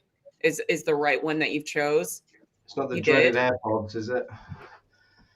Well, let's leave Greg to try and sort that out and put you back in the spotlight, Jeff, seeing as you're poorly and this is the last thing you need. How did you meet Greg? So how did you two guys get together and start working together? Well, you'll hear from Greg, and hopefully when he gets that sorted out, that he played professional baseball. We definitely didn't meet on the baseball field. Definitely wouldn't want to be behind the catcher's mitt on that one. We actually we met through mutual friends, social sports. I actually knew Greg's brother, who also played professional baseball as well. I'm big about going outside my comfort zone, meeting people. You never know what opportunity is going to present itself. Like I mentioned before, that every pretty much job that I've received thus far was because I knew people. They knew they were willing to vouch for my character, and I was just fully impressed with Greg's, not only depth of knowledge, depth and breadth of knowledge. He really got it. He really understood, that cybersecurity is more about the business, as the title of our talk. He really understood how to translate very complex technical terms to business leaders to allow them to understand, what cybersecurity risks and business risks actually meant to the business. And I was just fully impressed about that. Just became a very strong mentor to myself and my journey. I think it's reiterating, isn't it, everything that every guest on this show today has said. The fact that being able to communicate this to the C-suite and to people at board level is so crucial to the success, not only of a company having a robust security posture, but also to a company adopting one and taking it on board. And it is back to that whole mindset approach. And I know when Greg and I have spoken before in the past, we've always said that people scare tactics in this industry, which I completely understand. But also, as Dr. Christian said in his talk, and also I think it was Linda as well, it's about educating, informing the people, and painting a picture that they can understand and make them realize what the real implications are of inaction. Do I hear your microphone, Greg, shuffling around there? Oh, nearly. there must be a way to sort this out for you, Greg. Let's have a look. So, have you tried the cog at the bottom? Where are we? Last minute troubleshoot. It says I'm not muted. Okay. Can you go into the cog where it says settings? And in there you've got audio. Can you change your input, your microphone input in there? This is when we need Kev Help Desk IT support on the case. He's a good guy. He is a good guy. Yeah, he's another one who's got covered in the family at the moment. Bless him. So Greg's run away, so it's on you, Jeff. He's left. I think. Oh yeah. Jumping out and coming in again might be the answer. Let's see if this has worked. Greg, has it worked? No, I don't think so. Yeah, so Joshua, you said your AirPods never work. My AirPods are actually the bane of my life. They're always connected to the wrong device or in my pocket playing, and I've got no idea where they are. Jeff, do you have a copy of the presentation there? Actually, we were kind of aiming to do this kind of off the cuff, a little bit more conversational as opposed to a presentation. So, well, we can work. We can do that. I can do that with you. So let's start where you were going to start until Greg sorts his mic out. So we've heard a bit about how you two guys got together. We haven't heard how you ended up creating Valor. So do you want to tell us a bit about that? Yeah, so we worked, like I said, for a couple of years with Cyber Defense Labs. They were a full lifecycle end-to-end cybersecurity firm based out of Dallas, Texas. Kind of Greg, again, got me that opportunity to get on that slot with that team, work alongside them. Really just was in the trenches with him, working alongside, Fortune 50 and under businesses, direct, identify gaps and help them mature their information security programs. So we just had really, a lot of the similar mindsets that said, hey, we believe that we can do it better. We saw in many cases that organizations would get kind of a report of an engagement on their desk, left there, and they're kind of like, now what? right? How do I translate this into actionable initiatives for my organization? And then, you know, what's involved, people, process, technology, cost, things like that. Those metrics, those circumstances, you know, individuals want to know that make the decisions, right? So we found that, you know, providing them additional details around that and helping them kind of, you know, walk through the process, not just as a trusted partner, but, you know, translating those technical terms and risks really was helpful. And, you know, that was really the thought. And going into Valor, we wanted to be able to kind of pave our own story, you know, go through this journey of starting a business together with like-minded mindsets. So. Absolutely. What about you say the word trust, isn't it? When you're dealing with the C-suite and the board, you have to build up that trust. You have to build rapport with them. Do you find it difficult or a conflict sometimes with the existing IT departments or existing providers? Do you find that an issue at all? Yeah, we've kind of we've encountered that before. Those kind of cross-parallel relationships, working or going into an environment that had a, you know, full-fledged managed service provider, and say, you know, we were working as a managed security service provider, MSSP. Don't want to throw a bunch of terms around, but, you know, getting the relationship between those individuals and understanding that we're not coming in to, you know, take anybody's position or take anybody's slot. We're there ultimately serving the client, their best interests, and again, that takes, you know, getting over those speed bumps to build those relationships. But it's definitely not an overnight thing. You know, people are naturally suspect that, you know, you may be, you know, trying to kind of cut me out of the process of sorts. But yeah, we've absolutely been in environments like that, and it has taken time to really build that rapport. A lot of conversations have gone on, you know, just understanding, you know, where we fit in the process, things like that. That makes sense. Also, I say about existing IT departments being barriers, but they can also be huge opportunities as well, because I think if they're approached right, there are a lot of firms out there at the moment who are spending a lot of time pretending to know what they're doing with their clients. And perhaps rather than being criticized for not knowing what to do, that more softly, gently, nicely approach might work. I don't know. What do you think? Yeah, absolutely. Yeah. I think that, you know, any sort of collaboration through that, you know, you don't know what you don't know. So lending them, you know, potential eyes and ears and how they could better, you know, support their clients, you know, our collaborative partners, it's a win-win, right? And that's part of what Valor is about, you know, serving win-wins for all parties involved. So. Absolutely. I'm just going to do a check with Greg again, because we've now got 2 feeds for Greg. Greg, have we got audio on one of those? Let's try bringing the other one up. 1 minute. Testing. No.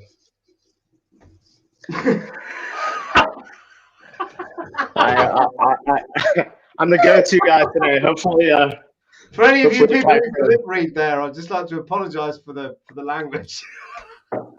There we go. Maybe. There we go. All right. There you go. Over to you, Greg. Appreciate it, Simon and Jax. Where is he? Have I just cut him off? Right. You guys hear me now? Can we hear you now? Yay! Oh my God, we hear you! Holy cow. Thank you.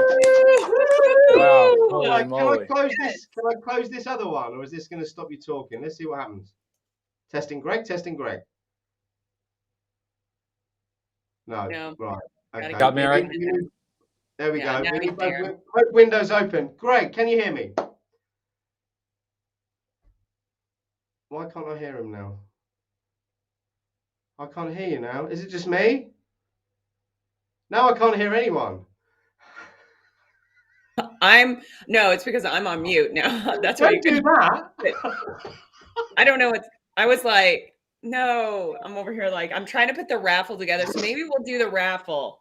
Let's do the raffle while Greg sorts his out. Come on then. Yeah, I've got one more that I'm looking and making sure that I don't have in here. And then if I'd have known, I could have brought my juggling balls and done some juggling. Actually, I'll see if my son can get them. Kimberly can fix it. Sent me this. So everybody don't mind that there's like a hashtag after your name. I hadn't got that far. I just put your names in there. I added everybody else that was new. I don't think I have any repeats, but if there's a repeat winner, then you don't. That was my fault. All right, let's do this. So let me see if I can share my screen. So we've had operator error all day. So it's my turn. Let's do this. It's my turn to try to share my screen. So I'm quite pleased. Yeah. Unable to share the screen. Oh my Lord. Do you want to send it to me then, and I'll ping it up? I will have to send you the link to the will. Here, let me drop the link to the will in the private chat. Boom. Open this up and I'll send you the names and email. And then you'll just drop them in and make it happen. Oh, wow. This is good. We're making this happen. I have a Mac. What do I do now? Okay, so now let me send you all these names, and then you're just going to drop them in the right-hand side of that, and then it'll spin for you. Got you. Cool. Sent. Done. Everybody's getting real world action. Gerald said Chrome work to share. Yeah. Kimberly, my issue is my computer, my Mac is locked down, and before the show, I tried to get it to give me access. It won't. I'd have to restart my entire computer. Yeah. There we go. Right, I'm nearly there. So copy these in, drop them in the wheel. Yeah, on the fly. So Kimberly helped put the list together. Thank you. In the future, we do raffles. We'll have somebody help us grab them. But this should be everybody's. If your name missed or something. I've lost you now. Hold on. Where have you gone? Here we go. We're getting there. And then I need that one over here. And then we do share screen. Seamless. This is seamless. Here we go. Share screen. That's the only thing it's seamless right now. Boom! There we go. Right. Here we go, ladies and gentlemen. Where am I clicking the spin? Anywhere? Here we go. Oh, yeah. Oh, we got live wheel spinning. Oh. Look at this. This is exciting. Boom! Okay. There we go. There's one.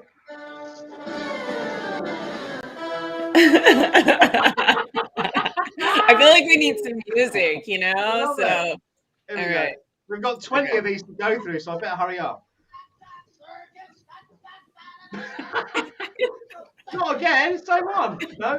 Yay! Yay! I'm not writing down who's winning. Did you write them down? No, that was. I'm not writing them down either, so this is chaos. Oh, God. We should probably write these down. Who was the winner? Saltwater? Okay. Saltwater Soul, Requiem 2009. Joshua Burko. Let's go. This okay. Is exciting, isn't it? Got Requiem. Got it. Okay. Got it. Requiem. They should be saving on that will, I would think, and taking their names off, but that's okay. All right. There we go. We got some. I have to find all these names. My son in the room. Do you want to spin the wheel, Jude? Here we go. Here we go. Come on. Spin the wheel. There we go. Yay! Andy! If you click that mouse now, dude, you spin. Get someone. All right. You're moving so freaking fast over there, Ninja Dude. Okay, so we're at 4 winners right now. 4. We have 6 more books. Thank you, Kimberly, for tracking. Oh, yay, Joshua! Woo! There we go. Right, good job.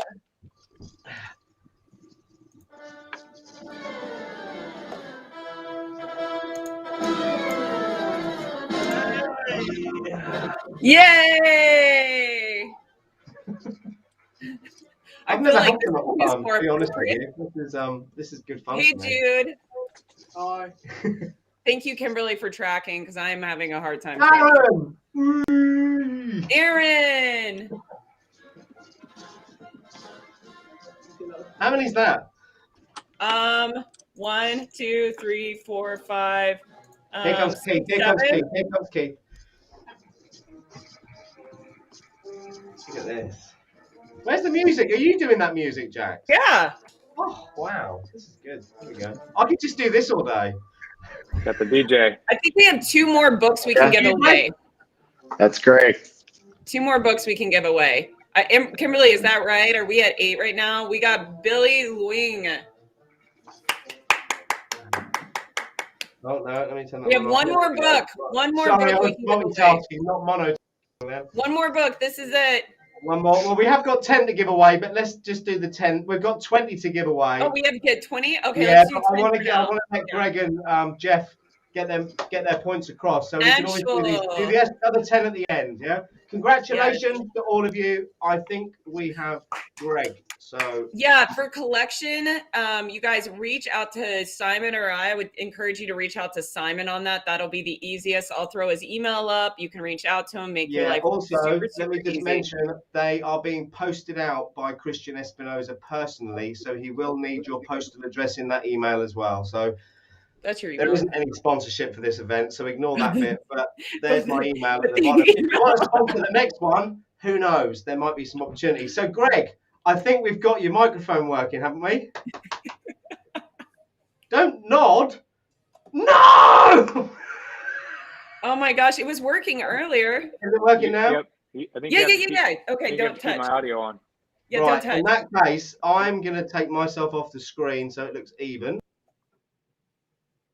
Wait, And I'll take myself You guys off. hear me all right? when I do that, so I'll leave it to you, Jax, to do the questions for a second. Oh, okay, bye. Hi. Great. Hello. I apologize. That was terrible. That's how it works. No. Last minute, Super everything was working, and yep. No, I'm glad. We're so happy that we finally got this situated. I think it was a little chaotic with all of the raffles and everything, but that's how the show is going to roll. So it's fun. I think it also doesn't help, Greg, that I sent 16 different invites for this over the last 3 days, because we were using Big Marker, then we weren't, then we were, then we weren't. So I probably haven't helped. So that I apologize. But we've heard from Jeff. Let's hear from you, Greg. Come on, tell us a bit about yourself. Yep. Can you guys hear me all right now? I just want to make sure. Yes. All righty. Perfect. Good afternoon. We're really happy to be here. Love what the InfoSec Live community is doing. So Jeff and I wanted to share a little bit about our stories. He shared a lot about his.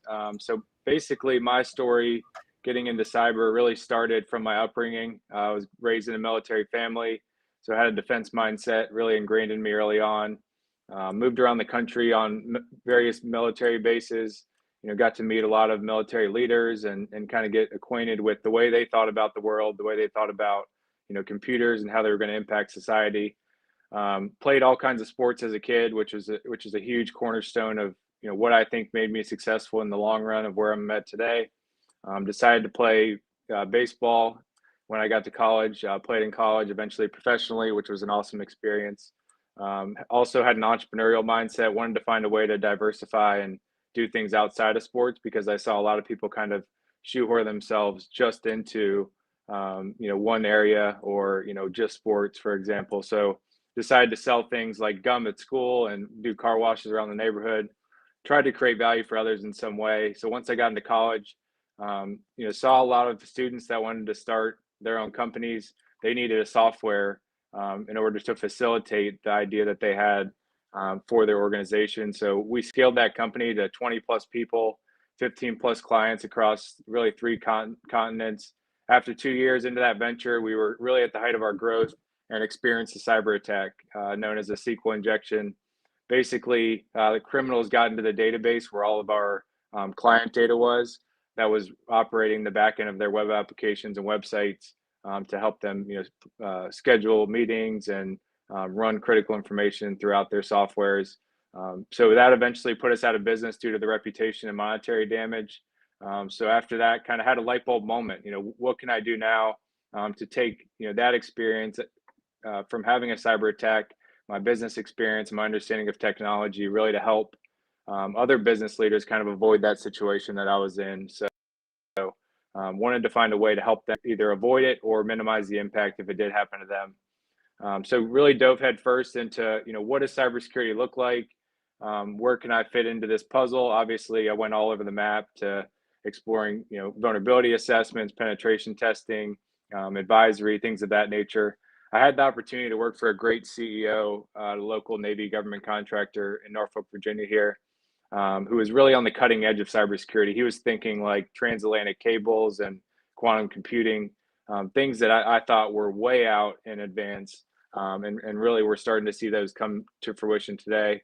Would not be where I am today without the opportunity to work with him early on in my career to kind of satisfy my curiosities around assessing risk, but him also, giving his knowledge to me that would help me kind of elevate and find my own little specialty. So shortly after that, worked for 3 industry-leading cybersecurity firms, as Jeff mentioned. Had a number of great leaders.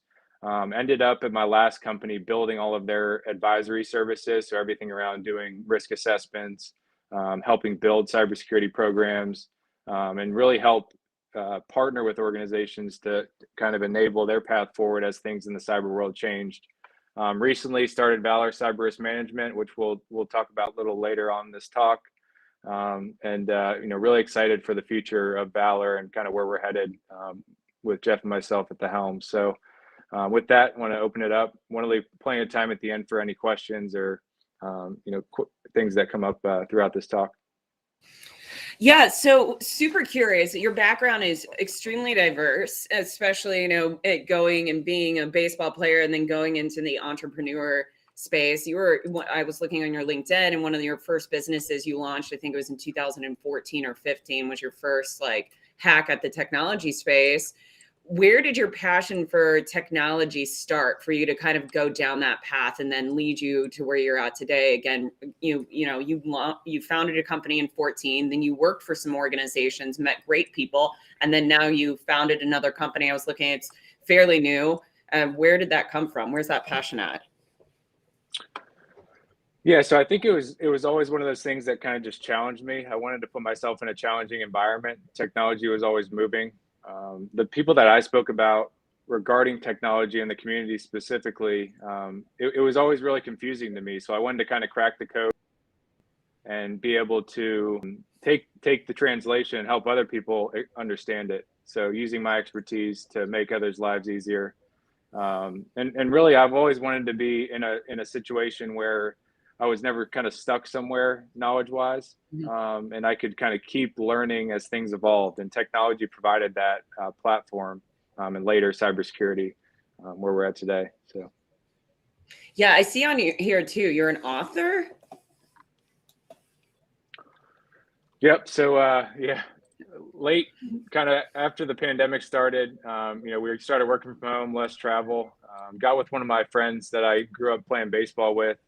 And we wrote a book called Growing Into You as a way to really help people understand their own journey that it's unique to them, and try to find a way to identify their unique purpose. I think early on in my journey, getting out of baseball, transitioning into the business world, I was lost. I was mentally all over the place. I didn't know what my purpose was, which really made me have rabbit brain. Where I was, I wanted to sell things over here. I wanted to do cybersecurity. I wanted to do business advisory. I wanted to sell. So it's just, my mind was all over the place. So I created some frameworks and some clarity type exercises in order to help others kind of go through the process that I went through, really to find their purpose and grow into the best version of themselves. Was there a pivotal? Can I jump in, Jack, quickly? I can't be quiet for more than 5 minutes. I want to go back to the baseball, actually. And it might seem like a random point to go on, but I was heavily involved in competitive sport when I was younger, and it's definitely formed a big part of who I am. Do you think that's formed a big part of who you are and why Valor's going to be such a success? Absolutely. I think a lot of people say cybersecurity is a team sport. I think if anyone knows team, like anyone in any industry, it goes back to sports as a foundation, right? You either played sports or you played, you had things in school that you joined a team to accomplish projects. So I think it all goes back to the people component. Success is a mindset, Simon, and like you've said the whole time today throughout this event. Listen to Christian. He mentioned a lot of the fundamentals that go back to what makes people in sports successful. So it goes back to people, mindset, the ability to constantly improve and understand your environment's constantly changing and you have to be able to adapt. So I think just those at a simple level really are helping me kind of successfully, in partnership with my team, kind of build something that I think is going to have a huge impact on this industry. Yeah, I'm not trying to alienate people who didn't play sport, by the way, because I think I've got 6 children. Half of them love sport, half of them hate sport, and they're all they're all competitive at different things though, and they still have that competitive streak, whether it's sport or not. And my 16-year-old's a great example. He is into tech in a huge way, but isn't interested in sport. But it's still important to him to win. It's still important to him to be in the game, I suppose, as well. And I think that mindset definitely helps in business in general and in life, doesn't it? Yeah, absolutely. So anyway, I'll be quiet now and let you carry on.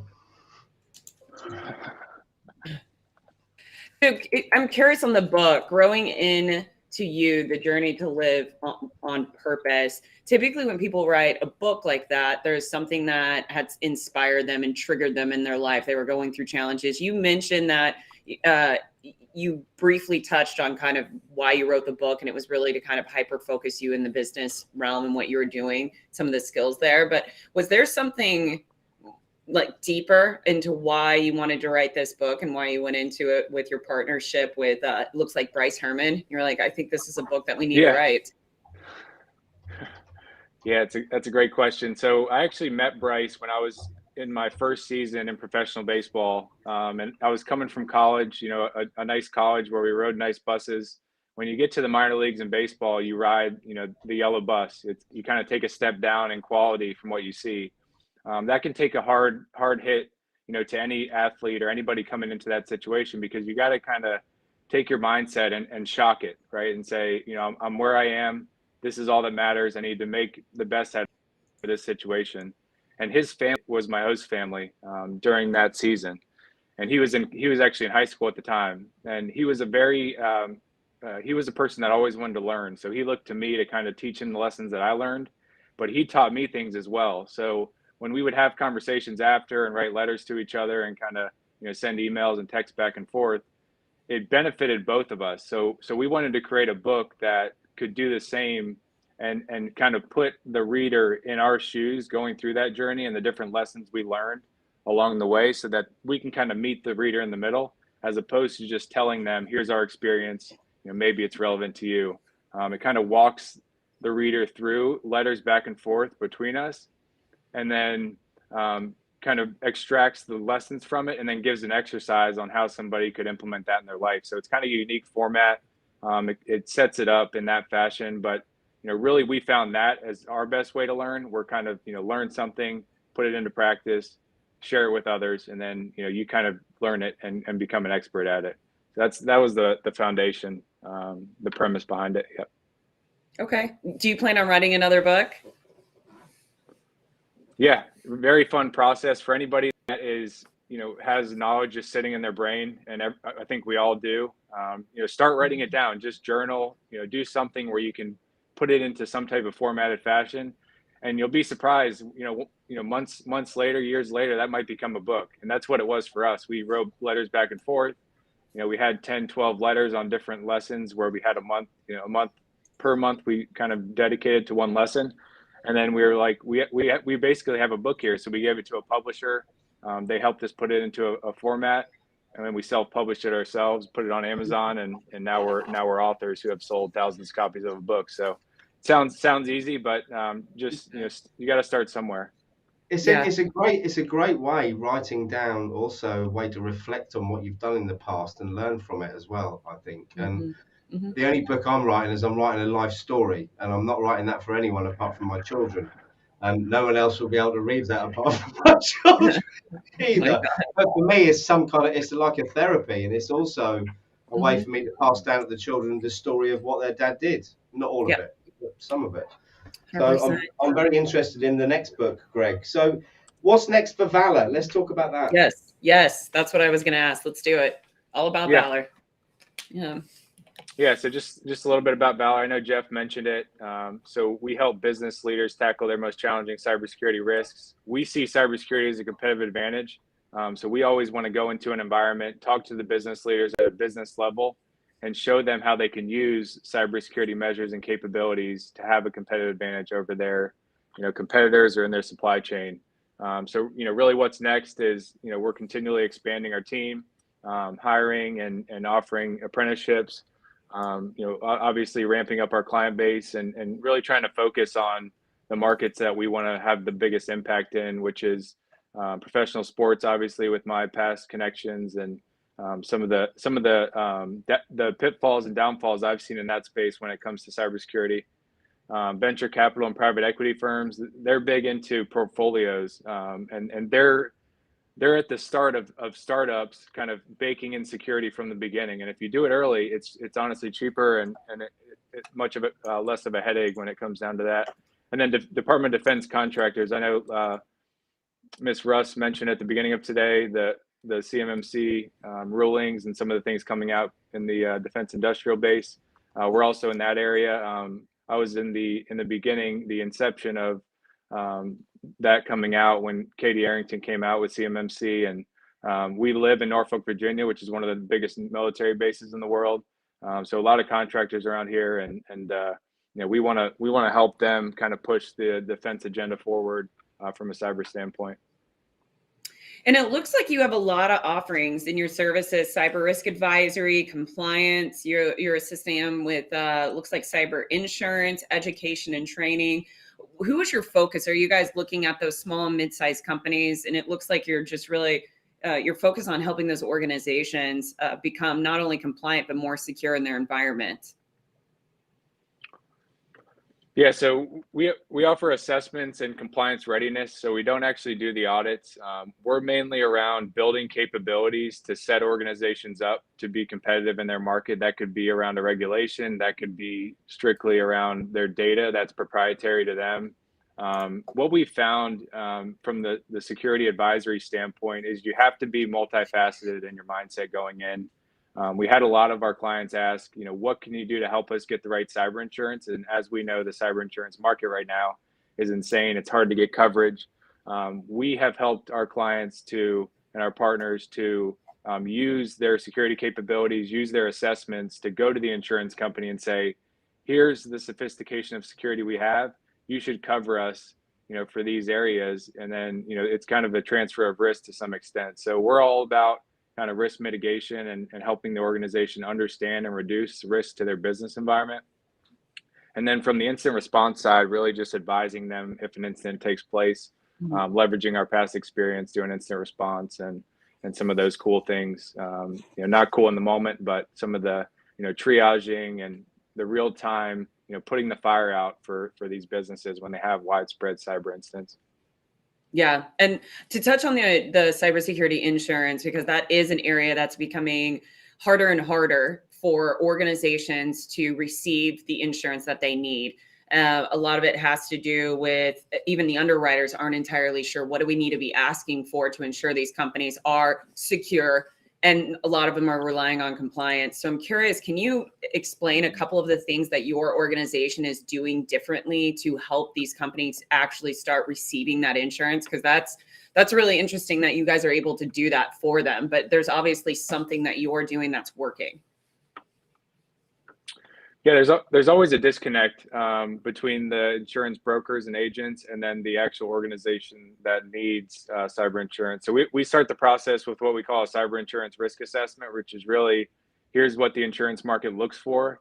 Here's what's in the best interest of your organization from a security standpoint, and kind of, put those two in a harmonized fashion where they can see their capabilities, the coverage they need, and then quantify a cyber impact if their biggest risks are taken or vulnerabilities are taken advantage of.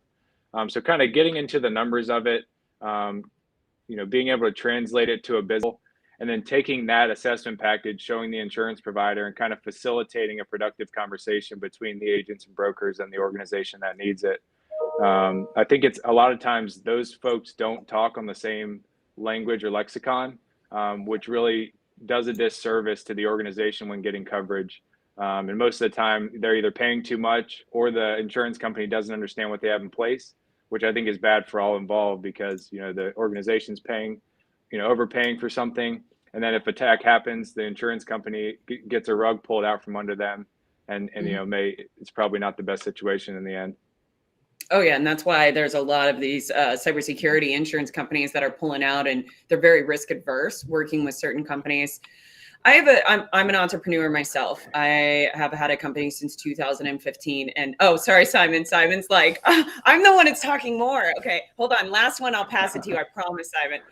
So Company since 2015. I actually owned my first company at 19. That's another story, selling perfume out of the trunk of my car. Yeah. But there's definitely bumps in the road that you're going to hit. Being an entrepreneur, you have to learn how to sell, not only sell, but believe in your product. The cybersecurity space is a really unique space to get into. There is a lot of room for growth. However, it can be really challenging to find that growth. So if there's any individuals that are listening right now that have been thinking about either starting a firm or branching out on their own, is there any advice that you can give for lessons learned that you've experienced through your own journey and then launching Valor?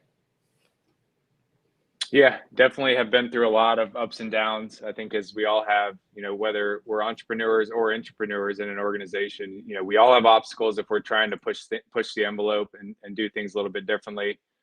I'd say key lessons are always, have a conversation with the folks you want to serve first before going out and getting a website, getting a company name.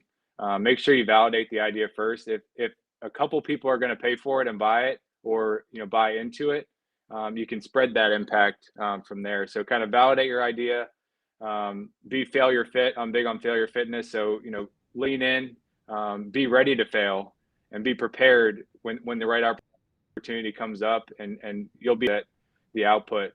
So the over preparation has always been one of those things that I've always tried to strive for. And then it all comes down to people. So, find people that have a similar vision to you. When I spoke to Simon for the first time, we had a lot of similar core values. And when you meet people in the community that have similar values, and you find a way to create value for each other and have a win-win situation, it's a lot easier in the end when you're making business transactions. You're not hitting your wall on the wall constantly, continuing to have a headache. So, starting a business isn't easy, but neither is being an entrepreneur and trying to change things in any company. So if you want to, impact change, just continue to kind of have the right mindset, put yourself in a position to continually learn and bring people along with you that you believe in and are passionate about, the vision and mission that you have. You're muted now, Jax, aren't you? I went on mute so I wouldn't talk, so you could. I'm not kidding. I was like, if I mute. Well. And luckily, I wrote down what it was. Otherwise, I'd have forgotten. So let me bring Jeff back up now because his camera's back on. So you were talking about insurance, and after spending 20 years in a regulated insurance industry, I want to go back to that because there's getting insurance and there's getting insurance that's going to pay out. And I want to talk about the importance of having a reputable insurance broker. I don't know what it's like in the States, but it's very easy to sell someone a policy that isn't going to pay out because people are driven by commissions. It happens in the UK. I'm sure it happens elsewhere. For any firms who need to get cyber insurance, any insurance company will do everything they can not to pay out on that claim. What do you do to make sure your clients will get paid out on their claims, Greg? Yeah, so I think most important is understanding first and third party coverage. So, if one of your vendors has an incident and you're impacted, most of the time insurance companies will say, we were only going to cover your organization, if it started in your organization. So understanding the different types of threat landscape and threat factors that your organization has, third party is a key one of those. And then what data you have. So it's like going to get homeowners insurance and they ask, do you have anything else valuable in this house that you want to organization say, we just want to protect Valor, for example, right? But we want to protect Valor, but we also want to protect our client database. We want to protect, certain vaults that we have in our organization. We want the insurance company to know that way in advance of them, offering us coverage. Because, a lot of times the things that are impacted were not on the list of assets that the company had. They wanted to keep it private, or they didn't want to put it in there because it may have increased their premium. So just being transparent and having an assessment. Yep. I think that's the other thing, isn't it? And we've heard it twice from other speakers. It's about knowing what you're protecting, having that snapshot of what your risk-facing assets are. And I think that's where most companies that I've spoken to have fallen. They're not aware of the entire attack surface. So I'm conscious that we've got 15 minutes left. I want to drag in some questions, Jax, if we've had any come through, have we? Nobody's dropped any questions in here, but we do have some pen that we could we do here. Here we go. Yeah. About let's talk. Ooh, this is a good one. Training your staff. So yeah, this is a good one. So I think this is very relevant, especially, you're a business owner and you're building out your company. So how are you going to go about training your staff? Do you train them equally? Are you going to focus on your senior leaders? What is that going to look like for you guys to ensure that your culture stays intact for what you're wanting it to grow into? Jeff, you want to answer that? Yeah, beyond cybersecurity awareness training, Gray and I have both tackled that to kind of just reinforce that mindset. We're being very, very cognizant to document, not only, what we're doing from a practice security control standpoint, just making sure that policies are in place. So that way, as Greg and myself bring on people, things can be more uniformly, completed. So we're very big on documenting. We found that to be a big pain point across organizations that we work with. They have really great security controls, but they don't have anything in terms of documentation, if that makes sense. Yeah, and I want to pivot on that and go a little bit deeper. So in a lot of organizations, I'm in the cybersecurity space, so I'm hyper focused. My POV is very much cybersecurity. So the cultures in cybersecurity they can be really toxic, or they can be really flourishing to allow individuals to be able to have a safe space to fail forward. How are you guys going to go about developing your culture as you build out your organization? Because you're at the foundational growth. It's the great time to really lay that foundation. But have you started even thinking about that? Like, what are your values? What are your mission? Where do you want to see the culture to grow into? Yeah, we're definitely a values forward organization from day one. Really, before even establishing the organization, the first question is, what do we want to ingrain in this organization from a core value standpoint? And Jeff and I went through exercise after exercise, ironing out the language, what we want to be able to hire based upon, what we want to be able to bring clients on based upon, and what we want to make decisions on at the end of the day. Because if you don't have those core values, most of the time you're going to budge when things get hard. So we established them day one. We found them to be extreme drivers as we've kind of built the organization and established certain services and certain markets that we want to get into. But we really pulled those core values from who we are as people. I think that's most important. I see a lot of corporations and bigger companies, they just go based off what the market sees as valuable, as opposed to who they are as people and who they want to be surrounded by. When it comes to security culture, we absolutely drink the Kool-Aid.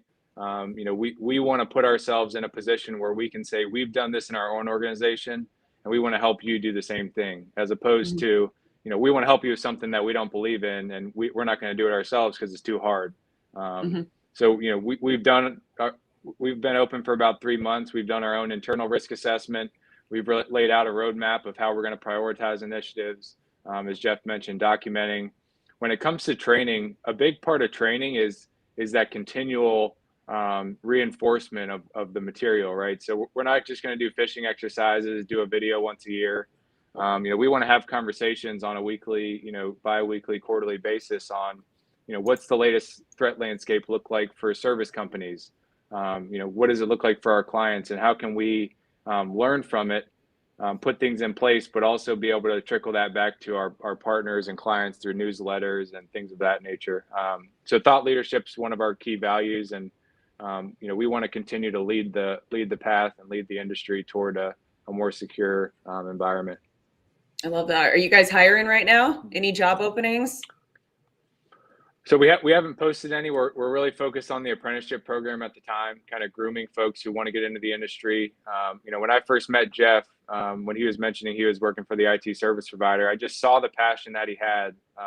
He didn't have necessarily the resume that a lot of companies looked for, but I'm glad, because of my baseball experience in sports, it wasn't all about your credentials and the teams that you played for. It was about the passion you brought on a day-to-day basis, your willingness to learn.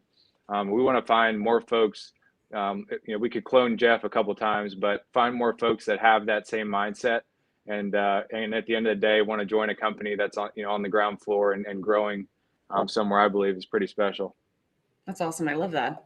We did have a couple of questions come in, so I'm going to pull those up. We've got one here from Mohammed that I really like. He's asking a question, guys, as a CyberSec independent contractor, if I want to go viral and get more contracts around the world, what certs, not CyberSec certs, such as like assurance, does he need to get? What would you recommend for that, for somebody as an independent contractor?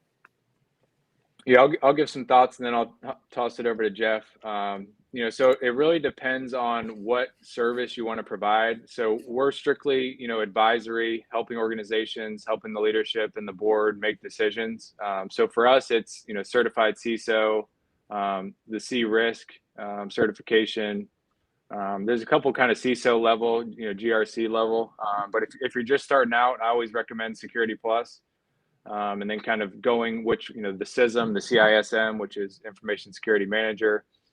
So I would definitely say, you know, figure out what drives you and then do certifications based off of that and kind of pivot and adapt as you go.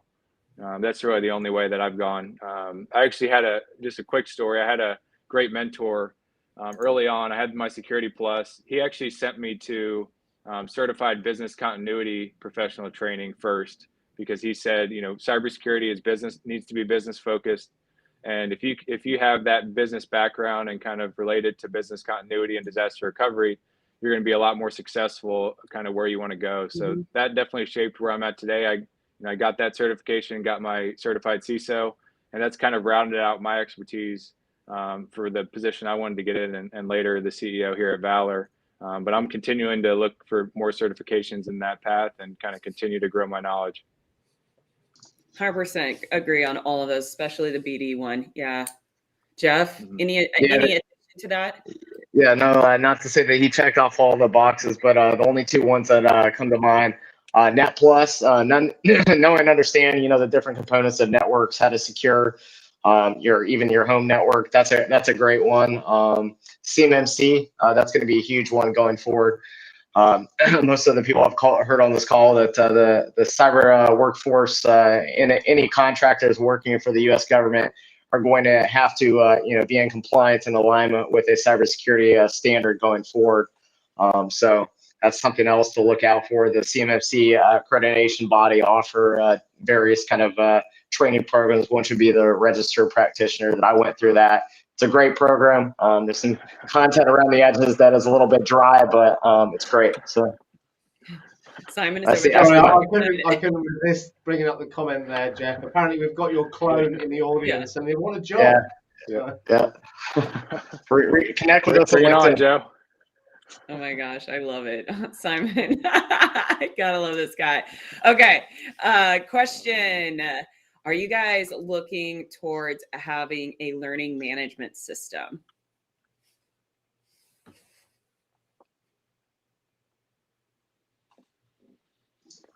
And I think this is really we've like developed the an ebook around breaking in or building a career in cybersecurity. We've developed some videos around it. Really delayed. You're good.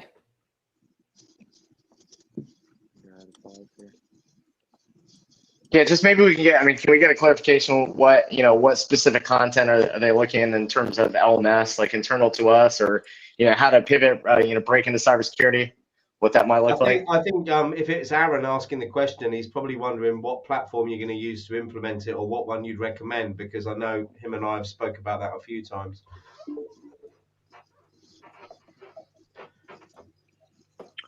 Can you guys hear me all right? I think I was delayed a little bit. Yeah, you're just a little delayed, but it's okay. Apologize about that. So I would recommend Podia. Podia is a good platform if you want an LMS. Obviously, LinkedIn Learning, if they allow you to upload their videos on there. I think Gerald would probably have some good resources there as well. Yeah. That's awesome. Okay. I love this question. Carrie was wanting to know, because you mentioned the internship program. How can somebody get involved with the internship program? What does that even look like? Is it a paid internship? Is it how are you guys doing your internships? Go for it, Jeff. Yeah, so we're accepting resumes. We're really just looking for people that are passionate. Obviously, if you can clone me, we're happy to take on that challenge. But yeah, connect with us on LinkedIn. Send over your resume. Love to take a look at it. You don't have to have all the technical experience in the world. I think passion goes a whole long ways. We've really structured it across kind of a 4-week program. Looking to partner alongside Greg and myself. Not only being independent, learning some of the knowledge and the lessons learned that we've had throughout our experiences, but really being able to dive in, help on thought leadership articles that will go up on our website, be able to help collaborate on different social media platforms that we have, LinkedIn and things like that. To not only help, build your brand, but help us and as we go forward. So we have it laid around, again, a 4-week program. But currently it's an unpaid internship, or we're looking to really kind of train and groom individuals as we grow the business to potentially even bring them on full time. At the end of that internship program, we look forward to having a discussion to say, hey, this is what we saw is what went well, maybe possibly what could be done better, and what would a potential career look like with Valor going forward potentially. I love that. And so speaking of career, speaking of internships, and we're coming close to time, how can any of the viewers, we have quite a few viewers, almost 100 right now watching, how can they reach out to you all individually or to your company? I've been dropping your, Greg, I've been dropping your LinkedIn information into the chat. I'll do that again, but what's the best way to reach out to you guys? Yeah, so definitely LinkedIn. So individual LinkedIn pages. We have a YouTube page.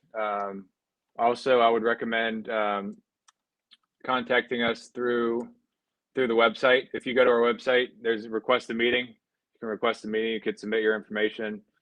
Definitely recommend LinkedIn to start. Just reach out and we'll send you the right information as a centralized point. That is perfect, Jeff. I don't have your LinkedIn, so I just shared all of Greg's stuff, your company information. They'll get to it. Yeah, absolutely. The cover photo needs to be updated, but the pandemic led to a haircut and a beard, but we'll make sure that we get that updated. Yeah, that might be why I don't know. I can't find you because it probably doesn't look like you. I don't know. Yeah. Guys, can I just jump in? I just want to say quickly, thanks so much for sharing that with us. We're running out of time. I know we're 2 minutes away from our final guest. I also know, Jax, you've got a previous commitment because we thought this was 5 hours, not 6. So I do want to wrap things up quickly and do the rest of the prize draw before we bring JJ on. So Greg and Jeff, can I just say a massive thank you, and any wise words from both of you before we close things off? Greg, go first. You got this. Yeah, you guys are incredible. I'm so excited to be a part of this, and just really honored to be associated with this community. And we're here to support if you guys need anything. Thank you so much. Love it. Thank you both. Nice meeting you both. Best of luck. Thanks again for your time, guys. Greg, thank you. It's been awesome. See you guys soon. Right then. So we are working our way to the end. Let's turn Greg's audio off before he starts swearing. Are we going to bring JJ on for the draw? Come on, JJ. Look, you're sitting in the back. JJ, what's up? Oh, he's our last one. And he's like, you're coming in hot. A quick draw to do now for the book giveaway. Can I leave you to chat with my esteemed colleague while I try and do 2 things at once?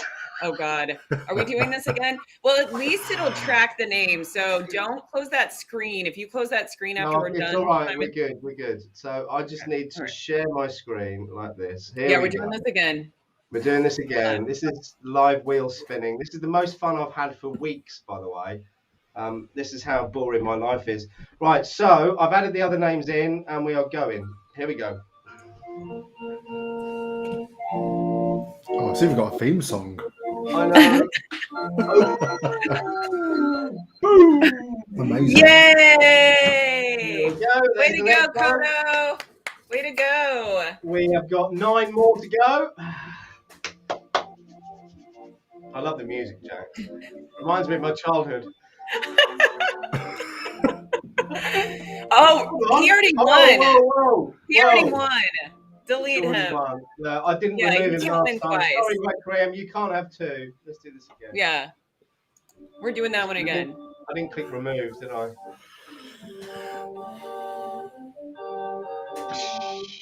Oh, here we go. What is this? Oh, D2za. Good job. Congrats. All right. I don't know how many we got left now. After lost count completely, by the way. No, the list will have a count number on it. 14 so far. Yeah. Well done, Jax. Way! Oh, Grunge Burden. There we go. Lovely. JJ, we'll get there in the end. Don't worry. Yeah, Rick Wynn, you've gotten 2 wins, so we're only giving you 1 book, though. Sorry, buds. Yay! Oh, There we go. Cybersecurity Central. There we Nice go. job, you Lovely. guys. 4 more.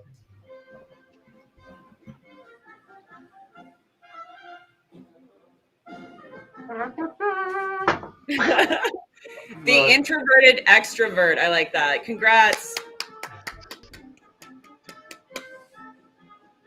I need candy floss now. There we go. Whoa, hey. 2 more. Man, you're going through those names so fast. Like Okay, nobody because you told me that's saved down the side now, so I don't need to look too much. Oh, just okay. Lane Here comes the 88. final Okay. one. The final Last one. one. Last one. There we go. Oh, he's a good friend of mine. It's Mo. He's Oh, only done the yay, book. Mohammed. Good There job. we go. Congrats, So if you congrats. could photocopy that and send me the pages, would be great. Thank you very much. Yes, and you guys make sure you need to reach out to Simon at info-sec.live. I'll drop it in here before I hop off, but I am going to have to hop off. You guys And are I going to have will. to do this without me. Jax, before you go, can I just say, without you, this would never have happened. I've been running around like a headless chicken the last 2 days. Thank you for bailing me out. Thank you for talking me down from running around in circles this morning, along with my wife. Thank you, thank you, thank you. And a massive congratulations on being offered a job today about 2 minutes before we went live. I know. It was pretty awesome. I'm pretty excited. Thank you. Thank you. This was fun. This was a great time. Simon, thank you for putting this together. I think it's made a huge impact for the community. And you have a great, you're going to be wrapping this up, JJ. So you got about 100 people on here right now. So rock it out. Enjoy. So no pressure. No pressure. No pressure. No pressure. Okay.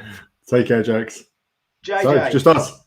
How are we doing? Thank you. Firstly, thank you so much for taking the time to come on. I know how busy you are. I want to not introduce you because everyone watching, I think, will probably know who you are, but I'm going to hand it over to you to tell people a bit more about yourself because you're always helping others, but I want to hear a bit more about JJ tonight, please, and find out a bit where you've come from. And I'm going to be quiet. What's this? Okay, so normally I'm always about mentoring, always about helping people, but I wanted to talk a little bit about kind of my journey into security and actually how I ended up to where I am today. Because it wasn't by accident.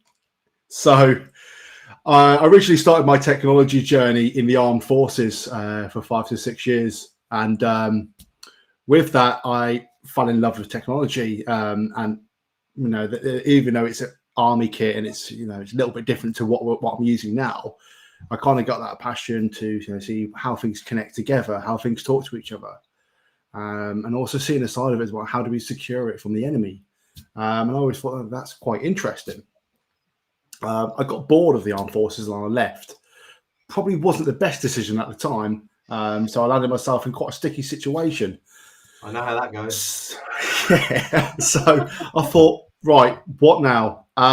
Luckily, a couple of weeks before I was about to leave, because I was panicking, I got an interview with Lockheed Martin to join their service desk. So I joined there for a bit. Lots of things, learned about technology, learned about how businesses work, learned about how technology integrates with the business. Didn't think I was getting challenged too much. So I thought I need a new challenge. So from there, I looked at other roles around my area. And I saw one called a SOC analyst. Had no idea what a SOC analyst was. At that point, I had no idea what cybersecurity was. So I phoned up the recruiter. I said, look. How long ago was this, JJ? This is in 2018. So I phoned up the recruiter. I said, look, I think I can do that job. I'm pretty good with technology. I think I could do it. And he's like, look, it's a graduate role. I'll put you forward and see what they say. And I said, look, I'm willing to put the effort in, whatever it takes. So they said, oh, I'll push you forward. So I was ringing him. I remember I sat on the beach in Portsmouth and it was in the winter and I was there like by the phone shaking, going, look, have you heard anything? No, not heard anything. Have you heard anything? No, not anything. I know. And I remember I was driving back home. I think I was driving back home from Southampton, and the phone rang on in my hands-free set, and I answered it, and they said, "Oh yeah, they want you to come into an interview." And I said, "Oh my god!" So I was there, like quickly researching what a SOC analyst was, what they do, and I remember it was the most nerve-wracking interview I've had ever. And I sat there. This guy walked in, and he just sat there and looked at me. He went, "All right," just walked out. Then the manager came in and he gave me like some questions, started asking me questions, why I'm a good fit for the role. And then he passed me a laptop and he went, "Here's a problem, write an email solving the problem." That was it. So I was there, write an email, and he said, "Treat me like I'm a customer." I was like, "Okay, all right." So I wrote it. And I was just like, right, okay. I remember driving home and I thought, that was really bizarre. You know, I didn't know how well I did because I couldn't read anyone. I remember, so I got home, and I sat there for about 10 minutes and the phone rang saying they're the one that offer you the job. And I was like, oh, amazing. So a year passed and I thought, right, I'm quite comfortable with being a SOC analyst now. I want to see if I could push myself further. And I found a role at Carnival Cruise Lines. Fantastic role, brilliant environment. I really loved the environment. Exposed to new technology, so I was using Splunk, all these other tools as well, and I was just there going, what are all these tools? I was learning it so thick and fast. From there, COVID unfortunately came along and turned around and said, "You're not allowed to have a job anymore," and said, "You've got to be made redundant." And I was like, "Oh, okay, brilliant." So back out there looking for a role. Back on the beach again. Yeah, I'm on the beach shaking. I'm unemployed, and then I found. So someone contacted me on LinkedIn. They said, "Look, we need a security engineer for our company." I said, "All right, okay, I'll join."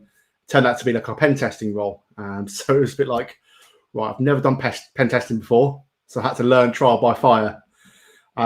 Absolutely hated the report writing, and I thought, right, I need to go back to being a SOC analyst because I tell you what, I'm too dyslexic to write these reports. So I thought, great, I was great at the technical stuff, but when it came to the report writing, it was like hieroglyphics. I was like, I can't show this to someone that matters. The problem is, JJ, it's different reasons why we both hated it in the end, but for the same reason. So I'm not dyslexic, but I hate writing reports. I spent 20 years doing it in financial services. So when, after seeing the glamour of red teaming and thinking it would all be breaking my way into buildings and sort of swerving my way through receptions, when I worked out that it was mostly writing reports, I realised that it wasn't for me. So I was halfway through this report and I thought, I don't think I'm going to do many more. So I left and joined CyberClan, where I am today. So I was there for about a year and a bit. This is when I was starting to learn about security kind of governance and learning how the business interacts with security and how security interacts with the business and how they align. And from there, I kind of expanded into becoming the SOC lead, which was kind of a natural progression for me.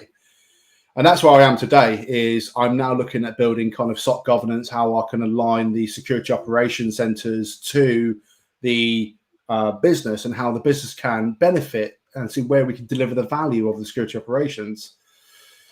So it's quite a journey. And when I first got into cybersecurity, I didn't actually have any certifications at that point. So I actually had nothing on paper to say I am competent in cybersecurity. But now I'm at this point in my career where I think it's wise that I get some management certifications or some certifications to say that I'm aware of how the business require security to act for them. Can I stop you there? Because you're doing it the way it should be done rather than the way it is done. And what I mean by that that's is unfortunate.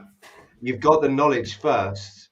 It's then applying that to get the exam rather than learning the information to pass an exam without understanding it. That's the issue.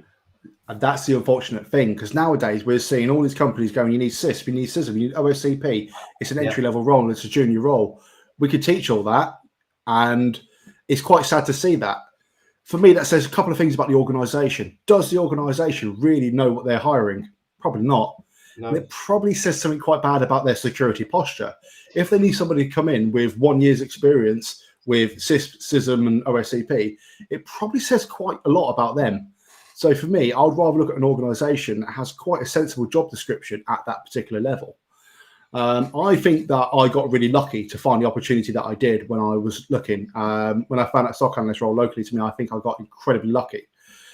But now I'm at this point in my career where it's like, well, I need to validate myself. So I need to say because the business leaders won't know who I am. Everyone in cybersecurity, they know who I am, but business leaders won't know who I am. So if I go to a business and say, hey, I'm JJ Davey, they would be like, who are you? All they're going to care about is what I have on paper and what I bring to the business. And the only way that they can... Isn't that what we need to change, JJ, is the understanding of business owners and C-suite that it isn't about that. And I know that you have to have yardsticks of exams. I know that, and you can't get away from it. But it's again back to that mentality of the business of understanding why they're recruiting rather than box ticking like I did for 20 years in financial services. You see it a lot in this industry where people aren't thinking about security, they're thinking about compliance and ticking boxes.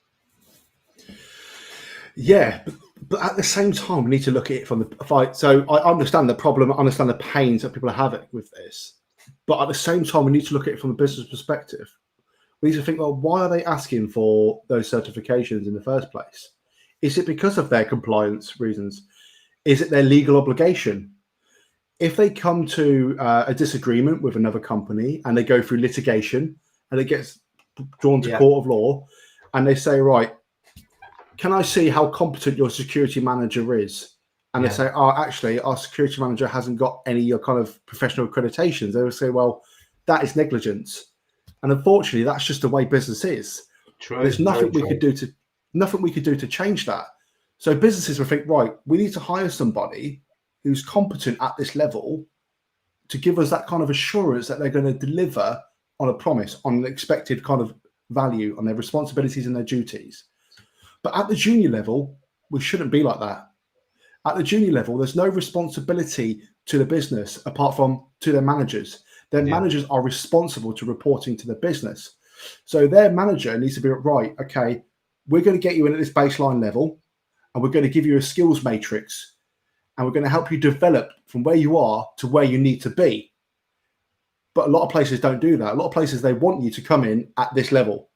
And it's creating this kind of gatekeeper mentality in a lot of organizations that they want a junior for low cost to have lots of certifications. And it just doesn't work for companies.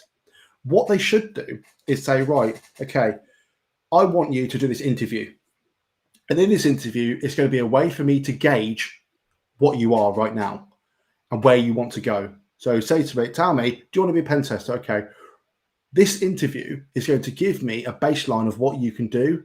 And when you're in the organization, you're going to fulfill your duties and responsibilities. But at the same time, we're going to help develop you to where we want you to be. And if we want you to be in a position of responsibility and there's a legal obligation to having a certain certification, the company should pay for that. They should say, we require you to have it. We're going to support you. We're going to pay for that.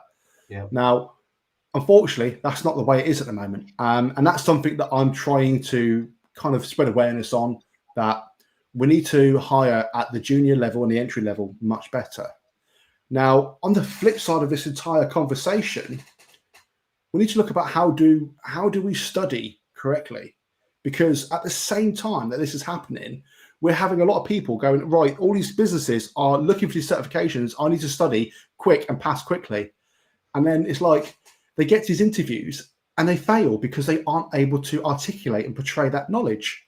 So it's a catch-22. These businesses want these certifications for these junior roles. So we've got a rush to try and get these certifications, pay all this money out. And when we get to the interviews, we're not performing. So it's like, well, how do we how do we slay this beast?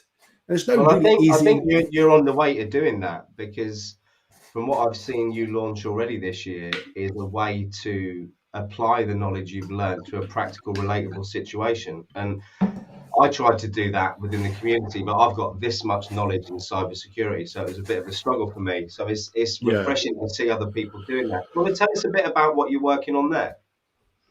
Yeah, so I'm actually trying to fix a problem that I know that I can fix. So I'm quite a stoic person, so I always look at what I can control and what I can't control. I can't change the minds of businesses overnight, but what I can try and change is the way that we approach studying, the gaining of knowledge and certifications.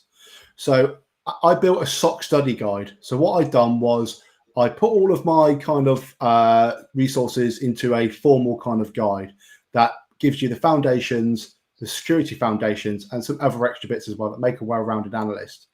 And the purpose was to help people understand the requirements to perform at that level. So not certifications, but how to perform at that level. So what you're expected to know at that level. Because somebody asked me a question, and it was I'm going for they said to me, I'm going for a junior SOC analyst. What kind of interview questions are they going to ask? And I'm like, well, do you understand the role? And they said no. I went, well, if you understand the role, you probably understand the requirements. You understand the requirements, you understand what they're going to ask. And they're like, oh, that's a really good way of thinking about it. And I said, here's my study guide. Have a look at it and see what you think. And they went, oh, okay.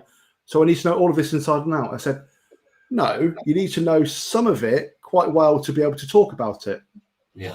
And I said, and this one person said to me, right, okay. So my next question is, if you gave me one thing that I could take to an interview that would make me shine, what would it be? And I went, related to a business problem. That's it. Yeah. And I went, what do you mean a business problem? I went, well, why does a SOC exist in the first place? Well, why does a pen tester exist in the first place? What's the requirement? And after about a day, they came back to me and went, oh, I've figured it out now. It's risk. It's risk management. I said, that's it. I said, if you could talk about risk management in light of your role, you're going to start making the hiring manager's eyeballs light up because you have that business context. So it's just like, how do we approach this differently? Now, I can't. The thing is, I can't fix everything. So, and there's lots of things that I want to do myself as well. So that's where the power of Cyber Mentor Dojo comes into play. So we've identified that there's a kind of a gap in the market where candidates need to try and find mentors. So willing mentees want to try and find mentors. It's like, well, how do we take LinkedIn out of the equation and make it more efficient? And that's what we're doing at Cyber Mentor Dojo. And we have some really, really big plans this year to try and help fill this gap, to try and find people that can try and connect people together. Kind of like, I don't want to sound crude, but it's like a matchmaking service for mentees and mentors, and you can sort it out by skills. So that's so important, JJ, because whilst one mentor is right for one person, it isn't right for everyone. And it's not only a personality matching thing, it's also a willingness on behalf of the mentee to actually listen and learn as well, which is one of the most crucial parts. And the bit I always have the biggest problem with in life in general is that being quiet and listening. But so it's quite funny you say that, because I got asked a question the other day. I got asked, like, who's your mentor? Who mentors you? And I think if anyone follows me on LinkedIn, they probably have guessed who it is. The security doctor. Yeah. And so he phoned me back in 2020. And I remember when I was on the phone to him, I was like, I've just lost my job, I was really depressed. And he was basically going, you need to sort yourself out and all this kind of stuff. And he really motivated me. And so his mentoring style, it fits me, because I don't want someone to kind of massage my ego. I want someone to tell me where I'm going wrong. I want somebody to tell me what I'm doing wrong. And he would be like, no, incorrect. No, incorrect. I'm like, oh, okay. So I'd go back and think about it. Whereas some people would be like, oh, right, I'm not good enough. So for me, it was like, well, we do need to personality match people. And at the same time, also, JJ, being a mentor is a skill, because it's learning how to behave and respond to the person that you're being the mentor for. And there's a lot of people who say they're mentors when really they're kind of a one brush fits all approach.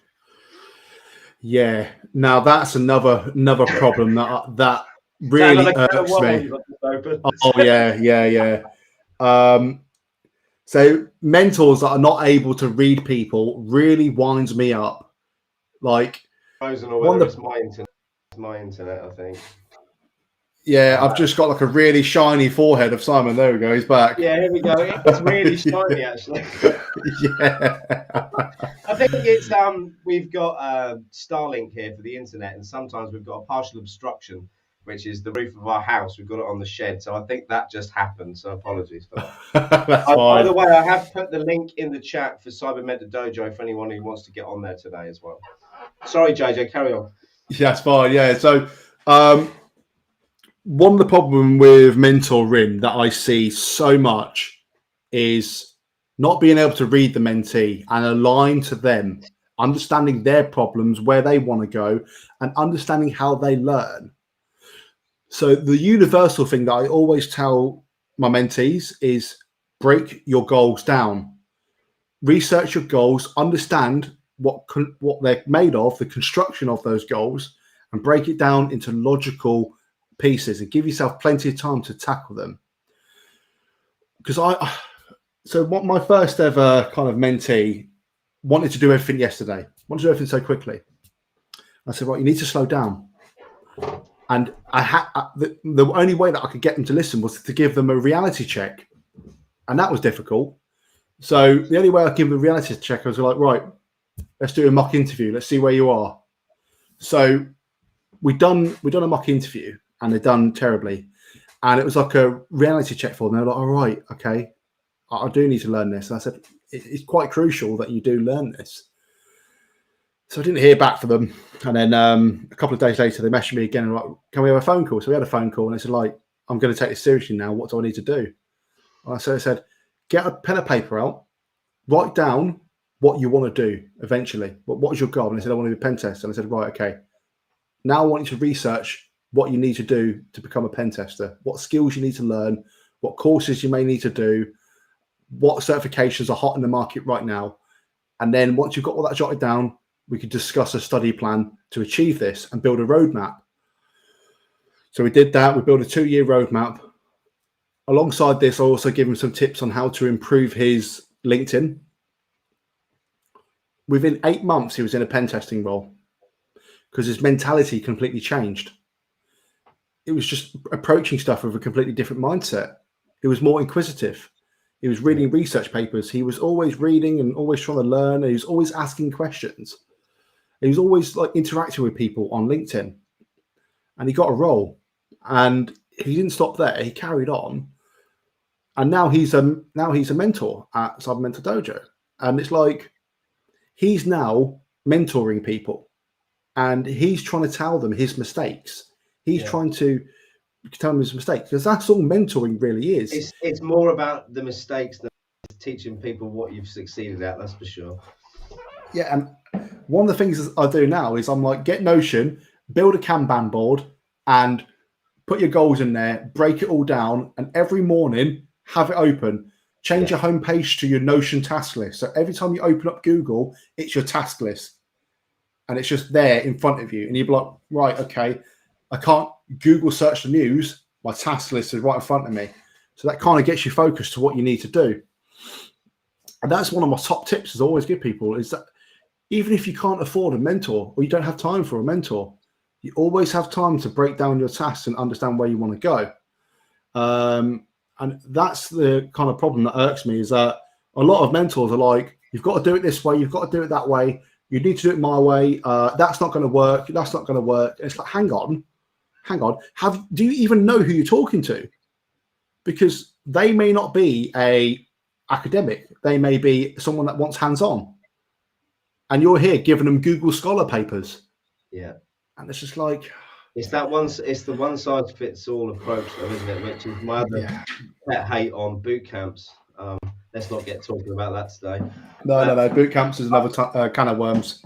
You know, don't get me wrong. Again, there are some boot camps that add value. I'm not going to say there aren't. It's for me, anyone who can pretend that you can learn enough in a 6 or 12-week period to be competent defending or attacking anything is a liar if you've got no previous experience. And I think there's too much bullshit in this industry. There's too many promises of big salaries, and as we were saying earlier when Will Humphrey, there are the odd one, right, who breaks straight in. There are, and it happens. Yeah, it does. It's rare.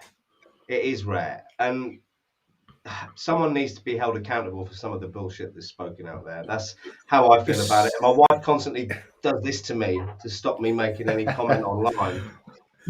So it's interesting you I'll say show you all my that. tattoos now as well. Look. Yeah. So it's interesting you say that. There's new legislation that's just come out from the UK government about cybersecurity, and I don't agree with it at all. It's going to kill the junior feedback market. that they don't want to listen to. Is that the one you're talking about? Yeah, and it's like, oh, it's crazy. So it's got to the point where they're going to basically require juniors to be certified before they can even join the field. And they're trying to build legislation around that. It's like, hang on, you're going to completely kill the junior market. Yeah. And they're expecting them all to be certified up to their standard. And it's like, hang on, the government can barely protect schools and other institutions. Why are they doing this? This is just a waste of time. Yeah. Why don't you focus on the problems at hand? Jobs for the boys. That's the answer. Oh, I mean, we see, I don't want to get into politics, but I'll touch on it quickly because the whole Ukraine thing at the moment must have brought into people's minds the risk of cyber attacks a little bit more for businesses. And then you're back to the threat actors out there, whatever country they're from or whoever they're from. Whilst they don't need qualifications, there seem to be more and more of them every day fighting the good fight. And it's not going to, they don't have to tick these boxes, do they? Like the ones that we're talking about in the UK that they're trying to put together. And I know you can't compare the attackers to the defenders, but equally, you can't keep ruining the playing field. Yeah, so I have comments. So I always hear this statement saying that, hackers don't need certifications, which is true. They don't. I mean, the only reason I said it is because you did a post today. So I was trying to... So I always hear it, and it's like, no, they don't. And it's like, at the same time, a mugger doesn't need a certification to mug you, but to be a security guard, you need an SIA badge. Yeah. And it's like, well, why is that? They're a bit dubious, though, aren't they? Let's be honest. I've got some mates who've got those badges. A little bit hit and miss.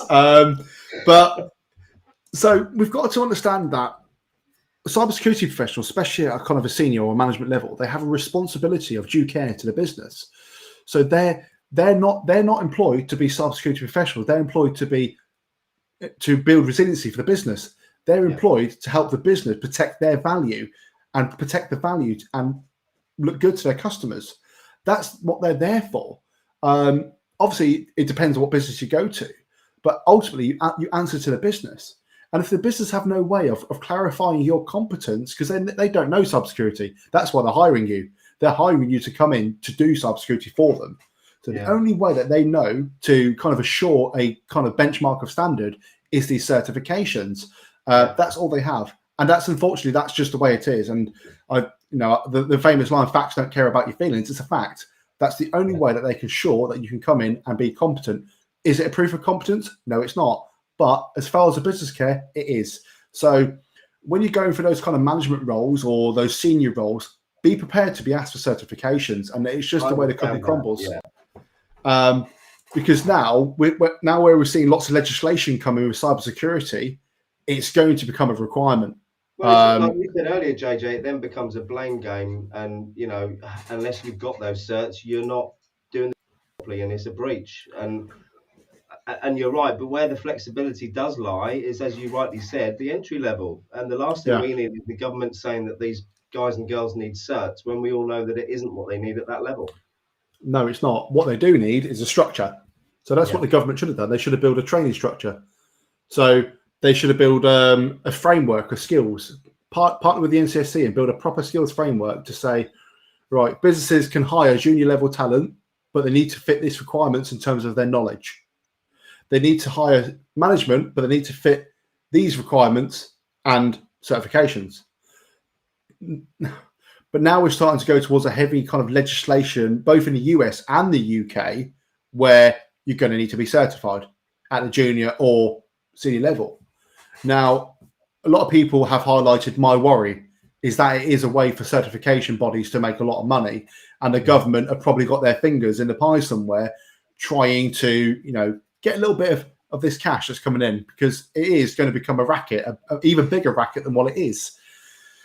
So it's like now people are trying to get ahead of the curve. So now you're going to see a lot more boot camps come up. You're going to see a lot more courses come up that are trying to make a buck off of this change. Yeah. So this is what we're going to start seeing a lot more. We're going to see cheat courses. We're going to see 5-day fire courses that help you, get to A to B really quickly. And that's going to be training providers trying to make a buck of this new legislation. This presents a problem. It's now going to become a very candidate-driven market. Now, what does that mean for businesses? That means the candidates can now leverage a Dutch auction to measure you off between different businesses. So we're going to start seeing salaries go up. We're going to start seeing the number of roles go down because companies can't afford as many people as they used to. So I think that the SOC analyst and pen tester roles at a junior level are going to start paying higher. And I think it's just going to kill the market altogether. I mean, the market for juniors at the moment is on its knees as it is, because we have this disparity between the organisation needing certifications and these juniors that can't afford certifications. And then we have the people in the middle that will pay for juniors to get those certifications. So it's difficult. It's a difficult situation. I've brought this question up because, well, one, I know Mo, and two, I think I know the answer to it, but I'm very cynical. So let me give my cynical answer to the question first, and I'll pass it to JJ. So do you think the government needs to talk with experts like JJ and work on a framework before they legalise something? Yes, but they won't, because it's jobs for the boys, I'm afraid. And if anyone in the government is watching, I'm happy to attend direct questions about this. They'll ask the people they want to ask because they've got their own network of people within there to ask. And unfortunately, the people on the ground like JJ and many others who would happily give information, when they do give that information, it's not listened to or acted on. That's my 2 cents, and now I'll be quiet. So I think the first thing I'd ask someone if they said that is, I said, like, well, have you even looked at the economical impact and the industry impact that this is going to cause? Most times it's going to be no, they haven't. They've just thought this is a great idea. This is a really good way to fix our cybersecurity problems. Normally it's not. Let's have a look at, like, they brought out compliance standards to try and make businesses bend to their will, but breaches are still happening. Breaches of governance are still failing. So it's like, well, okay, how can we fix this? Right, let's force everybody to be certified. Okay, brilliant. Now, how do you measure competence now?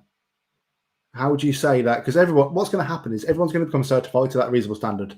Now, how do we make sure that everyone can perform to that standard? That's the difficult question. So it's going to do a lot of things now. It's going to make the market candidate driven. It's going to drive the salaries up, which is going to mean the businesses can't recruit as much as they want. And now the businesses are going to scrutinize every inch of the market.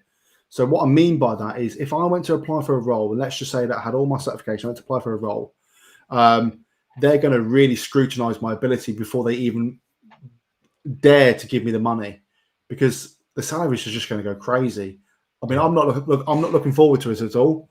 I mean, if this goes through, if this proposal goes through, I'm not looking forward to the next few years in cybersecurity. I think we're going to have a lot of problems, a lot of growing pains. I think we're going to have an even bigger skills shortage than before. I feel we're going to see a lot of companies probably not want to do anything security-wise, or we're probably going to see a lot of outsourcing happen. A lot of risk transfer. We were talking about that earlier, and when you're talking about risk, outsourcing risk is a very difficult thing to do anyway. Depending on the industry or the conversation, but if you outsource risk, you've got to fall to faith. Yeah, you've got to have faith in that company that they're the best person to manage that particular risk for you. Now, that's a whole different subject on itself, the supply chain risk and everything like that. But I think this legislation is going to really do some damage to the market, and I think a little insider trading tip: if this goes forward, start buying stocks and shares in these certification bodies if you can, because I tell you what, they're going to be making a big old buck from this. Not that I think it's ethical what they're doing at all, but if you do have a chance to read it, it's quite It's quite shocking. It's quite scary to read. It is scary to read. I read it today. I read it today for the first time, actually. I saw that you tagged in on the post, and I saw Andy Jones, who was my first guest ever on the Cyber Live, who's the ex-CISO Chief Security Officer for Maersk and Sainsbury's. And he seemed to be of the similar opinion. So I kind of dug in and had a look, and it is scary. Scary is the right answer. I've come into this industry from somewhere completely different and landed in it and sort of looked about and thought, what the is going on here? Because it reminds me, because I'm old, of the tech boom, I suppose, when people were running these courses for you to learn these skills to get these amazing jobs in tech. And it's no different to what's happening in cyber. And whilst I'm worried about the next few years, the one thing that we've got that is going to happen before then is we're going to get a market correction of some description.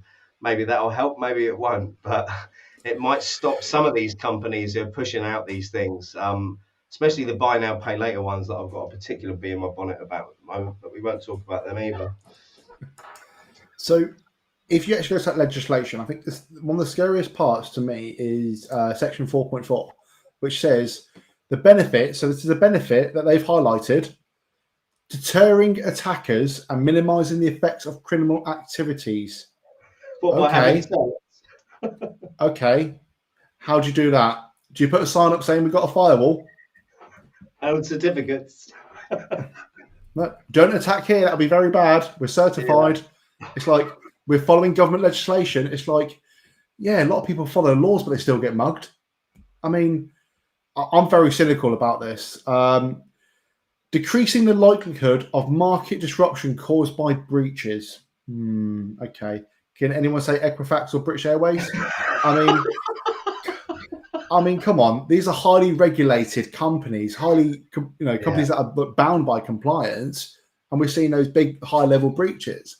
But they think that making sure that managed service providers have a certain level of certification, brilliant. Okay, business certification, but not personal certification. If you're looking at the junior levels, and looking at trying to make sure that every candidate is certified, it's okay, brilliant, but why don't you have apprenticeships that align to this? Why don't you say to businesses saying, hey, you might be struggling to get some security professionals through the door, some cybersecurity juniors through the door because they're not certified. Can you do a kickstart scheme where we will help fund all their training to get them to the government standard that they put through here, but also get you that stuff that you need? Yeah. Brilliant. Okay. Yeah, we do need more apprenticeships. And I think the government's efforts here to try and fix whatever they're trying to fix, I don't know what they're trying to fix, it should be apprenticeships. Apprenticeships, internships, helping people get into the industry the right way by helping them build up those skills, helping them learn on the job, and helping companies hire this talent from the talent pool.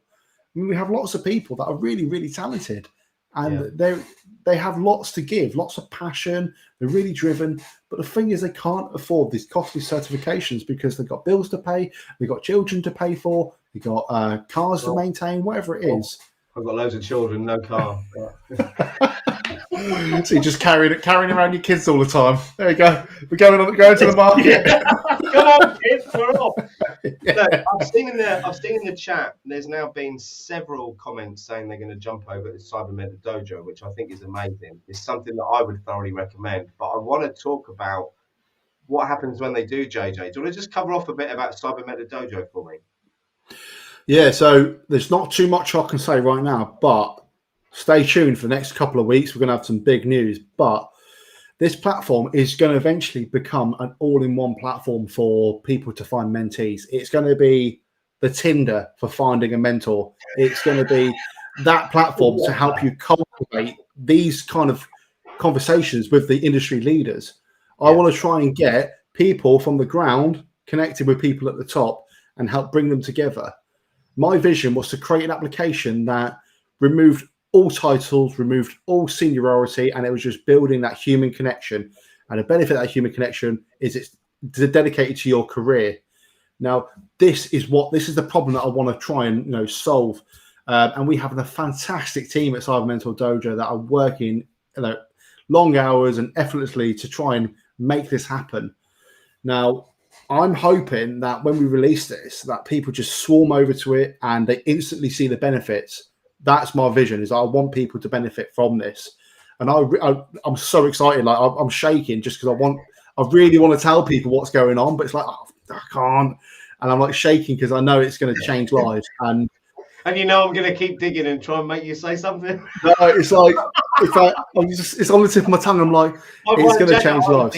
It's going to be worth waiting for. You are one of the only people, one of a handful of people I've met in this industry who's genuine, and the rest of them have been on the show. And there's about 4 others who I've spoken to. And the fact is, what you're trying to do is you're trying to do it for the right reason, because you've seen the problem. You're in the position that I'm not, where you've got an understanding of the issue and you've also got a potential solution to it as well. So for anyone who isn't associated or knows Cyber Mentor Dojo or what JJ's doing, please do take the time to have a dig around and look before the big surprise comes in a couple of weeks. Yeah, so we'll move away from that so I don't tempt you to talk about it anymore. What else are you involved with, JJ? Come on. Okay, so on the other side, I'm working with Paul Charles at Cyber Job Hunting. So we've got a community going there. We've got CV roasting, we've got interview prep, we've got lots of stuff going on there. We have lots of banter, lots of memes. It's a really good place.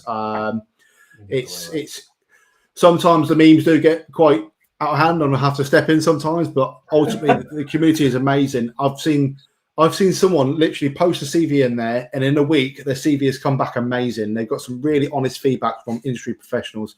There's a guy in there called Jin, the master of resumes, and he literally gives such good feedback. And I'm reading, I think I'm there like, I could do that in my CV. I could do that in my CV. And when they're like looking up, like this guy is like the master, and he's there just helping people, and they're doing it out of their own goodness of their heart. And it's a good community to be in. We've had lots of nights where we just sit there playing games on Xbox, just talking cybersecurity. So we're doing that at the moment.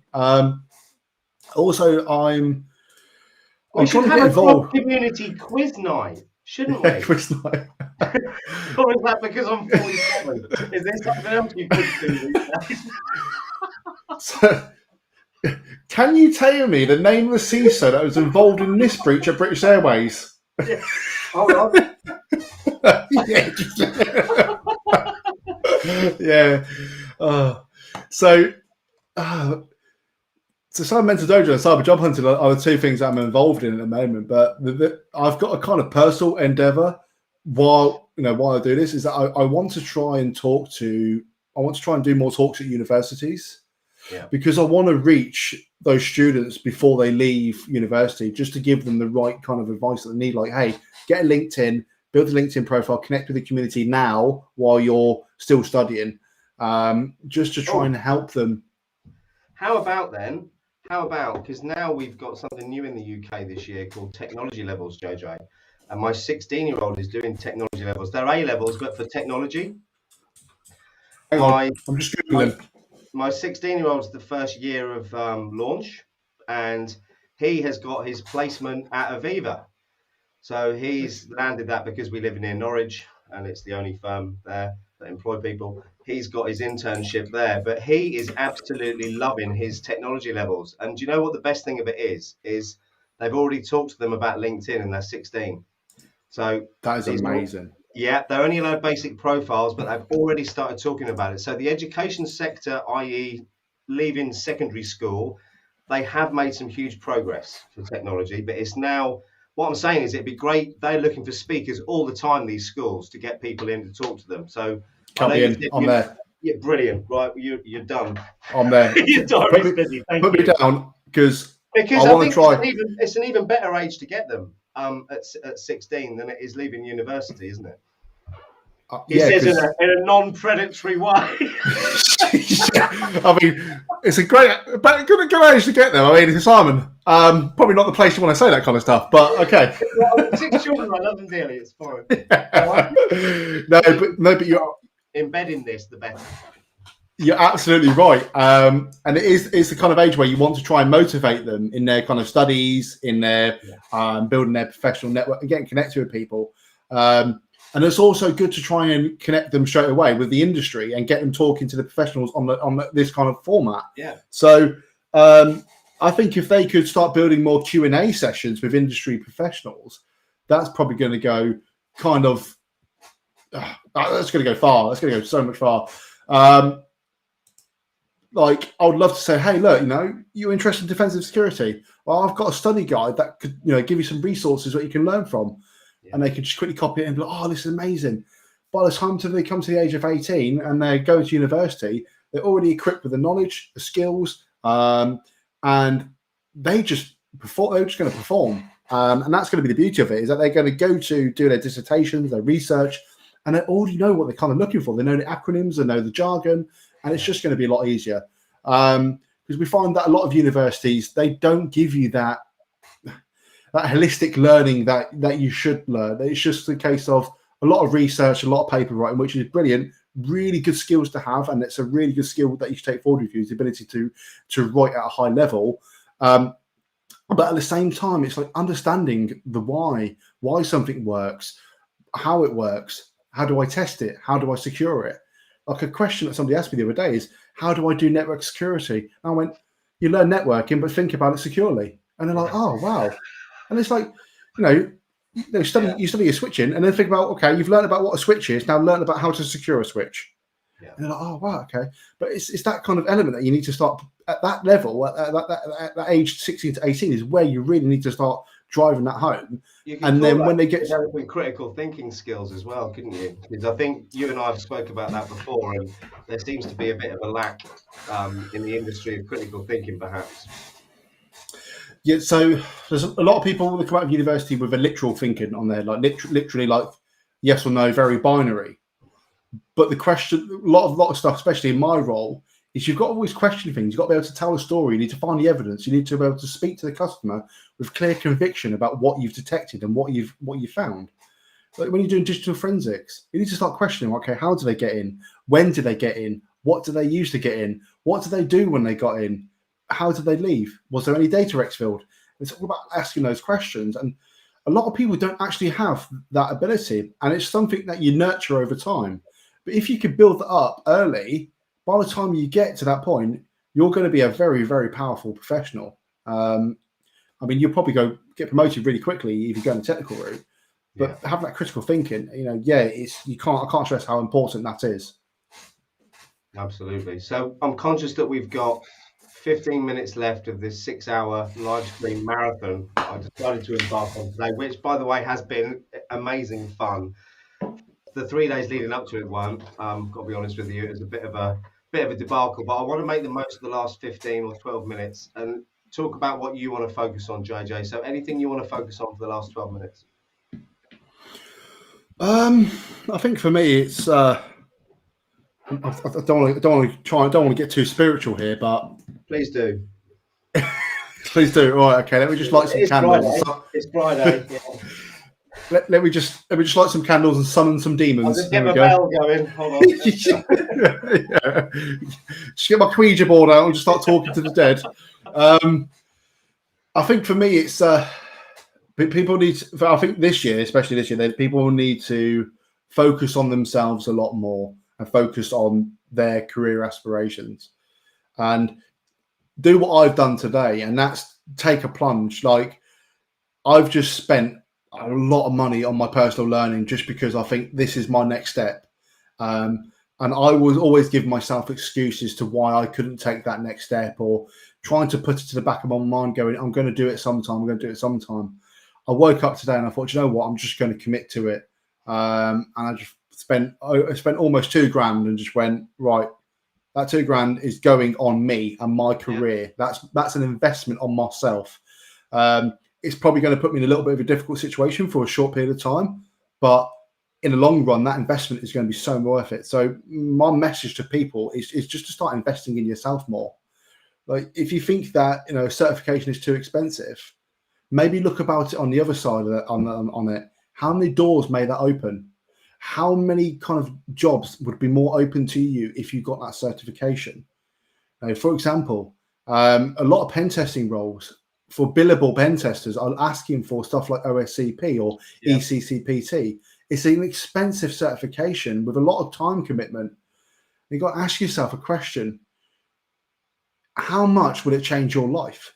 Because I don't want to say this because it's quite morbid, but we've got a limited amount of time. and time is a very precious currency. Once we spend time, the most precious commodity, JJ. In fact, we can't get it back. So once we spend it, that's it. It's gone. We can earn money back, but we can't earn time back. So it's asking people this year is just to invest your time wisely, understand your goals and how much commitment you need to do to them. Understand that, just because you can't buy any more takeaways because you spent it all on a certification, think about how many more takeaways you can buy when you earn more money because of that certification. I mean, I'm thinking about ordering double portions of onion bhajis when I, achieve these certifications. And I'm thinking that cheesy chips.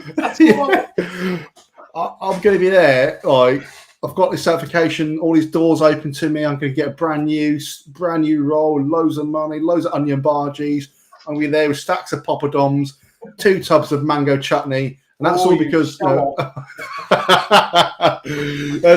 that's because I've invested in myself. And I think I wish people, because I'm speaking to a lot of people at the moment, and it's too tight at the moment. It's too tight at the moment. It's like, well, okay, build yourself a plan to save that money up to commit to that certification. And once you've got that money, the most important thing you can do is buy it and book it, because then you've got a timeline, you've got a time frame.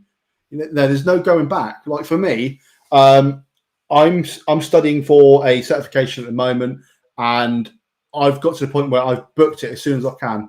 I've given myself 6 weeks to study, and I said, that's it. I'm committed to it now. There's no turning back. I can't unbook it. So for people, I'm just like, book a certification.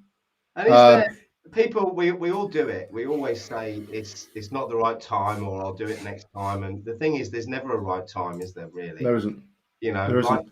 Life gets in the way, or that's the wrong way of looking at it. You see, because for me, life shouldn't get in the way, because it's about enjoying every day. And again, my bit of advice on that, from a non-technical point of view, is make sure what you're heading for is what you really want. Because back to what JJ said earlier about the pen testing and what I said about pen testing, it isn't for everyone, but there are lots of roles in cyber where people can fit into. It doesn't have to be just red or blue team because that's all you see. You've got the GRC piece, you've got all these other colors that people keep making up of roles that you can do in cyber, but you've got all the support roles, you've got the sales, the marketing, everything. Massive.